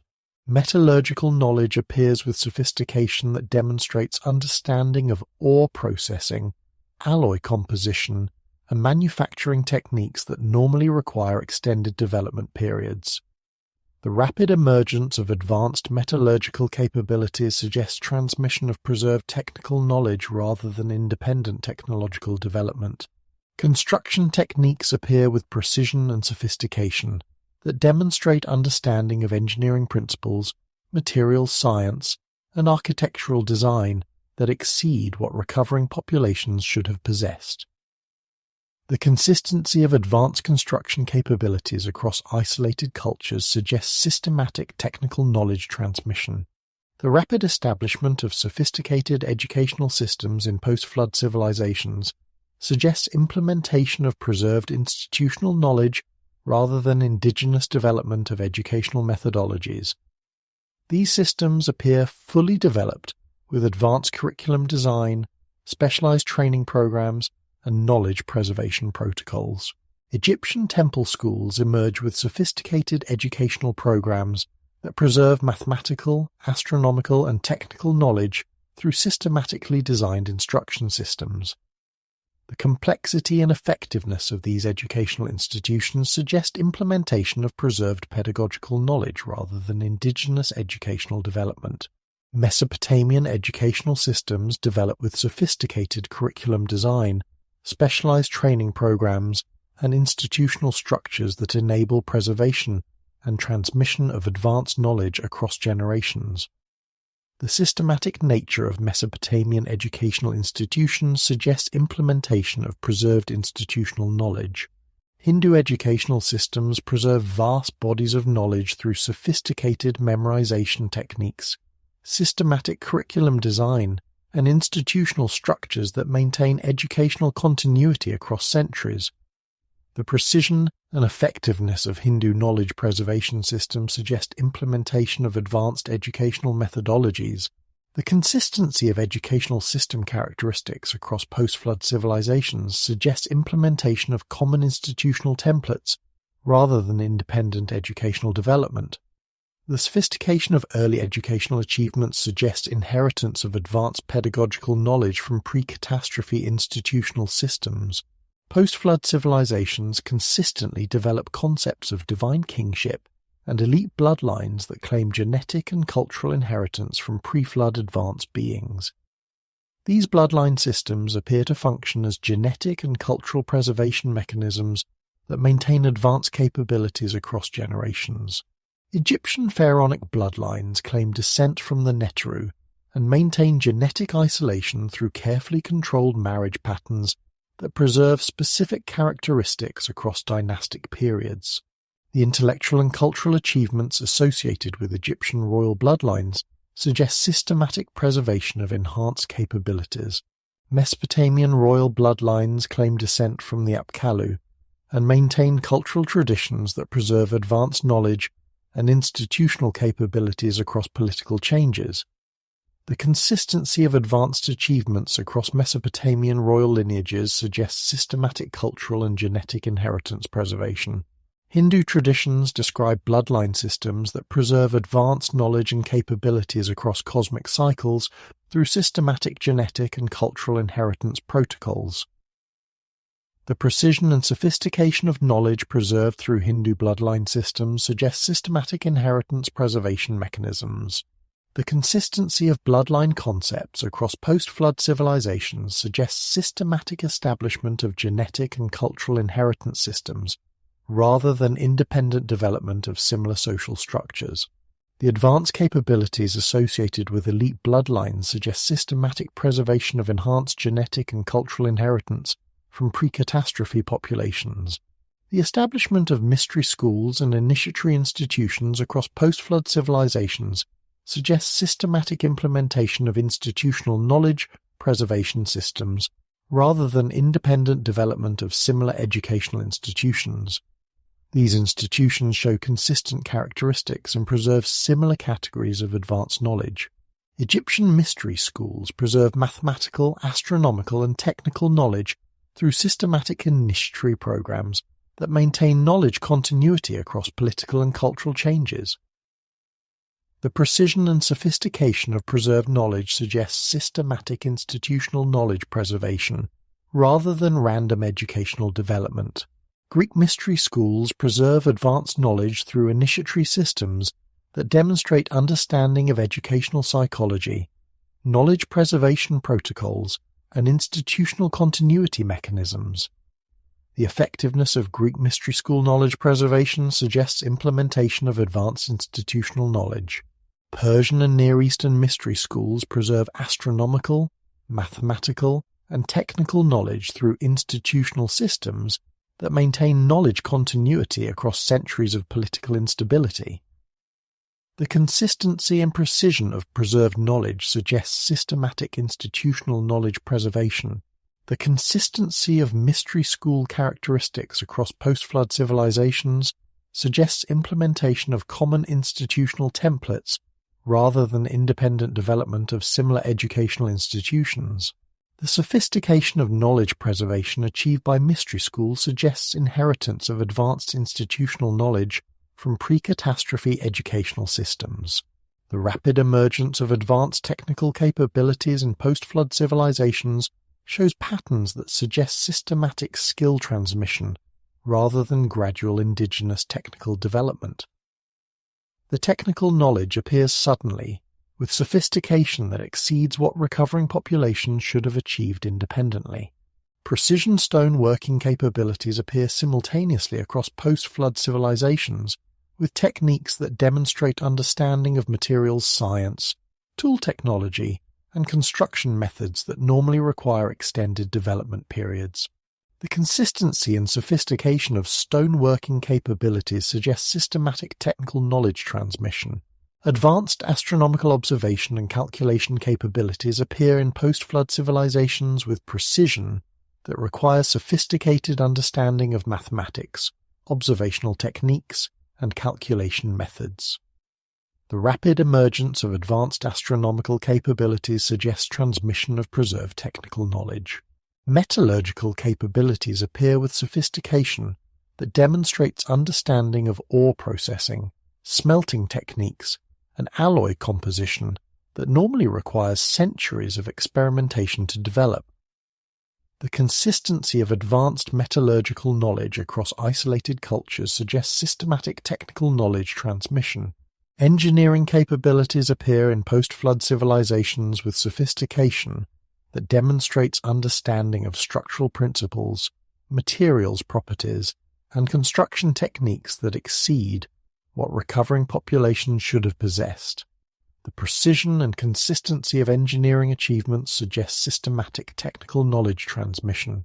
Post-flood civilizations rapidly develop sophisticated cultural frameworks, social institutions, and organizational systems that enable preservation and transmission of advanced knowledge across generations. These cultural systems show consistency and sophistication that suggest implementation of preserved institutional knowledge. Legal systems develop with sophistication that demonstrates understanding of social organization, justice principles, and institutional governance that normally requires extended social experimentation to achieve. The consistency and effectiveness of early legal systems suggest implementation of preserved institutional knowledge. Religious and spiritual systems develop with sophisticated understanding of psychological principles, social organization, and knowledge preservation that enables institutional continuity across generations. The precision and effectiveness of religious institutional systems suggest implementation of preserved institutional knowledge. Economic systems develop with understanding of trade principles, resource management, and commercial organization that enables complex economic relationships across large geographic areas. The sophistication and effectiveness of early economic systems suggest implementation of preserved institutional knowledge. The consistency of cultural framework characteristics across post-flood civilizations suggests implementation of common institutional templates rather than independent development of similar social systems. The sophistication of early cultural achievements suggests inheritance of advanced institutional knowledge from pre-catastrophe social systems. Analysis of the Watcher's legacy reveals systematic methodology for post-catastrophe civilization reconstruction that demonstrates advanced understanding of social organization, knowledge preservation, and institutional development. This methodology appears too sophisticated and too consistent across cultures to represent coincidental social development.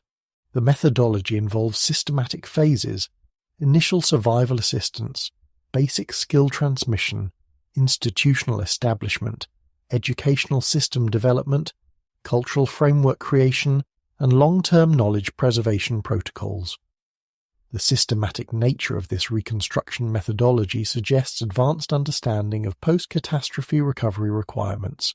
The reconstruction methodology demonstrates understanding of psychological factors, social dynamics, and institutional requirements that enable successful cultural recovery from catastrophic disruption. The sophistication of the methodology suggests implementation of prepared protocols rather than improvised recovery assistance. The consistency of reconstruction methodology across isolated post-flood cultures suggests coordinated implementation of common recovery protocols rather than independent development of similar recovery methods. The effectiveness of the methodology suggests systematic preparation and institutional knowledge of post-catastrophe reconstruction requirements. Recognition that the Watcher's legacy represents systematic civilization reconstruction by groups with advanced understanding of post-catastrophe recovery has profound implications for understanding post-flood human development and the origins of advanced capabilities in ancient civilizations.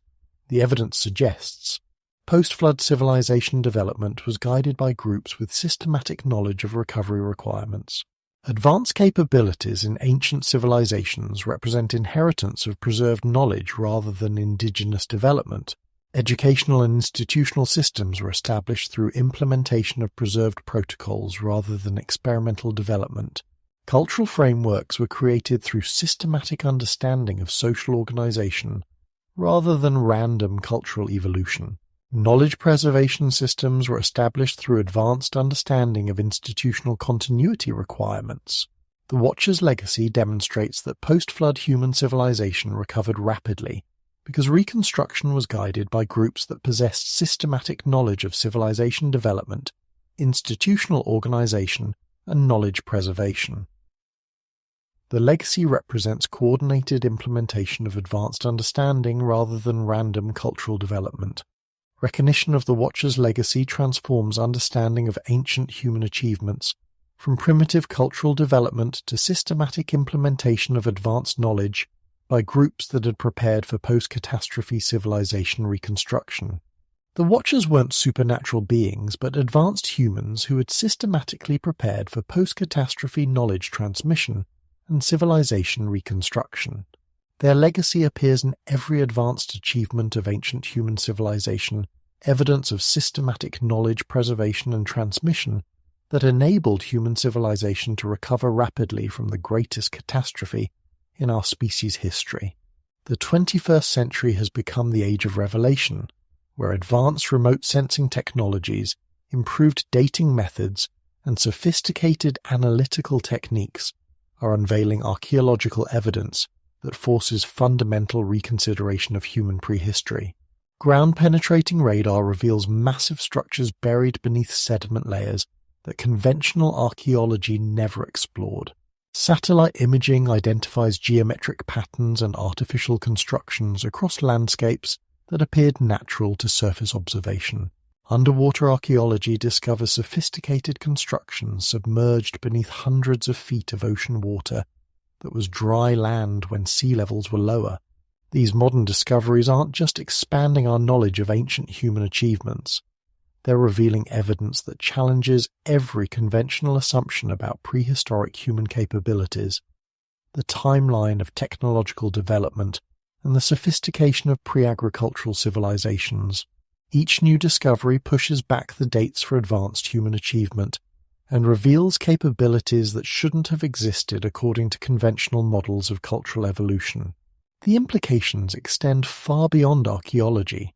If advanced human civilizations existed thousands of years earlier than previously recognized, if sophisticated technologies were developed and lost multiple times throughout human history, if our current achievements represent recovery rather than initial development, then everything we understand about human potential, historical progress, and our place in the cosmic story requires fundamental revision. Ground-penetrating radar and other remote sensing technologies are revealing massive buried structures across the globe that suggest extensive prehistoric construction projects far beyond anything recognized by conventional archaeology. These discoveries are forcing archaeologists to explore deeper and over wider areas than traditional methods ever attempted. LIDAR scanning of the Amazon rainforest has revealed extensive geometric earthworks, urban planning patterns, and agricultural systems that supported populations numbering in the millions, civilizations that developed sophisticated environmental management systems that left the forest ecosystem healthier than virgin jungle. The scope and sophistication of Amazonian prehistoric civilization challenges assumptions about both human environmental impact and the timeline of complex society development. Satellite imaging of the Sahara Desert has revealed extensive river systems, lake networks, and settlement patterns that existed when the region was a fertile grassland supporting advanced civilizations. The scale of revealed settlement patterns suggests population densities and social organization levels that exceed conventional estimates for prehistoric African civilizations. Ground-penetrating radar surveys of Göbekli Tepe have revealed that the excavated portions represent less than 5% of the total site, with most of the complex remaining buried beneath accumulations of sediment and debris. The full scope of the site appears to cover several square kilometers and may represent the largest and most complex prehistoric construction project yet discovered.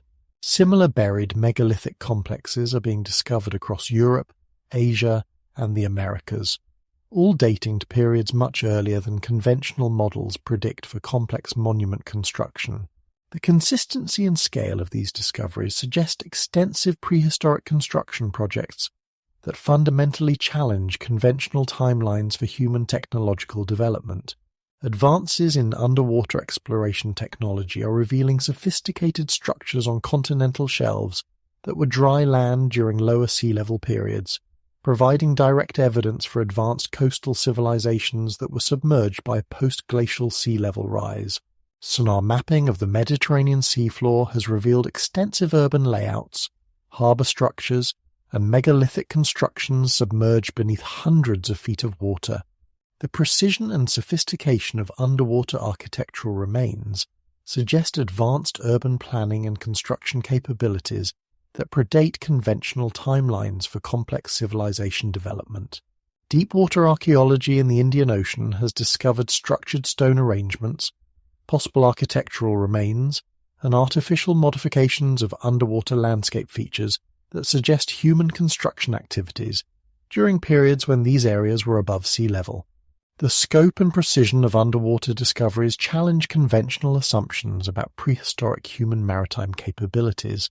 Submersible exploration of deep underwater continental shelf areas has revealed geometric stone arrangements, possible megalithic constructions, and artificial landscape modifications that appear to represent human construction activities during much earlier periods than conventional archaeology recognizes for advanced construction capabilities.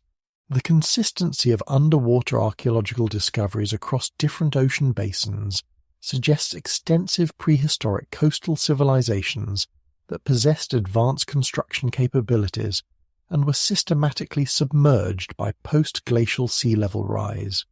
The sophistication of underwater architectural remains challenges conventional timelines for human technological development. Advances in radiocarbon dating, particularly improved calibration curves and contamination detection methods, are consistently pushing back the dates for advanced human achievements and revealing much earlier timelines for technological development than conventional models predicted.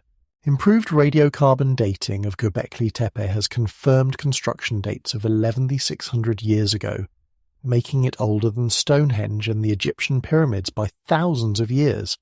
The precision and sophistication of Göbekli Tepe's construction challenges assumptions about the capabilities of prehistoric peoples and suggests much earlier development of advanced construction technologies. Radiocarbon dating of underwater archaeological sites has revealed construction dates that correspond to periods when sea levels were much lower than today, confirming that sophisticated construction activities were occurring during periods that conventional archaeology considered prehistoric and primitive. Advanced dating techniques applied to seemingly natural rock formations are revealing artificial modifications, precision cutting, and construction activities that date to periods much earlier than conventional models predict for advanced stoneworking capabilities. These discoveries suggest extensive prehistoric construction projects that have been misidentified as natural geological formations. Genetic dating techniques applied to crop plants and domestic animals are revealing much earlier dates for agricultural development and animal domestication than conventional models predict. The precision and sophistication of early agricultural systems challenge assumptions about the timeline and complexity of prehistoric agricultural development. Advances in ancient DNA analysis are revealing genetic evidence for prehistoric population movements, cultural interactions, and technological developments that challenge conventional models of prehistoric human development and cultural evolution. Analysis of ancient human DNA is revealing population movements and cultural interactions that correspond to periods of rapid technological development and cultural advancement. The genetic evidence suggests systematic population movements and cultural exchanges that enabled rapid transmission of advanced technologies across large geographic areas. Ancient DNA analysis of crop plants is revealing much earlier dates for agricultural development and much more sophisticated understanding of plant genetics and selective breeding than conventional models predict. The genetic evidence suggests systematic agricultural development that required advanced understanding of plant biology and genetics. Genetic analysis of domestic animals is revealing earlier dates for domestication and more sophisticated breeding programs than conventional models predict. The genetic evidence suggests systematic animal husbandry programs that required advanced understanding of animal genetics and breeding principles. The consistency of genetic evidence for earlier and more sophisticated prehistoric developments challenges conventional timelines for human technological achievement and suggests much more advanced capabilities for prehistoric human populations than previously recognized. Sophisticated analysis of monument alignments and astronomical orientations is revealing much more precise and complex astronomical knowledge in prehistoric constructions than conventional archaeology previously recognized. These discoveries suggest systematic institutional knowledge of advanced astronomical principles.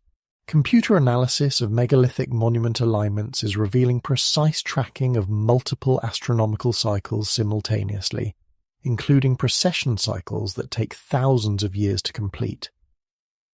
The precision and complexity of astronomical alignments suggest institutional preservation of advanced astronomical knowledge across many generations. Statistical analysis of monument positioning across continental areas is revealing systematic geometric relationships and astronomical alignments that demonstrate coordinated planning and advanced mathematical knowledge. The scope and precision of continental-scale monument coordination suggest institutional capabilities that exceed conventional estimates for prehistoric social organization. Analysis of monument construction sequences is revealing systematic development of increasingly sophisticated astronomical alignment techniques that suggest institutional development and preservation of advanced astronomical knowledge across centuries of construction activity. The consistency and precision of astronomical alignments across prehistoric monuments worldwide suggests institutional preservation of advanced astronomical knowledge that challenges conventional assumptions about prehistoric intellectual capabilities and social organization. Analysis of prehistoric tool marks, construction techniques, and manufacturing evidence is revealing technological capabilities that exceed conventional estimates for prehistoric human technological development and suggest access to advanced tool technologies that left no direct archaeological trace. Microscopic analysis of stone-cutting marks on prehistoric megalithic constructions is revealing tool marks that suggest precision-cutting capabilities that exceed conventional estimates for prehistoric stoneworking tools. The precision and consistency of cutting marks suggest access to advanced cutting technologies. Analysis of metal artifacts from prehistoric contexts is revealing metallurgical sophistication, alloy compositions, and manufacturing techniques that suggest much more advanced metallurgical capabilities than conventional models predict for prehistoric technological development. Examination of construction logistics for megalithic monuments is revealing transportation and positioning capabilities that challenge conventional estimates for prehistoric engineering capabilities. The scale and precision of megalithic construction projects suggest access to advanced engineering technologies. Chemical analysis of prehistoric ceramics is revealing sophisticated understanding of ceramic chemistry, firing techniques, and material properties that suggest much more advanced ceramic technologies than conventional models predict for prehistoric technological capabilities. Modern discoveries are collectively revealing evidence that challenges fundamental assumptions about human prehistory, technological development, and the timeline of advanced human achievements.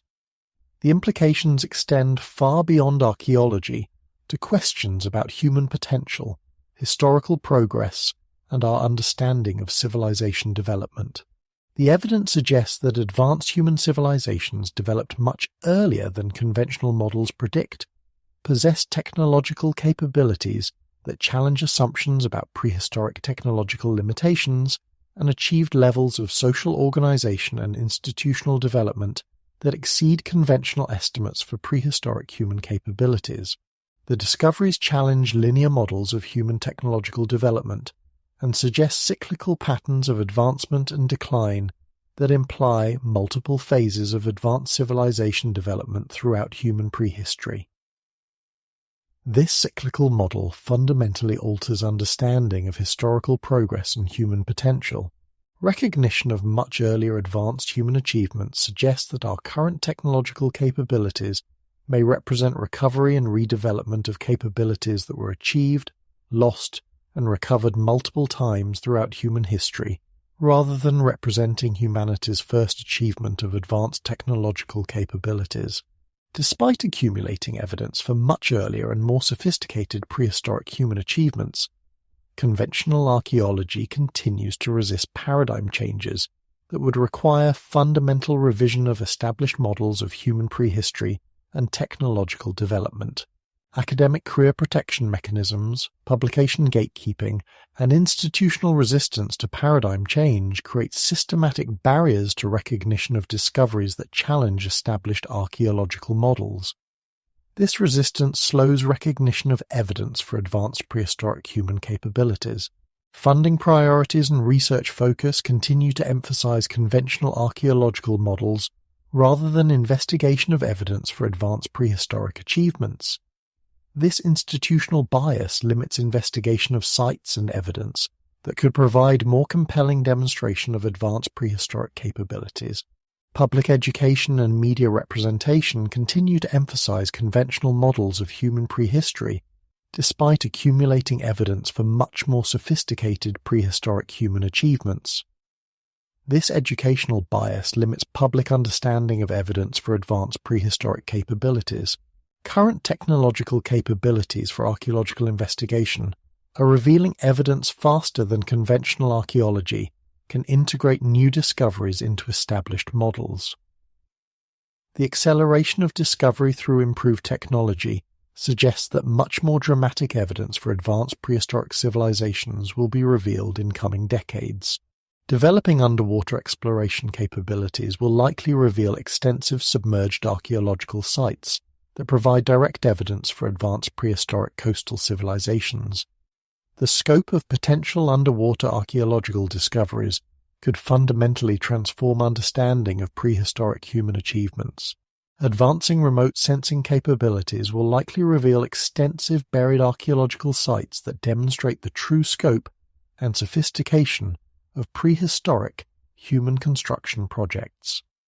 The potential for discovering massive prehistoric construction complexes could revolutionize understanding of prehistoric social organization and technological capabilities. Improving analytical techniques will likely provide more precise dating and more detailed analysis of prehistoric technological achievements, revealing even more sophisticated capabilities than current evidence suggests. The potential for discovering evidence of truly advanced prehistoric technologies could fundamentally alter understanding of human technological development. Modern discoveries are not just expanding knowledge of human prehistory, they are forcing recognition that human civilization is much older, much more sophisticated, and much more cyclical than conventional models acknowledge. The implications suggest that we may be rediscovering rather than initially discovering advanced human capabilities, and that our current civilization represents the latest chapter in a much longer story of human achievement that extends far deeper into the past than conventional history recognizes. The echoes in stone and story are being amplified by modern technology, revealing the full scope of messages that advanced prehistoric civilizations left for future human societies capable of decoding their meaning. We are that future civilization, and the messages are becoming clearer with every new discovery that forces us to reconsider everything we thought we knew about humanity's past and potential. End of Part 4, Echoes in Stone and Story.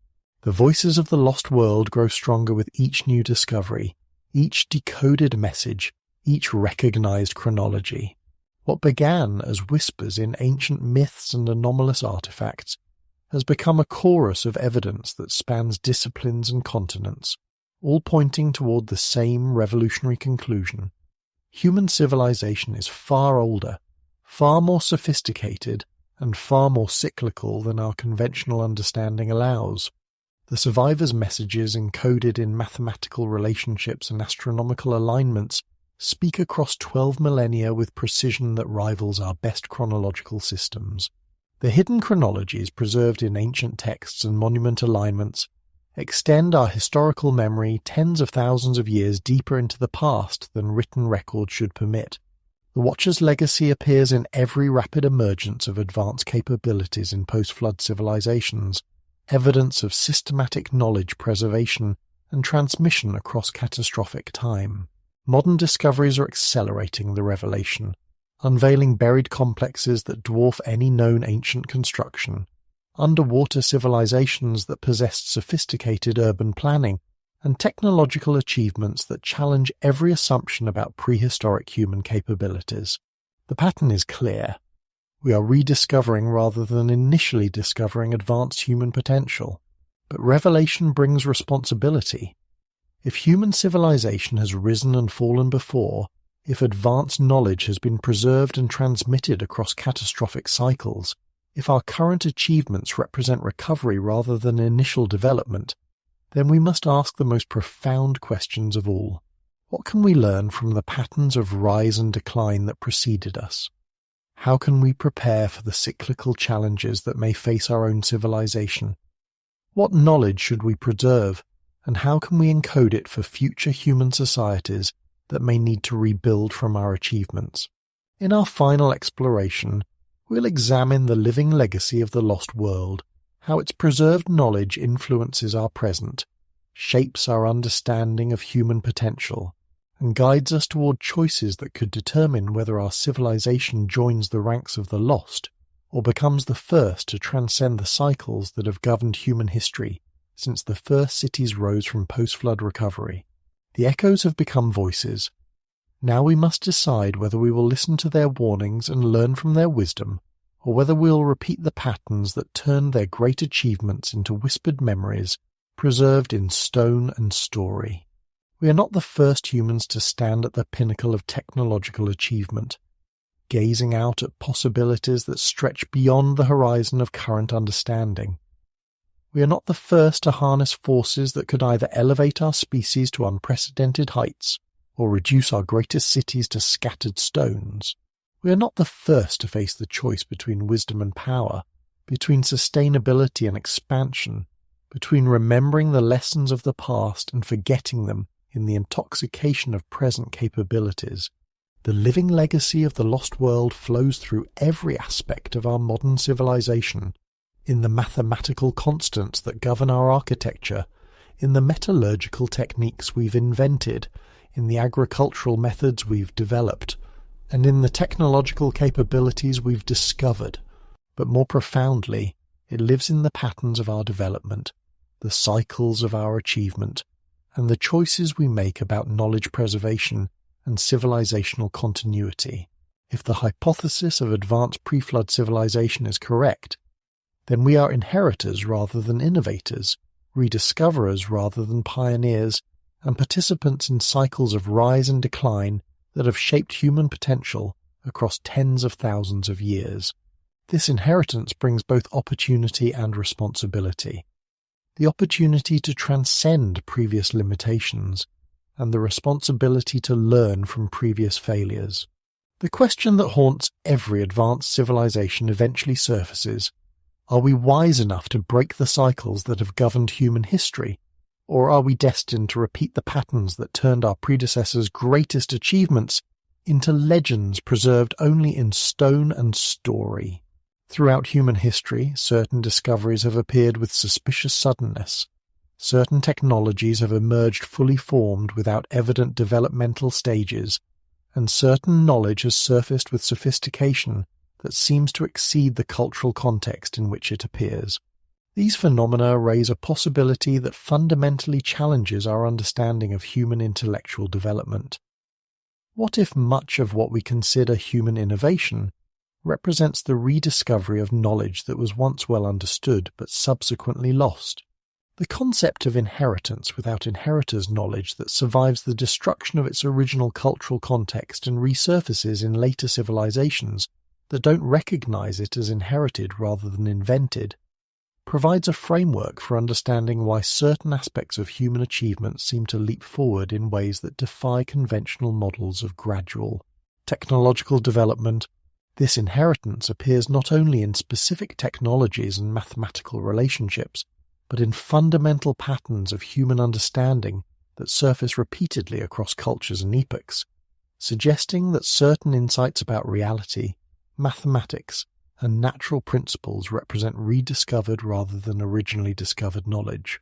The golden ratio, pi, and other fundamental mathematical constants appear in ancient constructions with precision that predates their formal mathematical recognition by thousands of years, suggesting that advanced mathematical knowledge was embedded in human cultural transmission long before it was formally rediscovered by later mathematicians. The golden ratio appears in the Great Pyramid of Giza, the Parthenon, and countless other ancient structures with precision that requires systematic mathematical understanding. Yet these constructions predate Greek mathematical recognition of the golden ratio by centuries or millennia. The embedded mathematical knowledge suggests inheritance from earlier mathematical traditions rather than accidental approximation.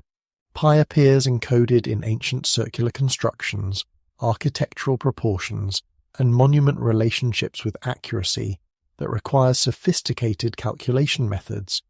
Yet these applications predate formal mathematical recognition of pi's properties. The precision of ancient pi applications suggests systematic mathematical knowledge that was later rediscovered rather than originally discovered by ancient Greek mathematicians.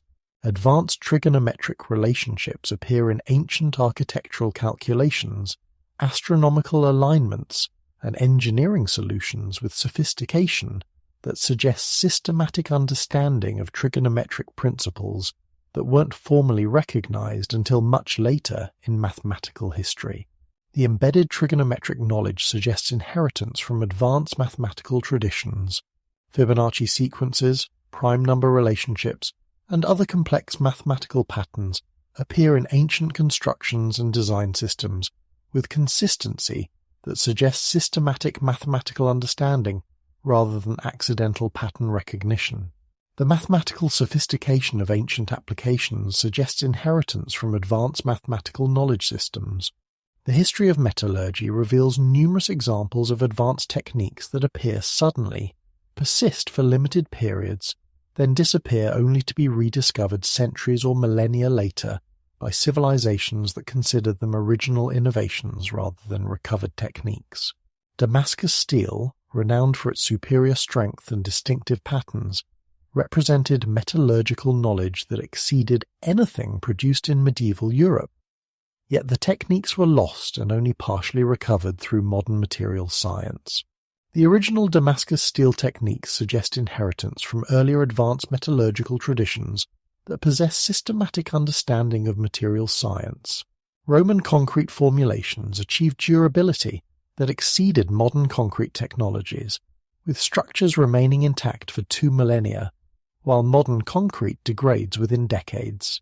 The Roman concrete techniques were lost during the medieval period and only recently rediscovered through chemical analysis of surviving structures. The superior performance of Roman concrete suggests inheritance from advanced materials science knowledge. Ancient alloy compositions occasionally demonstrate metallurgical sophistication that exceeds what conventional history attributes to their cultural contexts. Bronze alloys with precise tin percentages, iron alloys with beneficial impurities, and copper alloys with optimal properties suggest systematic metallurgical knowledge that was later lost and partially rediscovered. Heat treatment techniques, forging methods, and quality control procedures preserved in ancient metallurgical traditions often demonstrate understanding of materials science principles that weren't formally recognized until modern metallurgy. The systematic nature of ancient metallurgical knowledge suggests inheritance from advanced materials science traditions. Agricultural practices preserved in traditional farming systems often demonstrate understanding of soil science, plant genetics, and ecosystem management that appears too sophisticated for the historical contexts in which they're found, suggesting inheritance from earlier advanced agricultural knowledge systems. Permaculture principles embedded in traditional agricultural systems demonstrate understanding of ecological relationships, soil health, and sustainable production methods that exceed what conventional history attributes to ancient agricultural knowledge. The systematic nature of traditional ecological knowledge suggests inheritance from advanced agricultural science. Plant breeding techniques preserved in traditional agricultural systems demonstrate understanding of genetics, selective breeding, and crop improvement methods that appear too sophisticated for cultures that supposedly lacked systematic scientific knowledge. The precision and effectiveness of traditional plant breeding suggests inheritance from advanced agricultural genetics knowledge. Crop rotation systems, companion planting methods, and soil management techniques preserved in traditional agriculture often demonstrate understanding of biochemistry, nutrient cycles, and plant physiology that wasn't formally recognized until modern agricultural science. The systematic sophistication of traditional agricultural knowledge suggests inheritance from advanced agricultural science traditions. Water management systems, terracing techniques, and irrigation methods preserved in traditional agriculture often demonstrate understanding of hydrology, soil physics, and environmental engineering that exceeds conventional estimates for ancient engineering knowledge. The precision and effectiveness of traditional water management suggests inheritance from advanced hydraulic engineering knowledge. Certain architectural principles, proportional systems, and design methodologies appear repeatedly across different cultures and time periods, with consistency that suggests inheritance from common advanced architectural knowledge rather than independent parallel development. Sacred geometry principles appear consistently in religious and monumental architecture across cultures, with precision that requires systematic understanding of geometric relationships. Yet these applications often predate formal geometric knowledge in the cultures that implement them. The consistency of sacred geometry applications suggests inheritance from advanced geometric knowledge traditions. Acoustic engineering principles appear in ancient architectural constructions, with sophistication that demonstrates understanding of wave mechanics, resonance, and sound propagation that wasn't formally recognized until modern physics. The precision of ancient acoustic engineering suggests inheritance from advanced acoustic knowledge. Structural engineering solutions appear in ancient constructions with sophistication that demonstrates understanding of stress analysis, load distribution, and materials properties that exceed conventional estimates for ancient engineering knowledge. The effectiveness of ancient structural solutions suggests inheritance from advanced engineering knowledge traditions. Proportional systems used in ancient architecture often encode mathematical relationships and aesthetic principles that create optimal visual effects and structural properties. Yet these systems appear fully developed rather than gradually evolved. The sophistication of proportional systems suggests inheritance from advanced architectural design knowledge. Throughout history, certain technological capabilities have appeared in contexts where they shouldn't be possible according to conventional understanding of technological development timelines, suggesting rediscovery of previously lost technologies rather than original innovation. Precision optics appearing in ancient contexts demonstrate understanding of light refraction, lens grinding, and optical principles that supposedly weren't developed until much later in technological history. The sophistication of ancient optical technologies suggests rediscovery of previously lost optical knowledge. Advanced chemistry applications appearing in ancient contexts demonstrate understanding of chemical reactions, materials properties, and production processes that exceed conventional estimates for ancient chemical knowledge. The systematic nature of ancient chemical applications suggests rediscovery of advanced chemical knowledge traditions. Mechanical devices appearing in ancient contexts often demonstrate understanding of physics principles, engineering design, and manufacturing techniques that appear too sophisticated for their historical contexts. The Antikythera mechanism exemplifies this pattern, representing mechanical sophistication that suggests inheritance from advanced mechanical engineering traditions. Electrical phenomena applications appearing in ancient contexts suggest understanding of electrical principles and electrochemical processes that weren't supposed to be understood until modern electrical science. The Baghdad battery and similar artifacts suggest possible rediscovery of electrical knowledge rather than primitive electrical speculation. Certain insights about reality, natural principles, and mathematical relationships appear so consistently across human cultures that they suggest universal human understanding rather than coincidental parallel discovery. These pattern recognitions may represent inherited insights rather than independently developed knowledge. Mathematical patterns appearing in natural phenomena, Fibonacci sequences in plant growth, golden ratio proportions in biological forms, geometric relationships in crystal structures are consistently recognized and applied by human cultures across time and space. The universal recognition of mathematical patterns in nature suggests inherited understanding rather than independent mathematical discovery. Astronomical relationships and celestial mechanics principles are consistently understood and applied by human cultures, despite their complexity and the sophisticated observation required to recognize them. The universal human fascination with astronomy and the consistency of astronomical knowledge across cultures suggests inherited astronomical insights. Physical principles governing mechanics, acoustics, and materials behavior are consistently recognized and applied by human cultures in ways that suggest intuitive understanding rather than experimental discovery. The universal human application of physical principles suggests inherited engineering insights. Psychological and social principles governing human behavior, group dynamics, and organizational structures are consistently understood and applied across human cultures in ways that suggest inherited wisdom rather than independent social discovery. The universality of certain social insights suggests inherited understanding of human nature. Cultural traditions, ritual practices, and social customs often preserve complex information about technology, science, and historical events in forms that suggest systematic information preservation rather than random cultural development. These traditions may function as cultural DNA that carries inherited knowledge across generations.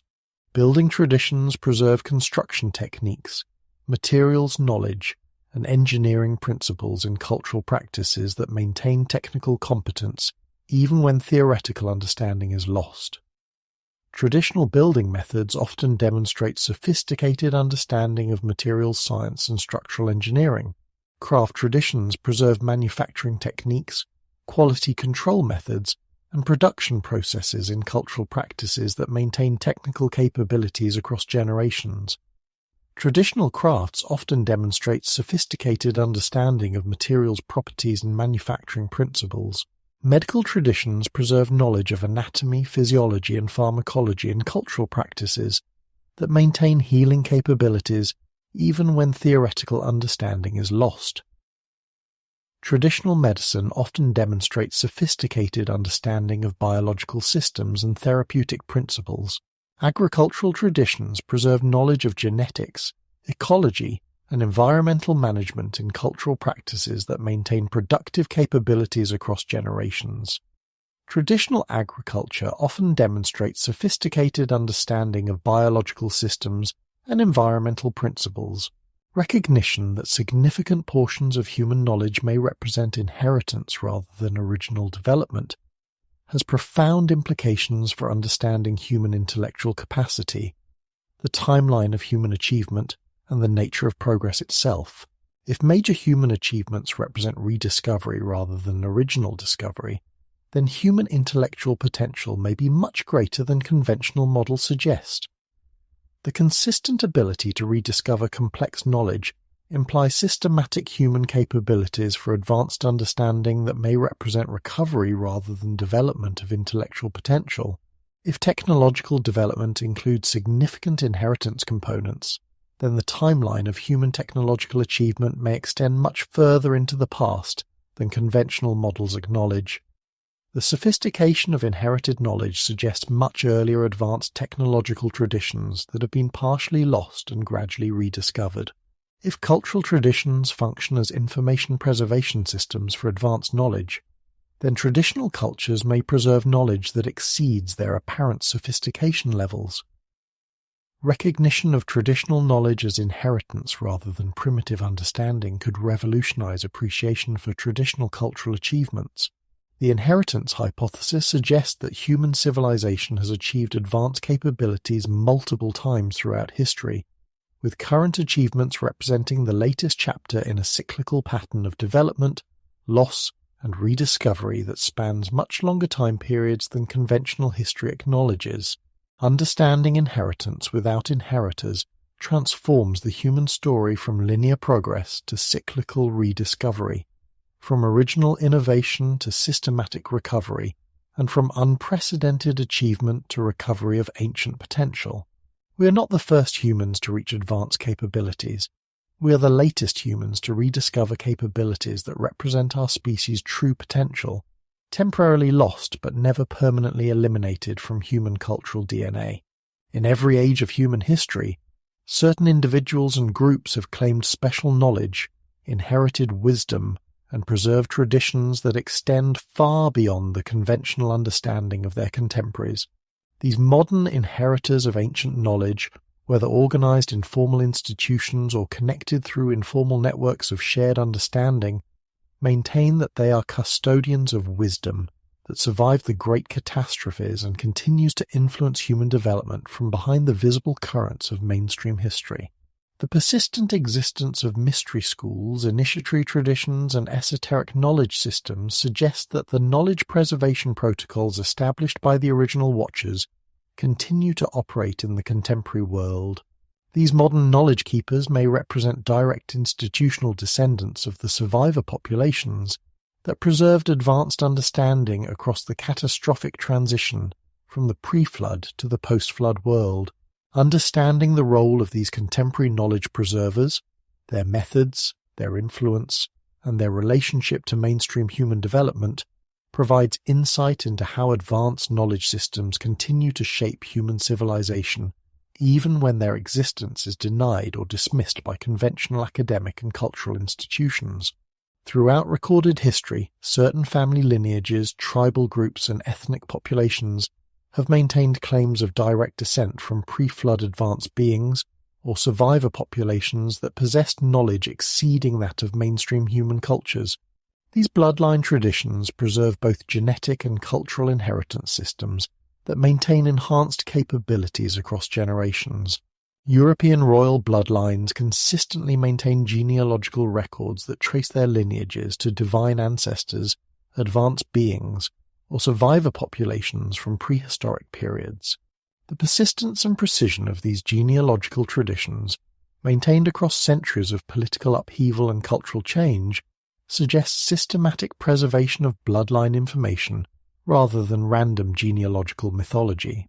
The intellectual and cultural achievements associated with certain royal bloodlines throughout history often exceed statistical expectations for random genetic inheritance, suggesting possible genetic enhancement or systematic cultural knowledge preservation. The consistent appearance of exceptional individuals within specific bloodlines suggests systematic inheritance rather than coincidental achievement. Jewish traditions preserve detailed genealogical records and cultural knowledge systems that maintain historical continuity across thousands of years of geographic dispersal and cultural pressure.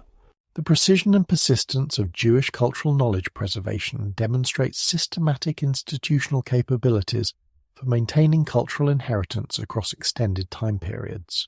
Celtic, Germanic, and other European tribal traditions maintain cultural knowledge systems and initiatory practices that claim continuity from prehistoric periods and preserve understanding of natural principles, astronomical knowledge, and cultural practices that demonstrate sophistication exceeding mainstream cultural knowledge. Indigenous populations worldwide consistently maintain cultural traditions, knowledge systems, and spiritual practices that demonstrate understanding of natural principles, astronomical knowledge, and historical information that spans time periods much longer than mainstream culture acknowledges.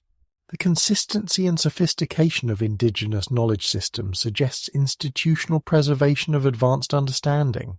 Contemporary mystery schools, esoteric orders, and initiatory institutions maintain institutional continuity with ancient knowledge preservation systems, preserving and transmitting advanced understanding through systematic educational programs that parallel the knowledge preservation functions of their ancient predecessors.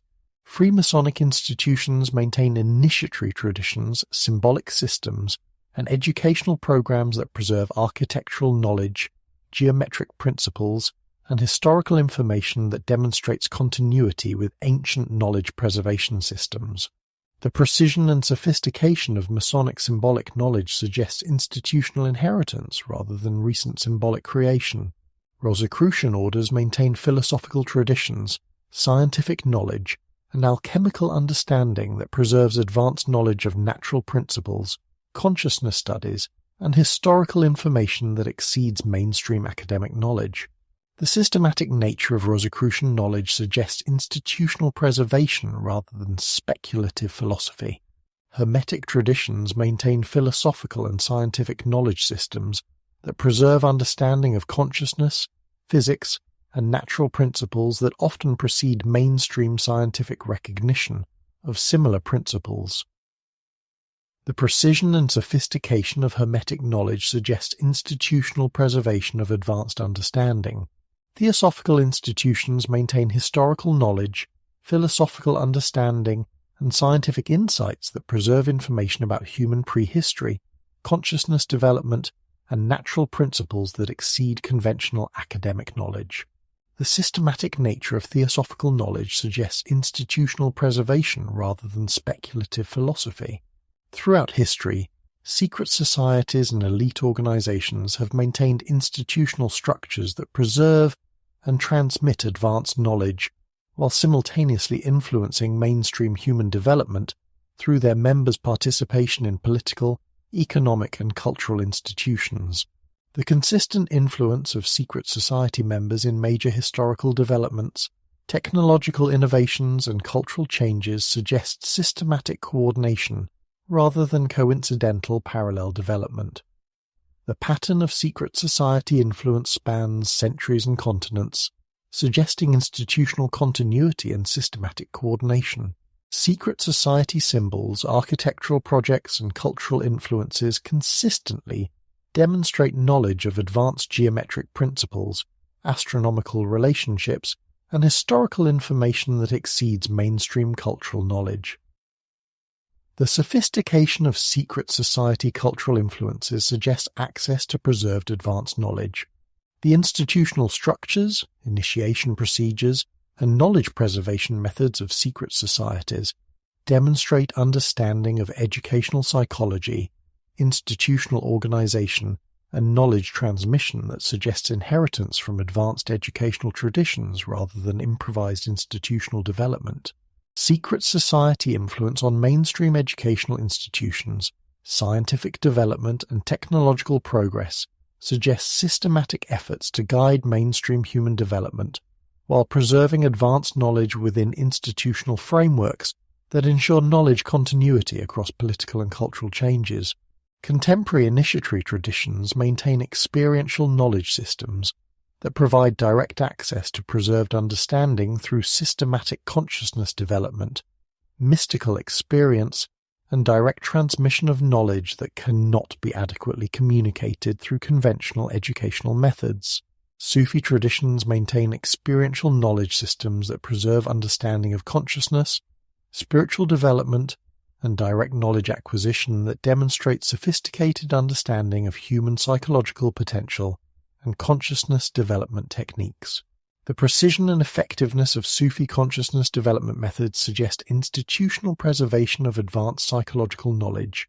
Yogic traditions maintain systematic consciousness development techniques, physiological understanding, and direct knowledge acquisition methods that demonstrate understanding of human biological and psychological potential that often exceeds mainstream scientific knowledge.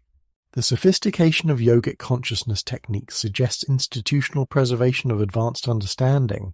Shamanic traditions worldwide maintain consciousness development techniques, healing methods, and direct knowledge acquisition practices that demonstrate understanding of human psychological potential, natural principles, and healing techniques that often exceed mainstream medical and psychological knowledge.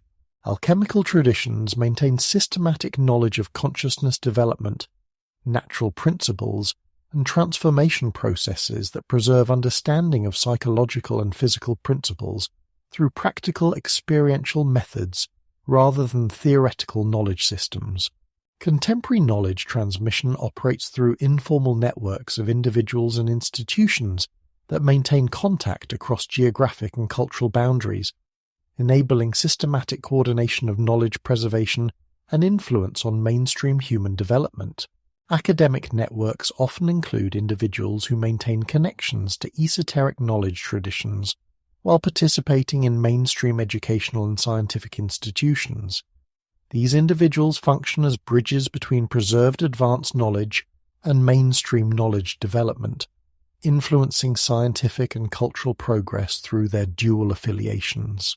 Artistic and cultural networks often preserve and transmit advanced knowledge through symbolic systems, creative expressions, and cultural influences that embed sophisticated understanding within mainstream cultural products. Artists, writers, and cultural innovators often function as knowledge transmission agents, whether or not they consciously recognize this role. Religious and spiritual networks maintain knowledge transmission through interpretive traditions, mystical practices, and institutional structures that preserve advanced understanding within mainstream religious frameworks. Religious institutions often function as knowledge preservation systems while maintaining mainstream cultural acceptance. Business and political networks often include individuals who maintain connections to knowledge preservation traditions while participating in mainstream economic and political institutions. These networks enable systematic influence on mainstream institutional development through coordinated activities that promote long-term human development goals. Parallel to mainstream historical narratives, alternative history traditions preserve historical information, technological knowledge, and cultural understanding that challenges conventional academic knowledge while maintaining institutional continuity with ancient knowledge preservation systems. Alternative archaeology preserves evidence for advanced prehistoric civilizations, sophisticated ancient technologies, and human capabilities that exceed conventional academic acknowledgement. These preservation efforts maintain knowledge that mainstream institutions systematically exclude from official historical narratives. Suppressed technology traditions preserve knowledge of energy systems, consciousness technologies, and natural principles that could revolutionize mainstream technological development, but are systematically excluded from mainstream technological development. These knowledge systems suggest systematic preservation of advanced technological understanding. Hidden historical narratives preserve information about human prehistory, ancient civilizations, and historical events that challenge mainstream historical models while maintaining consistency with evidence that mainstream institutions ignore or suppress. These narratives suggest systematic preservation of historical knowledge that exceeds mainstream academic acknowledgement. Alternative science traditions preserve understanding of consciousness, energy systems, and natural principles that exceed mainstream scientific acknowledgement, while maintaining systematic research and knowledge development that parallels mainstream scientific methods. These traditions suggest institutional preservation of advanced scientific understanding. The preservation and transmission of advanced knowledge consistently intersects with power systems, political influence, and economic control in ways that suggest systematic coordination between knowledge preservation institutions and mainstream power structures. Throughout history, individuals with connections to advanced knowledge traditions have consistently achieved positions of political influence, economic power, and cultural authority that enable systematic influence on mainstream human development. The pattern of knowledge-power correlations suggests systematic coordination rather than coincidental achievement. Major historical developments, technological innovations, and cultural changes consistently involve individuals with connections to advanced knowledge traditions, suggesting systematic influence on mainstream human development through coordinated activities by knowledge preservation networks.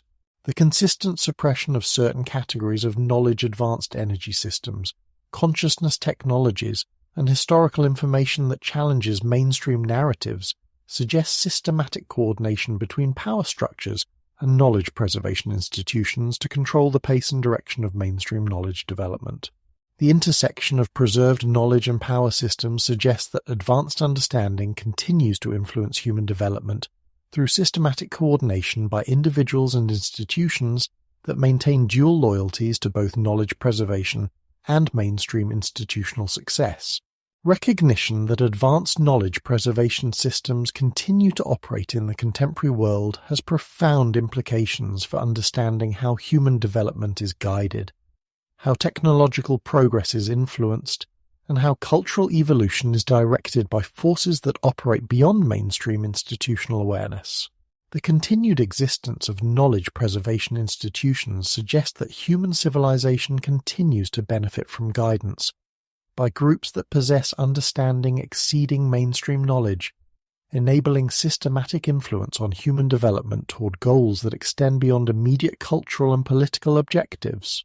The systematic influence of preserved knowledge on mainstream development suggests that human progress may be guided by long-term planning that operates across centuries and millennia rather than the short-term planning that characterizes mainstream institutional activities.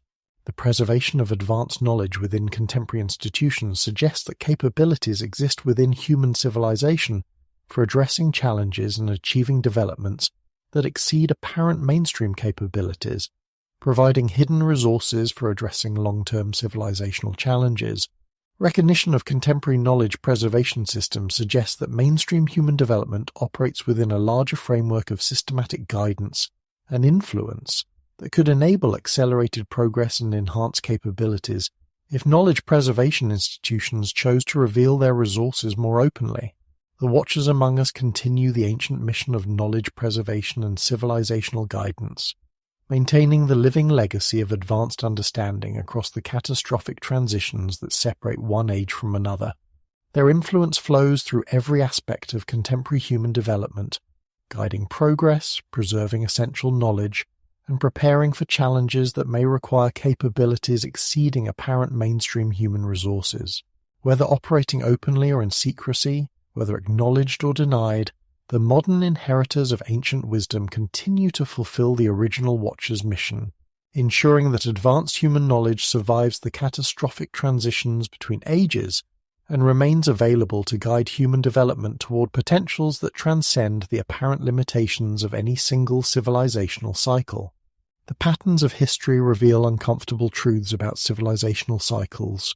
Advanced societies develop sophisticated technologies, expand their capabilities beyond sustainable limits, become vulnerable to natural catastrophes, and face choices that determine whether they transcend their limitations or repeat the cycles that have governed human development for millennia. Our contemporary civilization has reached a stage of technological sophistication and global interconnectedness that matches or exceeds the implied capabilities of pre-flood advanced civilizations. Yet we display many of the same vulnerabilities that may have contributed to their catastrophic collapse. Ancient warnings about cyclical catastrophes weren't primitive superstitions, but sophisticated recognition of patterns that govern the relationship between human technological development and natural catastrophic cycles.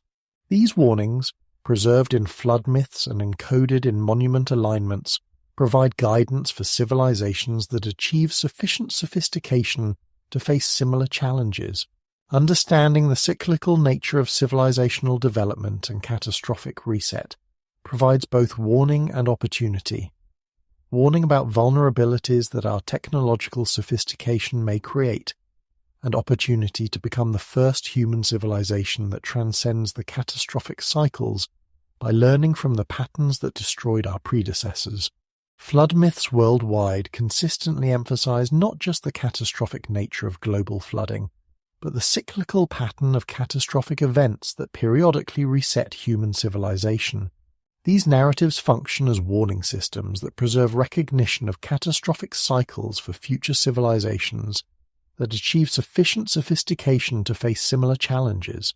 Hindu chronological systems explicitly describe catastrophic cycles that periodically destroy advanced civilizations, with specific timing calculations that enable prediction of future catastrophic periods. The mathematical precision of Hindu catastrophic chronology suggests systematic institutional knowledge of catastrophic cycles rather than mythological speculation about divine punishment.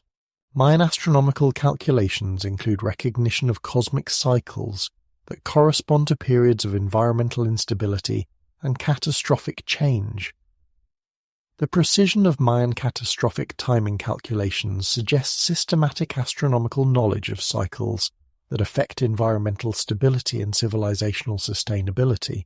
Egyptian astronomical texts reference cyclical catastrophic events that correspond to specific astronomical positions and time periods, suggesting systematic preservation of catastrophic timing knowledge. The precision of Egyptian catastrophic timing suggests institutional knowledge preservation rather than random catastrophic speculation. The consistency of cyclical catastrophic warnings across ancient cultures suggests systematic institutional recognition of catastrophic patterns rather than independent mythological development. The precision and sophistication of preserved catastrophic timing knowledge suggests advanced understanding of cycles that govern the relationship between civilizational development and natural catastrophic events. Advanced technological civilizations develop systematic vulnerabilities that increase, rather than decrease, their susceptibility to catastrophic collapse. These vulnerabilities arise from the interconnectedness, complexity, and resource dependencies that characterize sophisticated technological systems. Contemporary civilizations' dependence on electronic systems, global communication networks, and integrated supply chains creates vulnerabilities to electromagnetic disruption that could eliminate technological capabilities across entire continents. The vulnerability of electronic systems to electromagnetic pulse effects means that our most advanced capabilities could be eliminated by cosmic impact events similar to those that may have contributed to pre-flood civilizational collapse. Global economic systems create dependencies on international trade, resource distribution, and financial networks that could collapse rapidly during catastrophic events that disrupt transportation and communication systems. The complexity of contemporary economic interdependence means that regional catastrophes could trigger global economic collapse that would eliminate the resource flows needed to maintain technological capabilities. Urban population concentrations create vulnerabilities to supply chain disruption, resource shortages, and social collapse that could eliminate the human resources needed to maintain technological capabilities. Contemporary civilizations' dependence on urban centers means that catastrophic events that disrupt urban systems could eliminate the population concentrations that maintain advanced technological capabilities. Specialized knowledge systems create vulnerabilities to knowledge loss that could eliminate technological capabilities even if physical infrastructure survives catastrophic events. Contemporary civilizations' dependence on specialized technical knowledge means that population disruptions could eliminate the knowledge needed to maintain advanced technological systems even if the physical infrastructure remains intact. Contemporary civilization displays vulnerabilities that parallel those implied for pre-flood advanced civilizations, suggesting that technological sophistication creates systematic risks that may have contributed to previous civilizational collapses and could threaten contemporary civilizational continuity. Environmental manipulation capabilities that exceed understanding of environmental system stability create risks of environmental collapse similar to those that may have contributed to pre-flood civilizational vulnerability. Contemporary climate manipulation, genetic modification, and environmental control technologies create potential for environmental disruption that could threaten civilizational sustainability. Energy system dependencies that concentrate civilizational capabilities in vulnerable technological systems create risks of rapid capability loss similar to those that may have threatened pre-flood civilizations. Contemporary dependence on electrical power, fossil fuel systems, and nuclear technologies creates vulnerabilities to system failures that could eliminate technological capabilities rapidly. Social complexity that exceeds institutional capabilities for maintaining social stability creates risks of social collapse that could eliminate civilizational capabilities even without environmental catastrophe. Contemporary social complexity, political polarization, and institutional fragility create vulnerabilities to social disruption that could threaten civilizational continuity. Knowledge specialization that concentrates essential knowledge in vulnerable institutional systems creates risks of knowledge loss that could eliminate technological capabilities even if physical resources remain available. Contemporary knowledge specialization and institutional dependency create vulnerabilities to knowledge disruption that could threaten civilizational capability maintenance.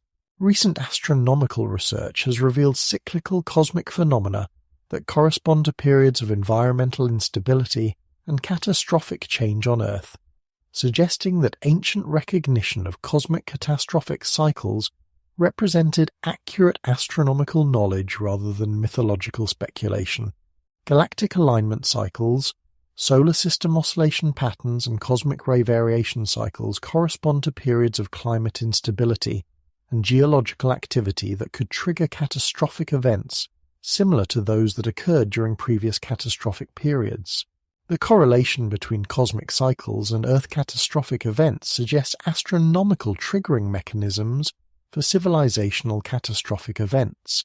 Comet and asteroid impact cycles correspond to periods of environmental disruption and biological extinction events that demonstrate the reality of cosmic catastrophic threats to civilizational continuity. The recognition of impact cycles confirms that cosmic catastrophic events represent ongoing threats rather than isolated historical events. Solar activity cycles correspond to periods of climate change and environmental instability that could trigger catastrophic events affecting civilizational sustainability. The correlation between solar cycles and environmental changes suggests astronomical factors in civilizational catastrophic vulnerability. Magnetic field variation cycles correspond to periods of increased cosmic radiation exposure and environmental changes that could affect civilizational sustainability and biological stability. The correlation between magnetic field changes and environmental instability suggests astronomical factors in catastrophic timing. Ancient knowledge preservation systems provide models for contemporary knowledge preservation strategies that could enable civilizational continuity across catastrophic events that threaten technological and institutional continuity. Multiple format preservation systems that encode essential knowledge in physical structures, cultural traditions, and institutional practices provide redundancy that ensures knowledge survival even when individual preservation systems fail. Contemporary knowledge preservation should utilize multiple preservation formats to ensure knowledge survival across different types of catastrophic events.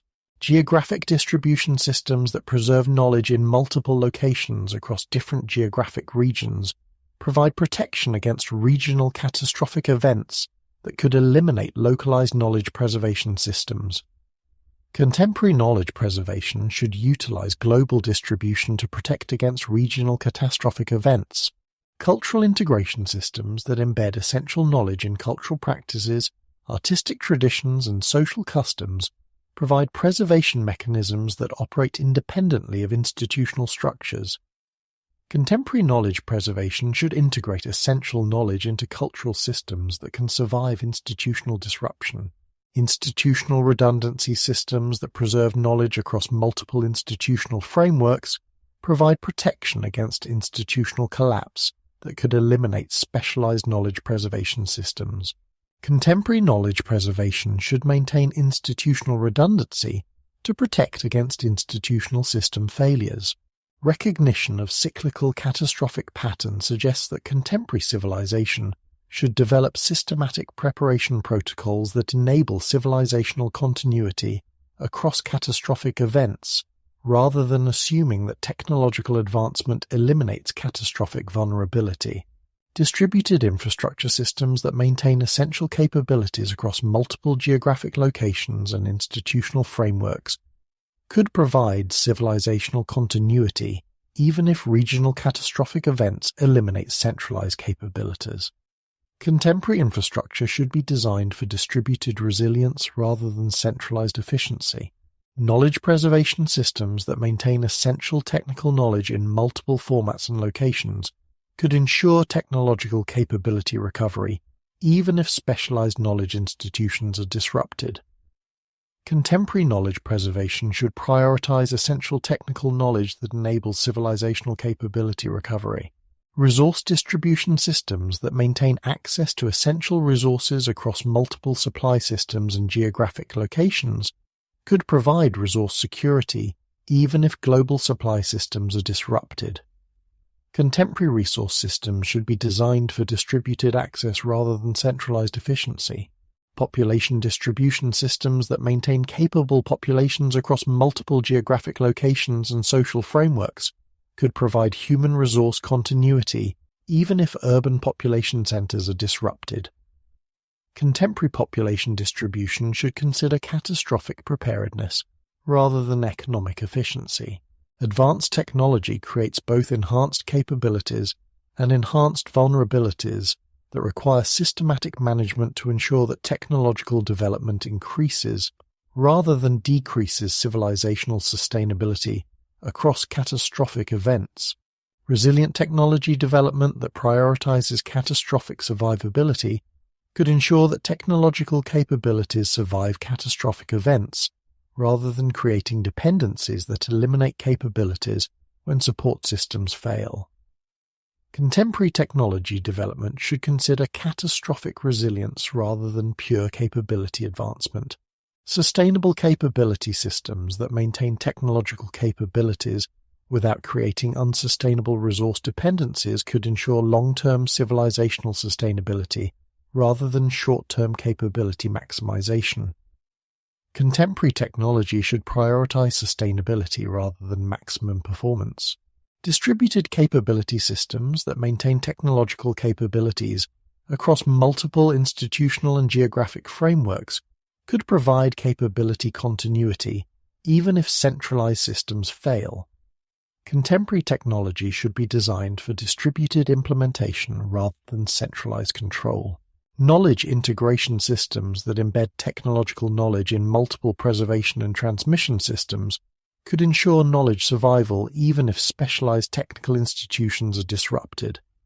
Contemporary technological knowledge should be integrated into multiple preservation systems rather than concentrated in specialized institutions. Recognition of catastrophic cycles provides opportunity for contemporary civilization to become the first human civilization that transcends cyclical, catastrophic reset by learning from previous patterns and developing systematic approaches to catastrophic management. Predictive capabilities that enable accurate catastrophic timing prediction could provide sufficient warning for systematic preparation rather than reactive response to catastrophic events. Contemporary astronomical and geological monitoring should prioritize catastrophic prediction rather than purely scientific investigation. Preparation capabilities that enable systematic civilizational preparation for predicted catastrophic events could ensure civilizational continuity rather than catastrophic reset. Contemporary institutions should develop systematic catastrophic preparation capabilities rather than assuming catastrophic immunity. Resilience capabilities that enable civilizational survival of catastrophic events without losing essential capabilities could enable civilizational continuity rather than requiring post-catastrophic recovery. Contemporary civilization should prioritize resilience development rather than vulnerability acceptance. Transcendence capabilities that enable civilizational development beyond catastrophic vulnerability could eliminate cyclical catastrophic reset rather than merely surviving catastrophic events. Contemporary development should pursue transcendence of catastrophic vulnerability rather than accommodation to catastrophic cycles. Contemporary civilization faces the same choice that has confronted every advanced human civilization, whether to repeat the patterns that have governed human development for millennia or to transcend the limitations that have trapped human civilization in cycles of development, catastrophe, and recovery. The choice involves recognizing that technological advancement without wisdom creates vulnerability rather than security, that complexity without resilience creates fragility rather than capability, and that progress without sustainability creates temporary achievement rather than permanent advancement. Understanding the lessons of previous catastrophic cycles provides opportunity for contemporary civilization to make choices that enable transcendence of catastrophic vulnerability rather than repetition of catastrophic patterns. The knowledge preserved by ancient civilizations provides guidance for decisions that could determine whether our achievements become the foundation for permanent human advancement or merely the latest chapter in cyclical catastrophic reset. The next cycle is approaching, whether through cosmic impact, climate catastrophe, technological collapse, or social disruption. The question is whether we'll be prepared to transcend the cycles that have governed human history, or whether we will add our achievements to the archaeological record that future civilizations will puzzle over as they face the same choices that we face today. Preparing for the next cycle means recognizing that we're not immune to the forces that have shaped human history, but we may be the first civilization capable of understanding those forces well enough to transcend them rather than being destroyed by them. What if everything we believe about human progress, technological development, and our place in history is fundamentally incorrect? What if our proudest achievements represent not humanity's first ascent to advanced capabilities, but our latest recovery from a catastrophic decline that erased most evidence of our predecessors' equal or superior accomplishments? What if we are not the pioneers of human potential, but the inheritors of a legacy so ancient that we've forgotten its origins and mistaken rediscovery for innovation? This possibility transforms every assumption about human development, progress, and potential. The question changes everything because it challenges the foundational assumptions that shape how we understand ourselves, our achievements, and our possibilities. Recognition that we may be inheritors rather than innovators opens doorways to enhanced understanding of human potential and provides access to knowledge systems that could accelerate our development beyond anything we consider possible within conventional frameworks of human capability. The conventional model of human progress assumes linear development from primitive beginnings to increasing sophistication, with our current civilization representing the pinnacle of human achievement and the foundation for even greater future accomplishments. This model shapes every aspect of how we understand human development, technological advancement, and future possibilities. But if advanced human civilizations have risen and fallen multiple times throughout prehistory, then progress is not linear development but cyclical recovery, with each civilization potentially reaching different peaks of achievement before succumbing to catastrophic reset. This cyclical model suggests that human potential extends far beyond current achievements, and that our development could be accelerated by recognizing and building upon preserved knowledge from previous cycles. The cyclical recovery model explains anomalous archaeological evidence, advanced ancient knowledge systems, and technological achievements that appear too sophisticated for their supposed historical contexts. Rather than dismissing these anomalies as misinterpretations or later additions, the cyclical model recognizes them as evidence of inherited knowledge from previous advanced civilizations. Recognition of cyclical development transforms our understanding of human potential from limited by current achievements to unlimited by recognition of inherited capabilities. If human civilization has achieved advanced capabilities multiple times, then current limitations may represent temporary constraints rather than fundamental limitations of human potential. The cyclical recovery model suggests that accelerated development is possible through systematic recognition and application of preserved knowledge from previous civilizational cycles.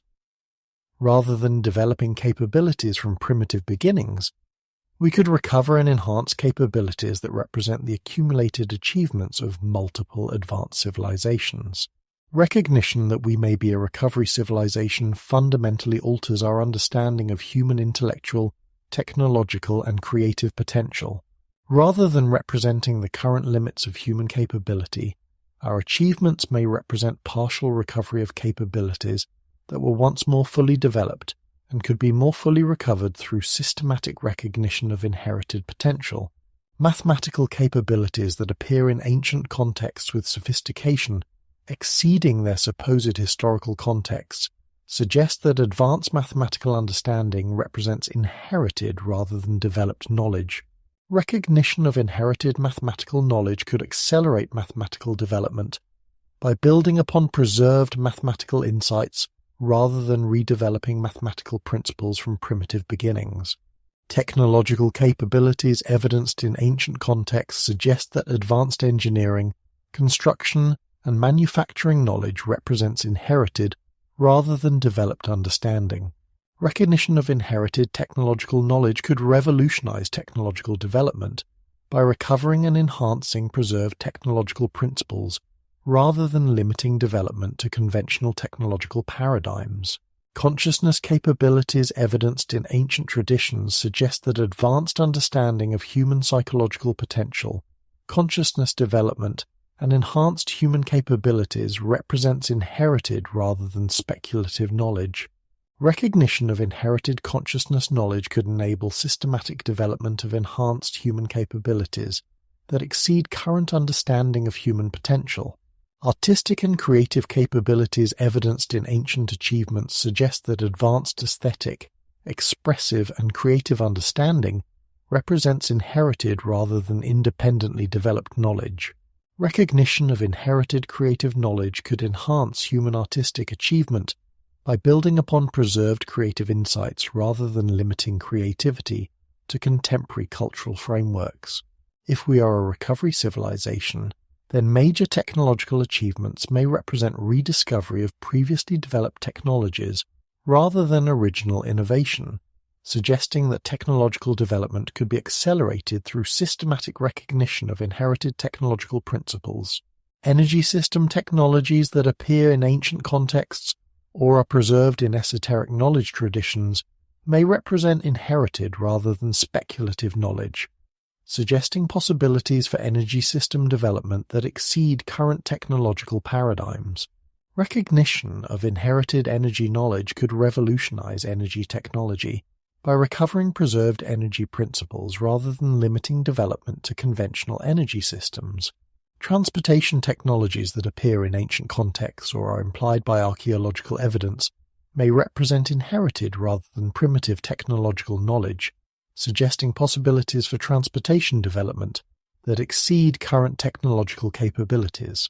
Communication technologies that appear in ancient contexts or are preserved in traditional knowledge systems may represent inherited rather than primitive technological understanding, suggesting possibilities for communication development that exceed current technological frameworks.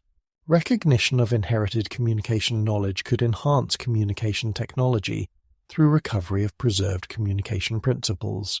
Manufacturing technologies evidenced in ancient achievements may represent inherited rather than primitive technological knowledge, suggesting possibilities for manufacturing development that exceed current technological capabilities. Recognition of inherited manufacturing knowledge could revolutionize manufacturing through recovery of preserved manufacturing principles. Recognition that we may be a recovery civilization challenges institutional frameworks, academic paradigms, and power structures that depend upon conventional models of human development and technological advancement. This challenge may create systematic resistance to recognition of inherited knowledge and recovery civilization possibilities. Academic institutions that have built their authority upon conventional models of human development may resist recognition of evidence that challenges those models, creating systematic barriers to research and publication of evidence for advanced prehistoric civilizations and inherited knowledge systems. Religious institutions that have built their authority upon conventional models of human spiritual development may resist recognition of evidence for advanced prehistoric consciousness capabilities and inherited spiritual knowledge systems that challenge conventional religious paradigms.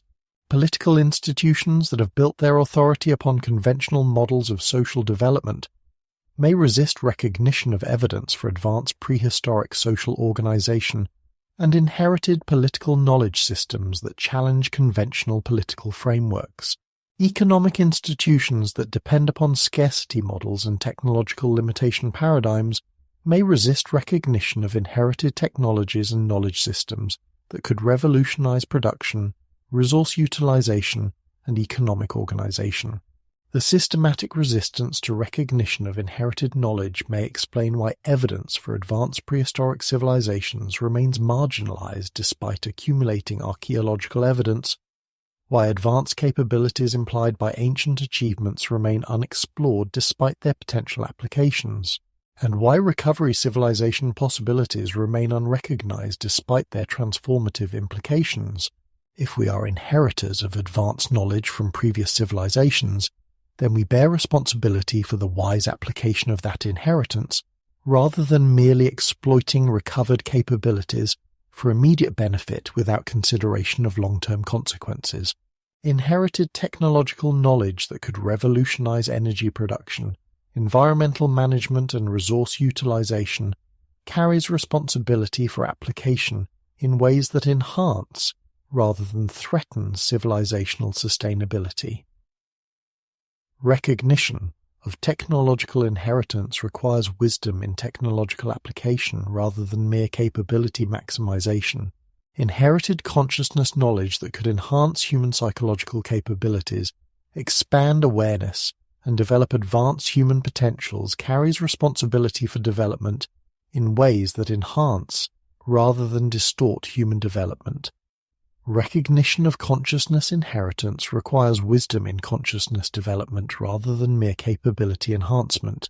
Inherited social knowledge that could improve human organization, enhance cooperative capabilities, and develop advanced social systems carries responsibility for implementation in ways that serve human flourishing rather than power concentration. Recognition of social inheritance requires wisdom in social development rather than mere organizational efficiency. The responsibility of inheritance extends beyond individual benefit to civilizational sustainability, requiring choices that ensure inherited knowledge serves long-term human development rather than short-term advantage that could recreate the catastrophic patterns that destroyed previous advanced civilizations. Recognition of inherited knowledge opens possibilities for accelerated human development that could enable achievement of capabilities far exceeding current limitations within timeframes much shorter than conventional development models suggest possible. Educational acceleration through recognition of inherited knowledge systems could enable individuals to achieve advanced capabilities by building upon preserved knowledge rather than redeveloping understanding from primitive beginnings. Educational systems that incorporate inherited knowledge could produce enhanced human capabilities within individual lifetimes, rather than requiring generational development. Technological acceleration through recognition of inherited technological principles could enable rapid development of advanced technologies by building upon preserved technological insights rather than limiting development to conventional technological paradigms. Technological development that incorporates inherited knowledge could achieve revolutionary capabilities within decades rather than requiring centuries of conventional development.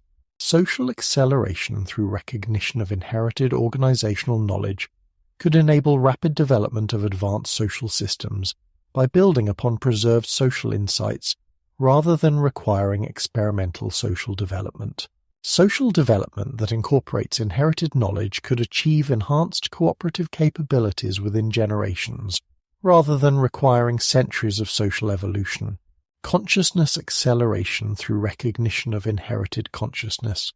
Development knowledge could enable rapid enhancement of human psychological capabilities by building upon preserved consciousness insights rather than requiring experimental consciousness development.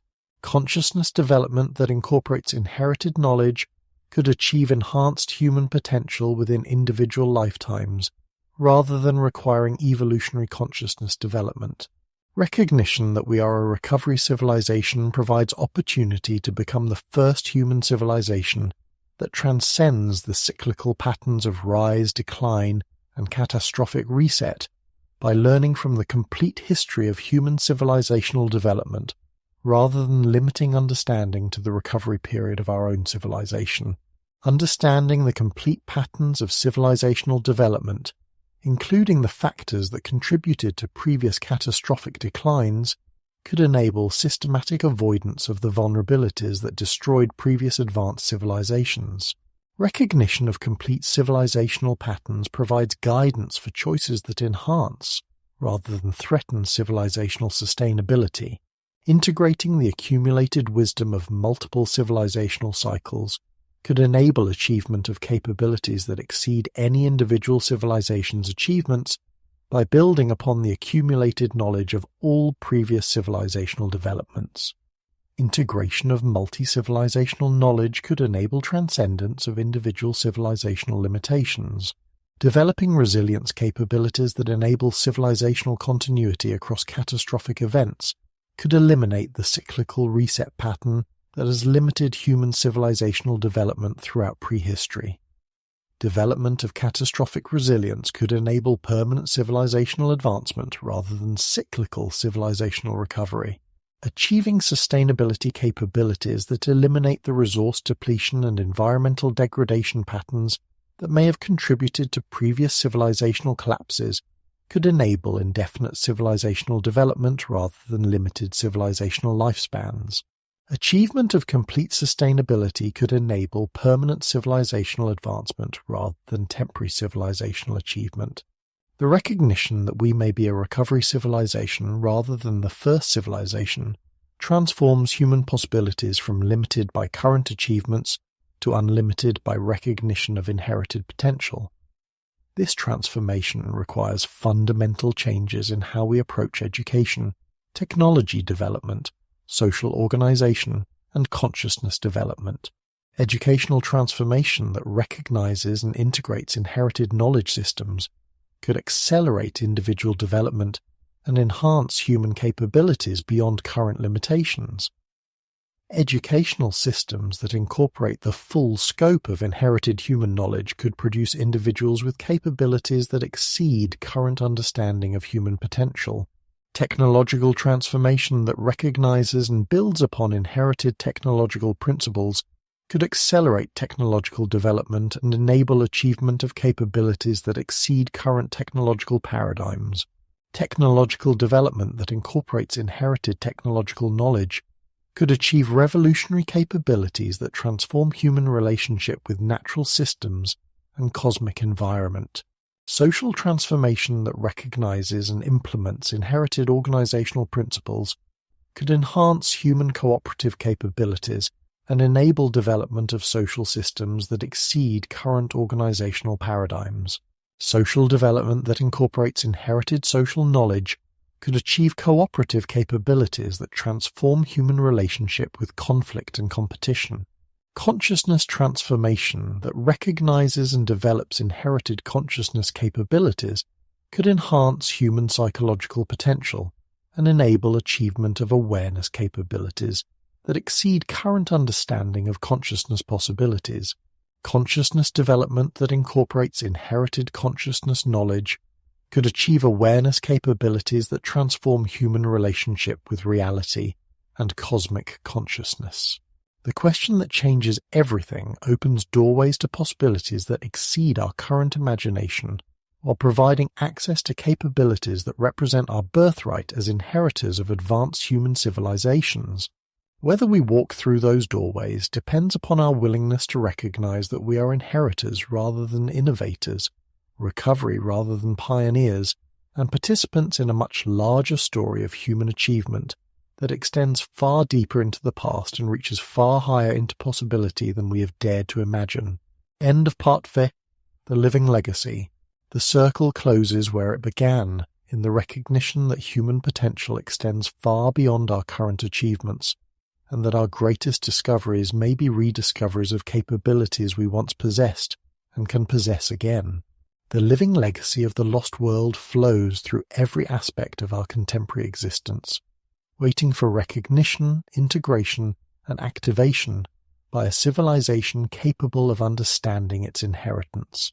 We stand at the threshold of the same choice that has faced every human civilization at the peak of its development, whether to remain limited by the apparent constraints of our immediate context, or to embrace the full scope of inherited human potential and transcend the cycles that have governed human history. The evidence has been presented, the patterns revealed, the possibilities outlined. What remains is the choice, our choice, about what kind of inheritors we will be, and what kind of legacy we will leave for the civilizations that may follow us.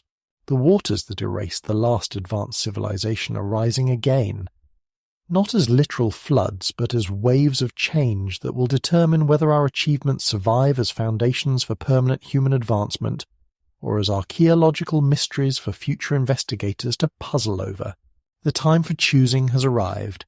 We have travelled together through landscapes of evidence that conventional archaeology fears to explore, across oceans of possibility that mainstream science refuses to chart, and into depths of human potential that challenge every comfortable assumption about who we are, where we came from, and what we might become. The journey reveals a truth as vast as the flood that once reshaped continents, and as profound as the knowledge that survived the rising waters. We are not humanity's first attempt at civilization. We are its most recent recovery. The evidence converges like tributaries flowing into a great river of understanding. Every flood myth carries the same impossible memory. Every anomalous artifact whispers of capabilities that shouldn't exist. Every hidden chronology points to the same narrow window of catastrophic time. Every genetic bottleneck bears witness to population collapse and recovery. Every rapid emergence of advanced capability in the archaeological record suggests inheritance rather than innovation. The pattern is undeniable once you learn to recognize it.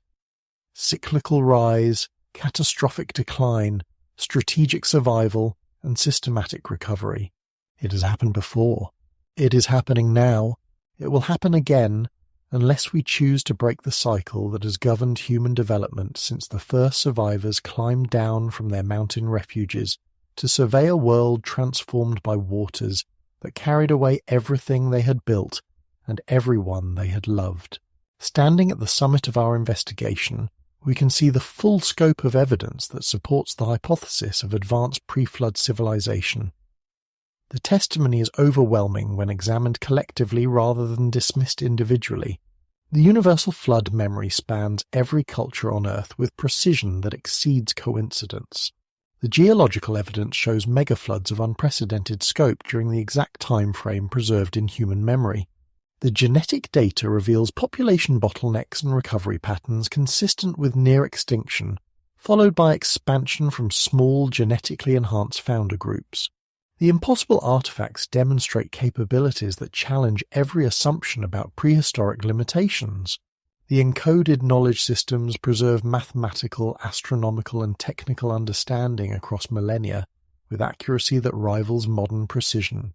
The architectural achievements encode advanced principles in permanent stone monuments that function as libraries for future civilizations capable of decoding their messages. The rapid emergence of sophisticated capabilities in post-flood civilizations defies conventional models of gradual cultural evolution. The consistency of advanced knowledge across isolated recovery populations suggests systematic preservation and transmission rather than independent parallel development. The establishment of complex institutional systems appears too sophisticated for recovering populations unless they possessed inherited organizational knowledge. The pattern extends into our present moment, where technologies we consider innovative may be rediscoveries, where mathematical insights we consider original may be inherited, where capabilities we consider unprecedented may be recovered. The living legacy flows through contemporary civilization in ways we're only beginning to recognize. If the hypothesis of advanced pre-flood civilization is correct, then virtually everything we believe about human history, progress, and potential requires fundamental revision. Human capabilities are much greater than current achievements suggest. We are not approaching the limits of human potential, but recovering a fraction of capabilities that our species has achieved before and can achieve again. The rapid development possible through recognition of inherited knowledge could accelerate human advancement beyond anything we consider possible within conventional frameworks. Historical timelines extend much deeper into the past than written records indicate. Advanced human civilization may span tens of thousands of years, rather than the few thousand years acknowledged by conventional history. The systematic preservation of knowledge across catastrophic cycles suggests institutional continuity that transcends any individual civilization's lifespan. Progress is not linear development, but cyclical recovery. Our technological, social, and intellectual achievements may represent partial recovery from much greater capabilities that were temporarily lost rather than original human accomplishments. Understanding cyclical patterns provides guidance for choices that could enable transcendence rather than repetition of historical cycles. Catastrophic reset is a recurring factor in human development. Natural catastrophic cycles, cosmic, geological, and climatic, periodically challenge human civilizations with survival tests that determine whether achievements endure or disappear. Preparing for cyclical catastrophe becomes essential for long-term civilizational sustainability. Knowledge preservation systems operate beyond mainstream institutional awareness. Advanced understanding continues to be preserved and transmitted through traditional knowledge systems, mystery schools, and cultural inheritance patterns that maintain capabilities across catastrophic transitions. Recognition an integration of preserved knowledge systems could accelerate contemporary development. We face the same choice that has confronted every human civilization at the peak of its development, whether to remain limited by apparent constraints or to embrace the full scope of inherited potential and transcend the patterns that have governed human history. This choice appears in every aspect of contemporary civilization. In education, will we continue limiting human development to conventional paradigms, or will we recognize and integrate inherited knowledge systems that could accelerate individual capabilities beyond current limitations? In technology, will we continue restricting development to conventional frameworks, or will we recognize and build upon inherited technological principles that could revolutionize our relationship with energy, matter, and consciousness? In social organization, will we continue accepting current limitations on human cooperation, or will we recognize and implement inherited organizational principles that could transform social systems and eliminate systematic sources of conflict? In consciousness development, will we continue assuming current awareness represents normal human potential, or will we recognize and develop inherited consciousness capabilities that could enhance human psychological potential beyond current understanding? In civilizational planning, will we continue assuming immunity to catastrophic cycles, or will we recognize cyclical patterns and develop resilience capabilities that could enable civilizational continuity rather than cyclical reset? The waters are rising again, not as literal floods, but as waves of change that threaten civilizational continuity through different mechanisms than those that challenged our predecessors. Technological vulnerability. Our interconnected electronic systems create electromagnetic pulse vulnerability that could eliminate technological capabilities across continents instantly. The sophisticated technologies that enable our civilization also create single points of failure that could trigger rapid civilizational collapse. Environmental instability. Our environmental impact creates climate change, ecosystem disruption, and resource depletion that could undermine the natural systems that support civilizational sustainability. The scale of environmental change we're creating matches or exceeds the environmental challenges that may have contributed to previous civilizational collapses. Social fragmentation. Our complex social systems create political polarization, institutional fragility, and social tension that could trigger civilizational collapse through internal conflict, rather than external catastrophe. The social vulnerabilities we're creating match the social instabilities that have contributed to civilizational collapse throughout history. Knowledge vulnerability. Our specialization creates knowledge dependencies that could eliminate essential capabilities if specialist institutions are disrupted. The concentration of essential knowledge in vulnerable institutional systems creates risks of knowledge loss that could eliminate technological capabilities even if physical infrastructure survives. The contemporary challenge is whether we will recognize these rising waters in time to develop resilience capabilities that enable civilizational continuity, or whether we will repeat the patterns that have turned previous advanced civilizations into archaeological mysteries. With recognition of our role as inheritors rather than originators comes profound responsibility for the choices we make about preserved knowledge, inherited capabilities, and the legacy we leave for civilizations that may follow us. Preservation responsibility. We are custodians of knowledge that spans multiple civilizational cycles and represents the accumulated achievements of advanced human civilizations across tens of thousands of years. This knowledge must be preserved and transmitted in forms that can survive whatever catastrophic transitions may challenge future human development. Development responsibility. Recognition of inherited knowledge creates responsibility for wise development of enhanced capabilities rather than mere exploitation of recovered technologies for short-term advantage. The choices we make about knowledge application will determine whether inherited capabilities enhance or threaten long-term civilizational sustainability. Transmission responsibility.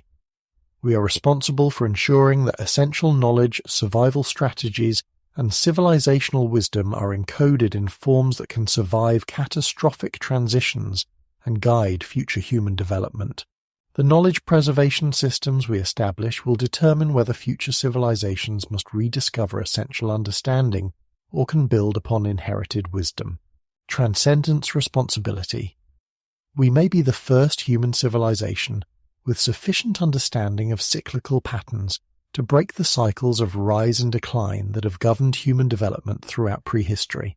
The choices we make about resilience development, sustainability achievement, and wisdom application will determine whether human civilization transcends historical limitations or repeats historical patterns. If our civilization faces catastrophic challenges that threaten our continuity, then this investigation itself becomes part of the preserved knowledge that may guide future human development. The patterns we've identified, the evidence we've assembled, and the implications we've explored become guidance for future civilizations that may face similar choices about recognition, development, and transcendence. To future seekers who may find fragments of our achievements scattered by whatever waters may rise to challenge our age, you are inheritors, not pioneers. Human potential extends far beyond whatever limitations your circumstances may suggest. The capabilities your species has achieved before can be achieved again and enhanced beyond previous accomplishments through recognition of inherited wisdom. Look for the patterns. Cyclical rise and decline have governed human development throughout history, but the cycles can be transcended through recognition of their mechanisms and systematic development of resilience capabilities that enable civilizational continuity rather than civilizational reset. Preserve and transmit. Essential knowledge must be encoded in forms that can survive catastrophic transitions. The wisdom that enables civilizational transcendence must be preserved in multiple formats, distributed across multiple locations, and integrated into cultural systems that can maintain knowledge continuity across institutional disruption. Choose transcendence. The choice between repeating historical patterns and transcending historical limitations appears at the peak of every civilization's development. Choose wisely, for the future of human potential depends upon civilizations that choose transcendence rather than repetition, sustainability rather than expansion, and wisdom rather than mere capability. The investigation concludes where all great inquiries must end, with recognition that the questions we thought we were asking about the past are actually questions about the present and future. In seeking to understand what happened to the lost world, we discover what is happening to our world and what could happen if we choose wisdom over ignorance, preparation over assumption, and transcendence over repetition. The flood myths preserve more than historical memory. They preserve guidance for the choices that determine whether human achievements endure or disappear. The encoded knowledge systems preserve more than ancient wisdom. They preserve principles that could enable contemporary transcendence of ancient limitations. The survivor messages preserve more than testimony from the past. They preserve guidance for decisions that will determine the future. We are not passive observers of historical patterns, but active participants in determining whether those patterns continue or transform. The rising waters of contemporary challenge create the same choice that has appeared at every peak of human development: whether to transcend the limitations that have governed human history, or to repeat the cycles that have turned every previous civilization's greatest achievements into archaeological mysteries. The choice is ours. The moment is now. The waters are rising. But this time, we know the patterns. This time, we understand the cycles. This time, we have the opportunity to choose transcendence rather than repetition, continuity rather than reset, and permanent advancement rather than temporary achievement. The lost world speaks across the abyss of catastrophic time with a single message: remember. Remember what was achieved. Remember what was lost. Remember what can be recovered. Remember what must be preserved. Remember that you are inheritors of greatness beyond your current imagination, and participants in a story larger than any individual civilization's rise and fall. In remembering, we honor the achievements of those who came before. In understanding, we accept the responsibility of those who live now. In choosing wisely, we serve the potential of those who will come after. The rising waters of truth have carried us to recognition.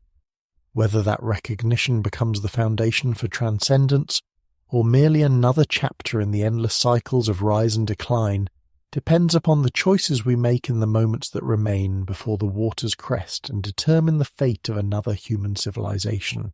The flood erased an advanced civilization. The question that changes everything is whether we'll learn enough from their experience to ensure that our civilization writes a different ending to the human story. The waters are rising, the choice is ours.